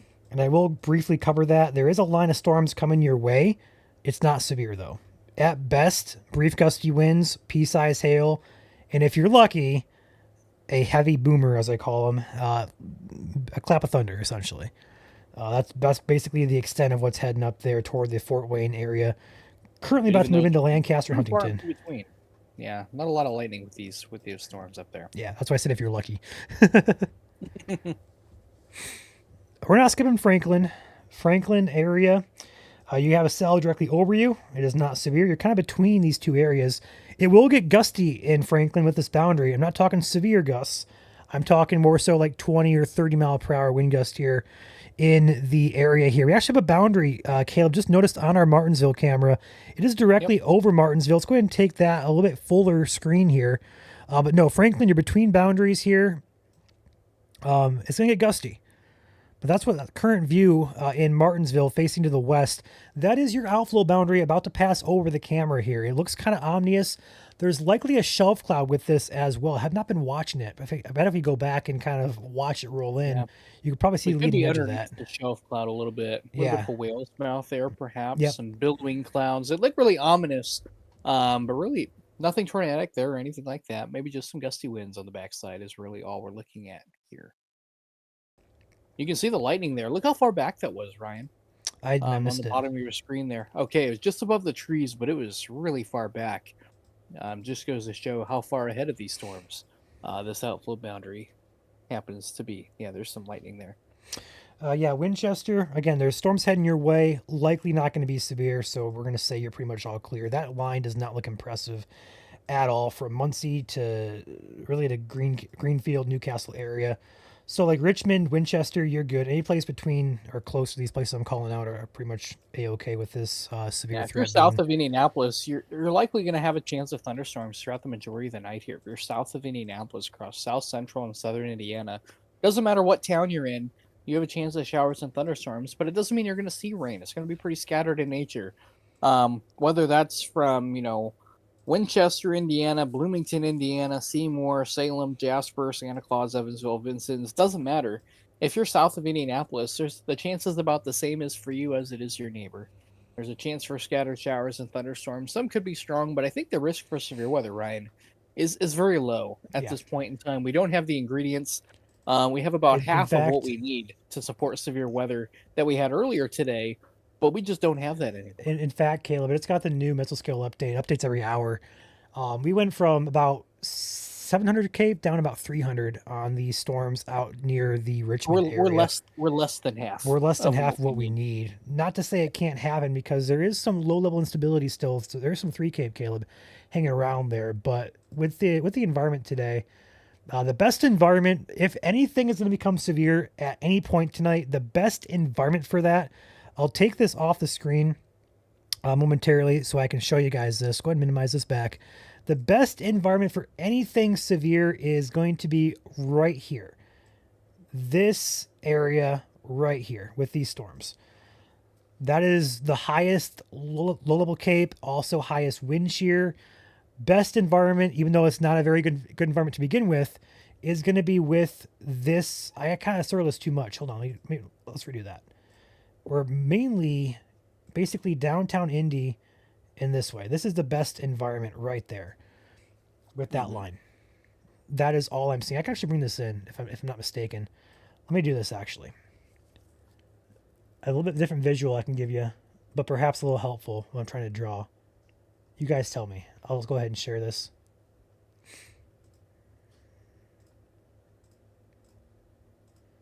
There you go. This is what we call the mesoscale analysis. This is basically all the data that we need to watch across the atmosphere for severe weather or even snow. The red lines here are your low-level instability. As you can see, that's highest from about Indianapolis down here through about the Evansville area. And even then, it's not very impressive, but that is where our best environment currently is. Now, if I switch over here to the surface fuel, because surface fuel is important, we're going to see the red lines there. The middle red line is the highest amount, and that kind of goes a little bit lower. Further east you go toward that Richmond area, we're not really seeing too much in the way of anything at all. So the best A lot of environment that there, hugging because across the west central part of the state. Go ahead. Yeah, some of the reason why we don't see that instability go a little bit further west, see that all that green, all that precipitation you see on the left side or the right side of your screen there, that left behind a lot of cloud cover and didn't leave enough time for the atmosphere to destabilize there. That's why you see that little 500 there on that red line that you see running through southwest Indiana. That's your instability line. If you go south and east of that number 500, you don't see any thick red lines. You see some little lines, but nothing really thick that really indicates we have instability or fuel there because the atmosphere is stable. So these storms are going to be running into an ever more stabilizing environment. And it also doesn't help that we lost a daytime heating component either. The air is having a harder time wanting to rise. It's having a harder time becoming strong into severe. So a lot of these storms are on the downtrend. They're running out of fuel. They're running out of gas. Their tanks are running empty. But something we do have, Ryan, we have a lot of moisture tonight. So even if we don't have severe weather, some heavy downpours are likely tonight, actually. Not just, they don't have to be severe to have heavy rain. We can have some heavy downpours and general thunderstorms as well. Yep. And also, with that said, Caleb, I think we should take a look at across the state again. As these storms continue to progress eastward here, we'll give an overview, and I think we're going to be good to hop out of here soon, Caleb. I really do. Yeah, I agree. I So agree. let's We go can ahead do and take a another look. overlook here and go from there. All right, let's go ahead and start down here in the very far southwest corner and work our way up. Have some cells that are dying, or were dying at least, moving in toward the counties up here. I believe this is going to be Gibson and Posey. Yes, Gibson and Posey County in very far southwest Indiana. Those are not looking concerning at all for severe at this current time. Nothing on radar suggests severe is happening with that. A decent looking line now from Jasonville to Sullivan back through the Illinois area. We're going to watch that a little closely, but velocity says nada. Not very much to write home about with this line. Hail tracker with this, perhaps some brief small hail heading up toward the Sullivan area. Again, not seeing anything concerning that would scream toward or would scream hail. Sorry, would scream severe hail with that particular line. Going up here to Indianapolis, Franklin is being impacted right now by the outflow boundary. Martinsville just had the boundary go overhead. Paragon as well, and that boundary could bring some gusty winds. This is what I'm talking about right here. This thicker green line there, that is your outflow boundary. Also could see some cells pop up ahead toward Bloomington, Nashville, Ellettville, Columbus area. Anywhere ahead of this line as it sags southward, and that continues down towards Seymour, Northford, and eventually, not immediately, but eventually, could see some pop-up cells ahead of that outflow boundary. With this boundary directly, though, gusty winds could be occurring 30 or so miles per hour. Again, places I just mentioned, Nashville, Bloomington, Ellettville, Columbus area will be on deck for that. Back behind here, some gusty winds, some small hail, although I'm not even seeing any hail with this, Caleb. I'm not even seeing anything wind-wise with this at all. Just your typical Heavy summertime rain. thunderstorm. Heavy rain, lightning. I'm not saying there couldn't be some embedded hail if you get enough draft in there, but I don't think it's going to be much larger than PE size in a lot of these updrafts from here on out. And I agree. Going over here to the east side, if you're north Indy here, that means if you're north really of I-70, you are fine. Up by Muncie, just got through a thunderstorm up there. Newcastle about to get impacted here by that thunderstorm. Winchester on deck. Richmond as well. You guys, just some heavy rain, perhaps a lightning strike there. Not much to write home about. Further north than that, you guys are all clear. Besides, again, that broken line now of showers, and I don't even see it. There's like a one lightning strike here that I see by Bippus, just south of South Whitley. Up here by LaGrange as well, got some showers there that extend up into southwest Michigan. Not seeing too much to be concerned about with these. I think the best storm still is that cell in the Rushville area. That's the only cell that I see that could potentially be on the gustier side of things, but even then, it's not concerning here. So, Caleb, I think we're good to pop out of here. Yeah, I agree with that. We'll probably pop out of here, but if the storm does go severe, we'll hop back on and we'll cover it. And we'll be watching radar here behind the scenes here. So with that being said, thank you guys so much for watching tonight. And we'll see a lot more. You'll see a lot more live streams here in the future. And with that said, Caleb, I think I want to give like a 5-minute session here. If you guys got questions for us personally or what we are about here, I know a lot of you guys on the Indiana Weather Network side are new to us. So if you guys have questions for how we do things, I'll give some time for that. Or if you want to know more about me or Caleb or the team, I think that's a good opportunity is right now to kind of discuss that. So we'll give us a few minutes here for discussion. If you guys want to ask us questions, feel free at this point. So floor is open. Otherwise, I think we're going to pop out of here as these storms are at the point now where I am not concerned for immediate severe weather. Yeah, I agree with Ryan there. Those of you throughout the state tonight, don't be surprised to hear some heavy rain outside on your windows tonight. That's something that these storms are producing and will produce would be heavy rain. Something we call PWATS, precipitable availability. How much water is the atmosphere holding tonight? And it's holding quite a bit. We have some juicy thunderstorms out there. So heavy downpours, heavy rain. Could have some isolated ponding out there on the roadways. But I think severe weather tonight, just because these storms are running into an environment that's ever more stable. They're running out of fuel. These storms are running out of gas. They need gas and fuel and instability to really support severe weather. And we're just not seeing that. It's been now close to an hour and a half without a last severe thunderstorm warning here in the state of Indiana, and that trend seems to be continuing. Some of these storms bubble up and become strong and get a special weather statement on it, but that's about as strong as they get. 40 miles per hour and penny-sized hail has been about the max. So we expect that trend to continue, but we'll continue to watch radar here behind the scenes, and we'll post updates on our pages as well. But with that being said, if you guys have any questions about us, about who we are, feel free to put that in there. Kind of an open bar style tonight. Yeah, ask away if you guys have any questions. Please refrain from asking about individual locations. That is a question that we will not answer very much, as we have covered that quite a bit here tonight. So please refrain from asking about individual towns. If you guys are south of Indianapolis, I'll cover the entire state, southern half of the state, in about 2 sentences here. Chance of showers and thunderstorms here tonight. Some could be strong. Pea-sized hail, gusty winds to 20 to 40 miles per hour. But severe weather is quite low. Greatest chances is south of Indianapolis. So if you are in that area, that is what is on deck for you.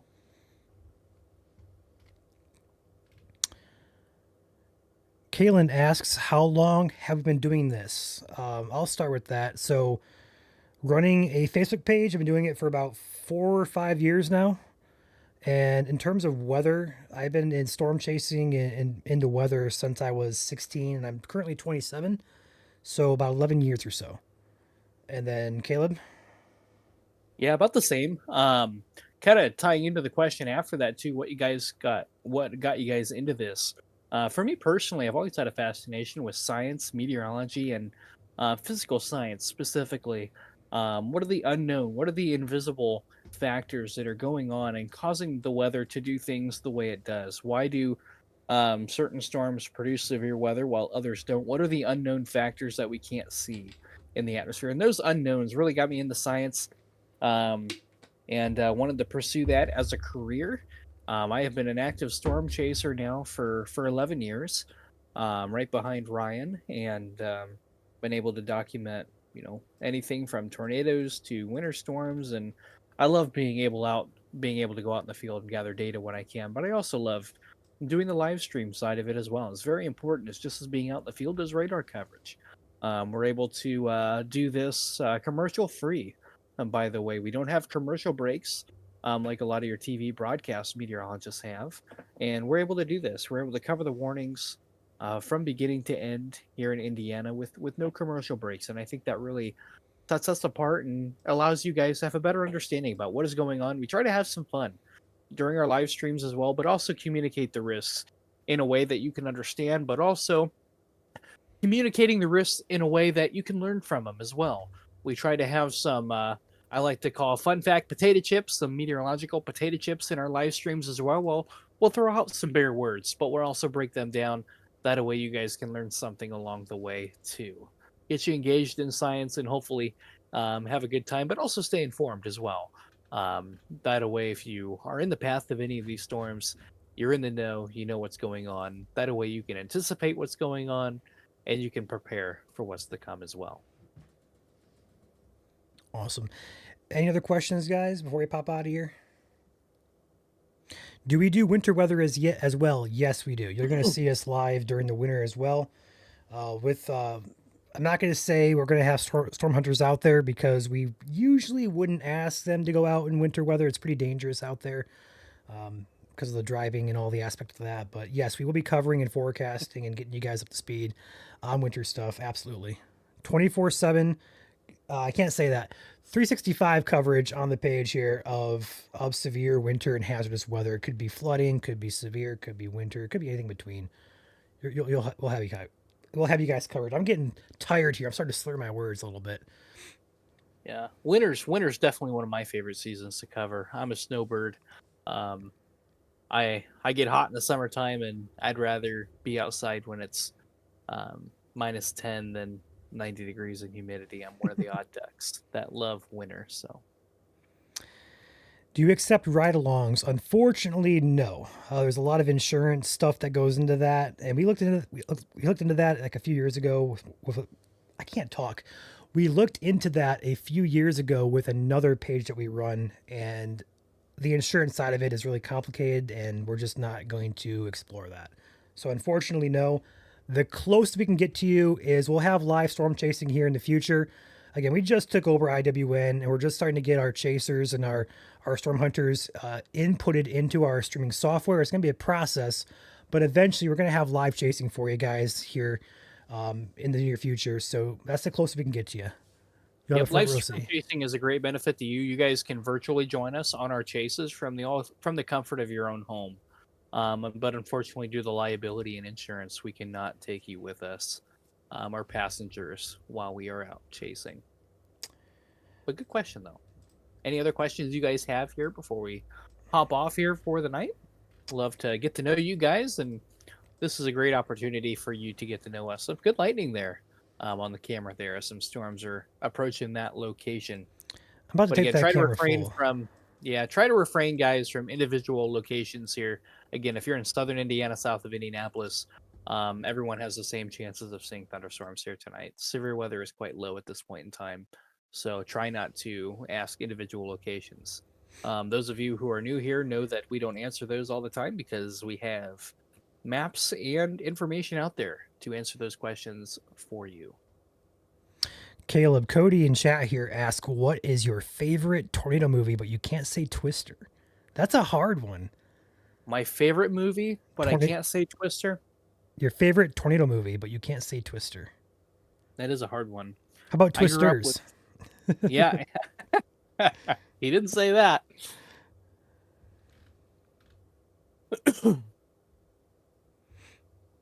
That's a hard question. I don't have I haven't seen too many. There's some that are good, a lot of the Hollywood and sci-fi. And for those of you asking, is storm chasing like the movie Twister? We're a lot safer than the movie Twister. There's a lot of Hollywood in those movies that we don't do. I got asked, I was doing a school presentation yesterday for about 300 to 400 middle school students, and one of the students asked me, why don't I have augers on my chase vehicle? And to answer that is because I wouldn't trust augers to save my life in a tornado. And we kind of went into the science of how that's Hollywood versus reality. And that's something that we love to talk about as well, and how we get close, but we don't get in because of multiple physical reasons. A lot of physics going on that would tell you that's a really, really bad idea. But in terms of a movie, though, kind of got sidetracked there. I don't know. In terms of a storm movie, though, or I guess a weather-related movie, I guess Day After Tomorrow, that's a good one I enjoy watching. I guess Interstellar, if you can count that as a weather movie, it's kind of based on a weather movie, right? There's a blight that comes in, kills all the corn, there's a drought and stuff, but that's a good one there. I mean, they're on a water planet that has waves like 10 stories tall. That's weather, right? That's a good one. But I haven't really seen too many other weather movies. I do love a good documentary, though. I love history and historical documentaries, so there's a couple of good one of those that I've seen. If you know any good ones, let me know, but I do love documentaries. I'm a big history nut, so I love watching history stuff. Laney in chat here says, not a question, but March 14th, 2024 is the day that I became scared of severe weather. Watching you guys and following along this page has made things much better. Definitely still stressed during severe storms, but not as bad since I followed this page. And that's awesome. That's what we aim to do here as well. We are trying to communicate risks and locations and try to make it easy as possible for you. Yeah. March 14th of last year, for those who don't know, was an outbreak of tornadoes across the northeastern half of Indiana, and then as well as the west central part of Ohio. In fact, Caleb was chasing that day. We were actually live on a separate page. We actually got tornadoes on stream that day, but Caleb actually has stories about search and rescue of that day. What was that town name? Indian Indian Lake. Lake. Yeah. There by Wapakoneta. Just southeast of Wapakoneta. Yep. Yep. That was That one of was those a- days where we knew there was a potential for severe weather in the afternoon, but it was what we call a conditional risk. We couldn't really forecast it earlier that day because it was largely dependent on what rain had impacted or how the atmosphere recovered that day. We had a line of earlier convection that moved through around 10, 11 o'clock that day. In fact, I chased 2 rounds of severe weather that day. We We were live chased for the 2 both. LCS that morning, knocked down some power lines in Bluffton, Indiana, and Wells County, Indiana. Had a severe thunderstorm warning, tornado possible tag on that one, I believe, early. And then that afternoon was really just a waiting game. How is the atmosphere going to destabilize? We knew a lot of our cams, our guidance models, were suggesting we were going to have the possibility of severe weather, including tornadoes, but we didn't really know until about 2 in the afternoon. I was looking at what we call mesoanalysis, our ingredients list that we look at in the atmosphere to see what we have and what we don't have. And looking at it at about 2 and 3 o'clock in the afternoon, that's when I really became concerned for northern Indiana and northwest Ohio.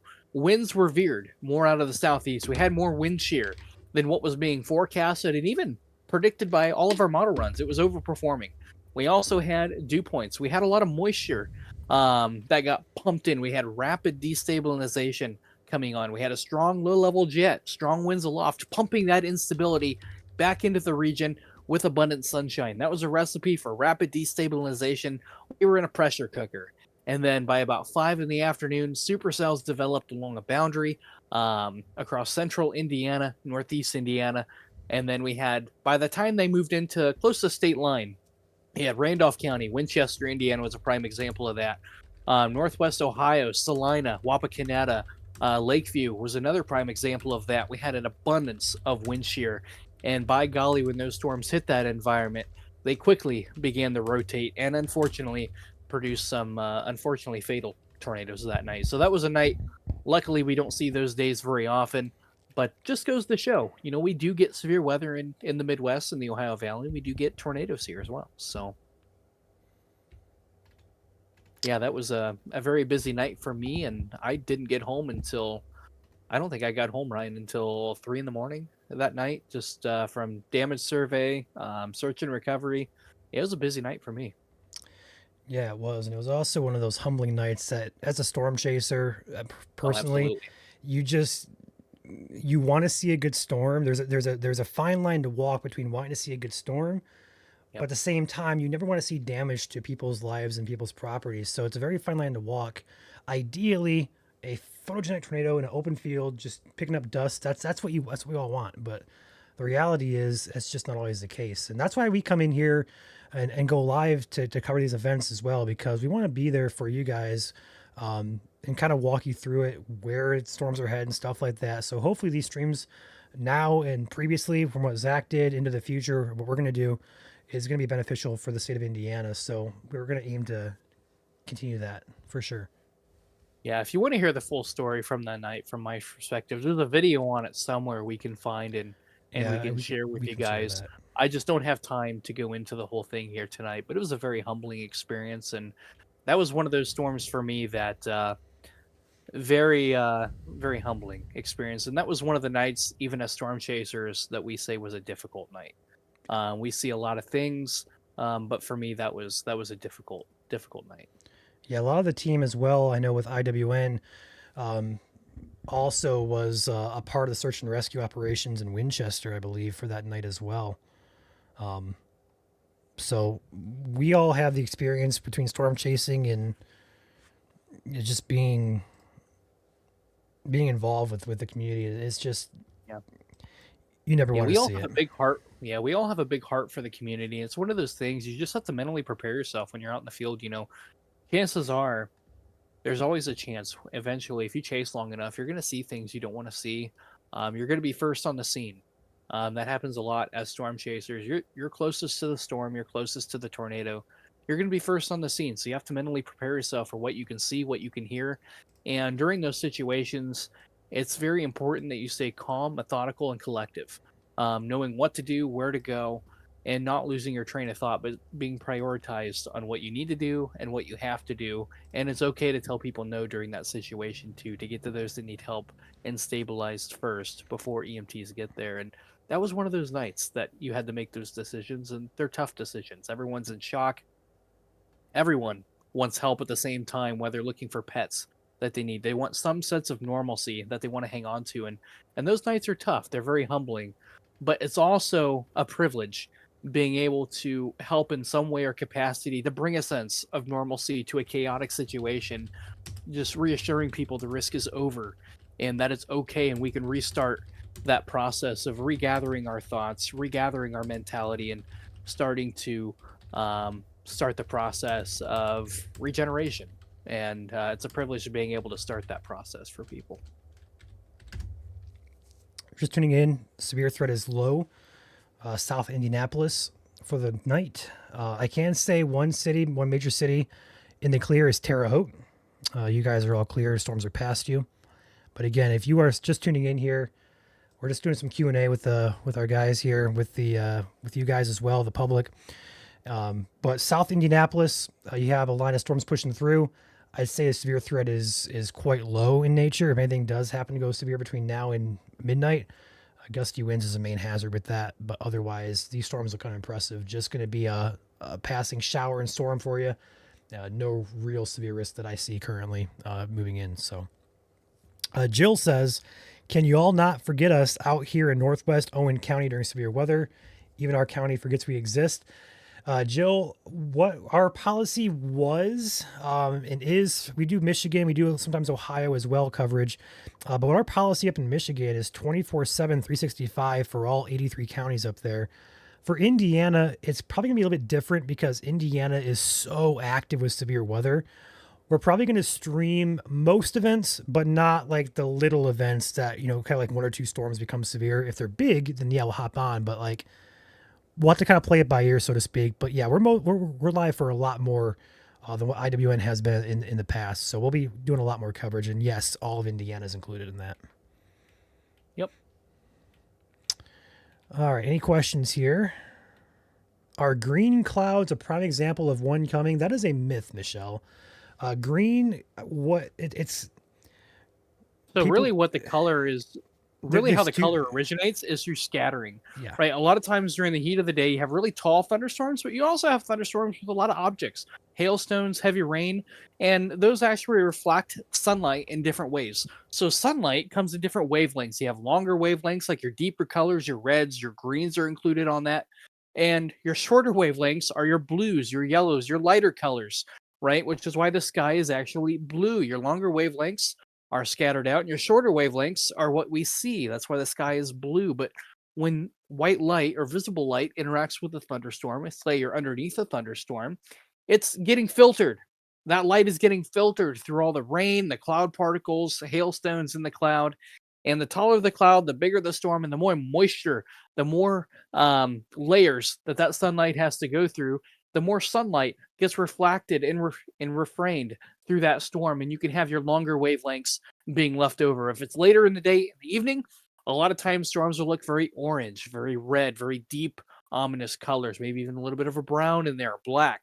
During the middle of the day, your longer wavelengths that are left over are your greens, your deep blues, and your dark grays, like a deep, ominous green, blue, black storm. And a lot of that is because of the sunlight getting refracted through the cloud, rain, and hailstones present. Doesn't necessarily mean a tornado or severe weather in general. Sometimes a nice pop-up thunderstorm can appear that color.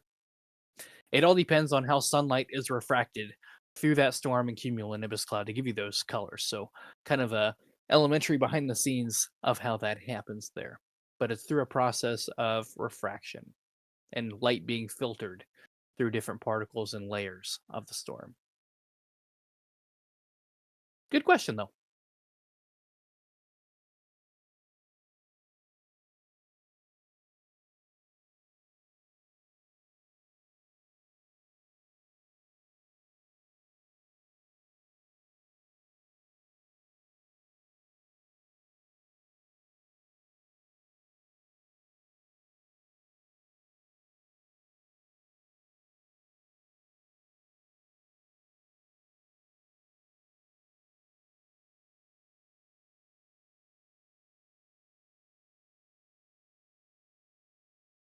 Very, very low. Yeah.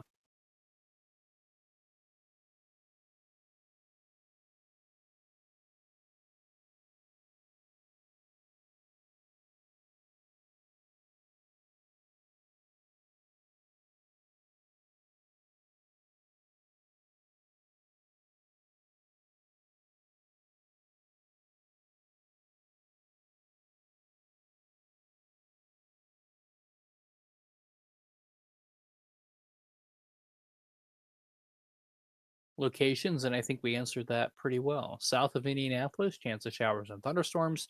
North of Indianapolis, I think Newcastle, Muncie, and points eastward. Showers and maybe a thunderstorm, but again, no severe weather north of Indianapolis. And even if you're south of Indianapolis, severe weather risk is very low for the remainder of the night. We just don't have the ingredients that we had earlier today. Heavy rain, gusty winds, maybe some lightning, but other than that, most of us, pretty much all of us, Ryan, I think are really actually good to go to bed. Yeah, I actually had no Monitor, I had monitor no sound there. forecast, but I really don't think we're going to see. There's always a non-zero threat. We'll see a warning tonight, but I think the threat of that or the probability of that is pretty low.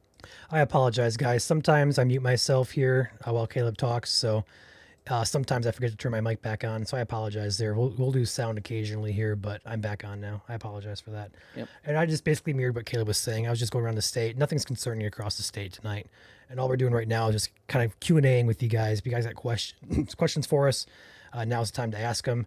And I mean that more so on a personal basis about what we are, who we are, what the future of IWN is, stuff like that. Currently on screen, though, we're watching Martinsville to the west here as the storm rolls in. But yeah, if you guys have questions, last call for them. And if no more come in, we'll hop out of here. Otherwise, we'll stay until about 11 o'clock and answer questions. Absolutely. It's great to be with you. Think of it as kind of like an open bar tonight. If you guys have any questions, feel free to ask us. They can be about Ryan or myself. They can be about who we are, what we do. It's a privilege to be able to be on here and do this for you guys and provide this live coverage for you as well. Always a privilege. Kenny asked, are you guys based in Indiana? I am actually from just south of Fort Wayne, Indiana. I am from Wells County, Indiana. I am in Indiana, born and raised here in northern Indiana is where I reside. Ryan is actually just above the border, just by a couple of miles though. So he actually resides in Michigan, but I reside here in northern Indiana, born and raised. I'm a stone's throw away from Indiana, though. Yeah, he's really not far. I'm in Wells County, Indiana, for those of you wondering as well. So born and raised, find the cornfield. You're pretty close to my location there. So. Well, I guess I got beans around my house this year, but same concept.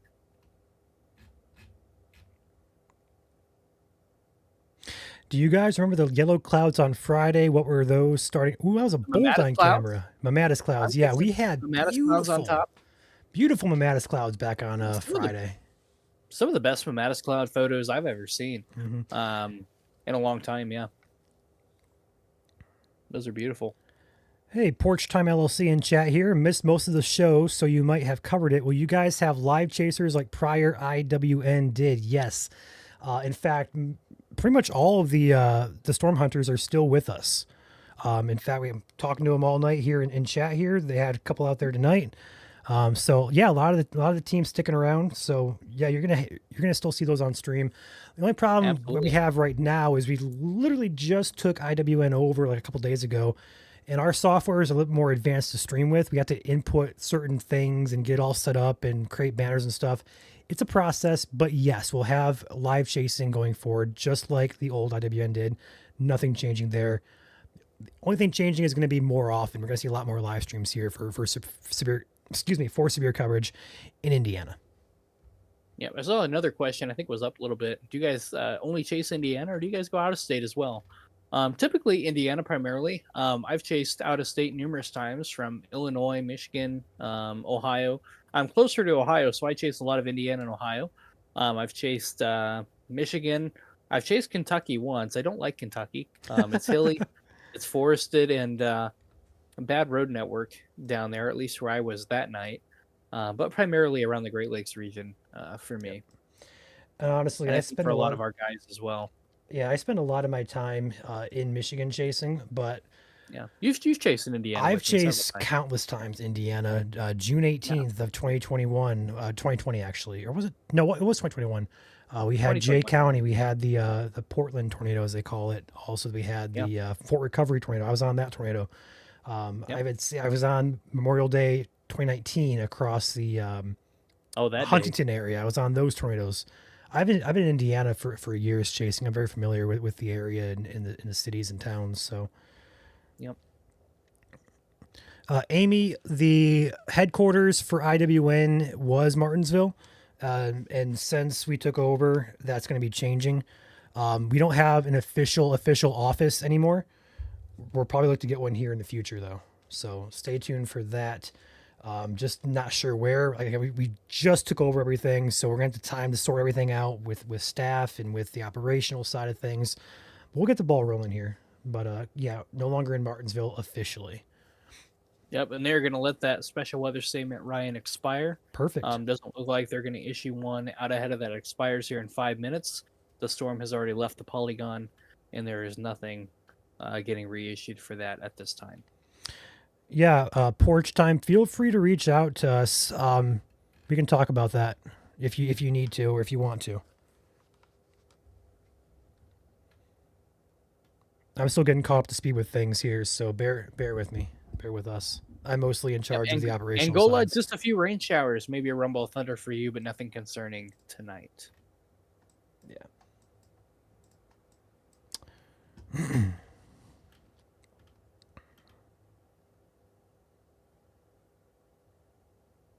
Well, I don't really see any other questions for us, Ryan. So, Question was, what is the yellow rectangle on radar near Greenwood? Let me take this back down here. Do you mean this little dot here? Is that what you mean here? Or is this talking like this area? Like what exactly are you talking about here? If you're talking this over here, that is the radar. The little boxes you see that have letters, that's the radar. KIND says K, which is what does K stand for, Caleb? that's a great question. I know a lot of them are just so a lot of the K that you see before that is actually just an identification code for the radar or the National Weather Service office. So it's like an ID number or an ID emblem. KIND is Indianapolis, IWX Northern Indiana, GRR for Grand Rapids, and KILN for Wilmington, Ohio. So different IDs that we have that we can identify the radar and the WFO or Weather Forecasting Office in charge there. For example, IND is Indianapolis, an abbreviation there for Indianapolis. That's an easy one there, etc. So think of it as just the identification that we have for the office and also for the radar itself. It allows us easy to go back and find them as well. All right, Caleb, we're going to pop out here. One last little call around the state here as lightning continues to strike there in the Martinsville camera. Just want to say thank you for tuning in here, and we're going to call out a few other cities here that are going to get storms. Winchester, Richmond, Connorsville, Batesville, anywhere south or east of this line has potential for a storm tonight. Anywhere, Bedford, Paoli, Salem, Seymour, Madison, Jasper, Ferdinand, Corydon down there, all have chances for storms. Severe threat is low. I think it's safe to go to bed across the state, but don't be shocked if you get woke up by a storm later on tonight, or if you're close to these storms like Columbus or Greensburg or Bloomington. About a half hour or so or less, you guys will be getting storms.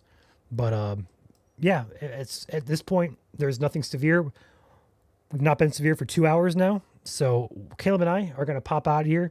And on another note, Ryan, they actually reduced the risk to Indiana to a marginal risk. They actually took the slight and enhanced out of Perfect. Indiana, and they're really the only people left in a marginal risk, which is a 1 out of 5, is for those ahead of these storms. Just for an isolated stronger storm, but they have greatly reduced the severe weather risk in Indiana tonight. And with that said, I think Well- we're safe to pop out of here, Caleb. Absolutely. Don't see any last questions here. I do see one actually. What are All the right. other weather channels you guys have? We actually have quite a few of them. In Indiana, you can find us obviously Indiana Weather Network. You can find us at Indiana Weather Online as well as Indiana Storm Chasing Network. A lot of lightning there in Martinsville. So we have 3 accounts there on Facebook. Each do their own little thing there. And also out of state, we don't run, but we partner with the page called Ohio News and Weather. They focus more on Ohio's side of things. They're similar operations to us. They post warnings, updates, forecasts, all that jazz. So if you're Ohio based, Ohio News and Weather on Facebook is the account that we'd recommend. Up in Michigan, which is what we started, is Michigan Storm Chasers. That is our main operation up there. We have a lot of full-time staff up there doing what they do. And we're now going into Indiana. For the past about year or so, we've been in Indiana operating here and slowly growing our presence. So Michigan, Indiana operations, our Michigan account is called Michigan Storm Chasers. We also have a page for the Aurora called Aurora Alerts. If you want to follow that as well, we post a lot of the information that we can about the Aurora here in Indiana. So feel free to follow that account if you so choose on Facebook. So those are the accounts we follow. Those are the accounts that we have primarily, and we'll continue to grow our presence as we continue to grow in staff and in presence across the regional basis. So one last look at chat here. I do not see anything. So with that said, Caleb, anything else you want to say? I don't think so. Other than thanks so much for following along. Been a privilege to be here, doing live coverage for you. You'll probably see a lot more here in the future to come. So look forward to that, and look forward to serving those Hoosiers here in Indiana. So with that being said, we'll probably hop out of here. Have a great evening, and again, don't be surprised here. A rumble of thunder and some heavy downpours anywhere south and east of Indianapolis. Have a chance of seeing some showers and thunderstorms as this line moves across the state. However, severe weather is quite low at this point in time. Don't expect any. It's a non-zero risk, but there could be perhaps a stronger storm or two to talk about. One in northern Indiana, winds below severe criteria up there as well, near the Leo Cedarville area and Garrett, Indiana areas. Auburn, Waterloo, Butler, St. Joe heading your way. Again, non-severe winds here. Could get gusty for a brief second. They do want to put a statement on that. Like we've been talking all night, possibility of some gustier winds there at most, but that's about it. So with that said, Caleb, are we good to pop out of here, you think? I think so. We're going to go ahead and pop off here. We're going to watch radar here behind the scenes for a little bit here, but don't be surprised if you hear some gusty winds, heavy rain, maybe a rumble of thunder or two throughout the night here tonight. Going into the weekend, or going into the rest of the work week here, looking pretty quiet, but we're going to cool down here across the state. Our high temperatures for tomorrow are going to be reached early tomorrow morning. So during the afternoon, our temperatures are going to drop during the afternoon. Unless you're one of the lucky ducks near the Ohio River, you're going to stay in the 60s. However, if you're north of the Ohio River, Bloomington, Indianapolis, Logansport, Fort Wayne, and points northward, we're going to be dropping into the 50s all afternoon, and into tomorrow night, we'll be into the 40s statewide. So it is going to cool down. It's actually going to feel like March tomorrow afternoon for a lot of us. Pretty cold start here to May, but the good news is there's no frost on the horizon here anywhere in Indiana, or really the region here. We're going to get chilly, but luckily there is no frost for Indiana or surrounding areas. So we are looking pretty good on that. And then we do warm up by the weekend. However, it's going to be a pretty cold start to pool season. I know Memorial Day is kind of the benchmark here in Indiana when a lot of community pools open up. A lot of backyard barbecues happen Memorial Day weekend. However, it's going to be pretty chilly, and some rain showers may move back in on Sunday. That may impact the race day at the Brickyard here in Indianapolis. We'll have to watch that Sunday pretty closely as we have a weather system moving on in that could impact the Indianapolis 500 start time with some rain showers moving in. So we'll keep you up to date on that for your race fans. If you're heading to the race, watching the race at home, we'll keep you updated. We'll keep forecasting that and know of any rain chances as well. Hopefully the rain stays at a minimum and we can have the race on Sunday. But again, some rain chances do move back in for the weekend. But with that being said here, Ryan, I think we are good to pop off here. I don't see any storms that warrant concern at this point in time. So, with I that being agree. said, thank you guys so much for following us. It's been a privilege to be on here serving you guys here tonight, and we look forward. Hopefully not too soon, but we look forward to doing it again the next time we have a severe risk here in Indiana. Enjoy your night, guys. And if anything goes severe, we'll be back on here momentarily, if need be. Yep.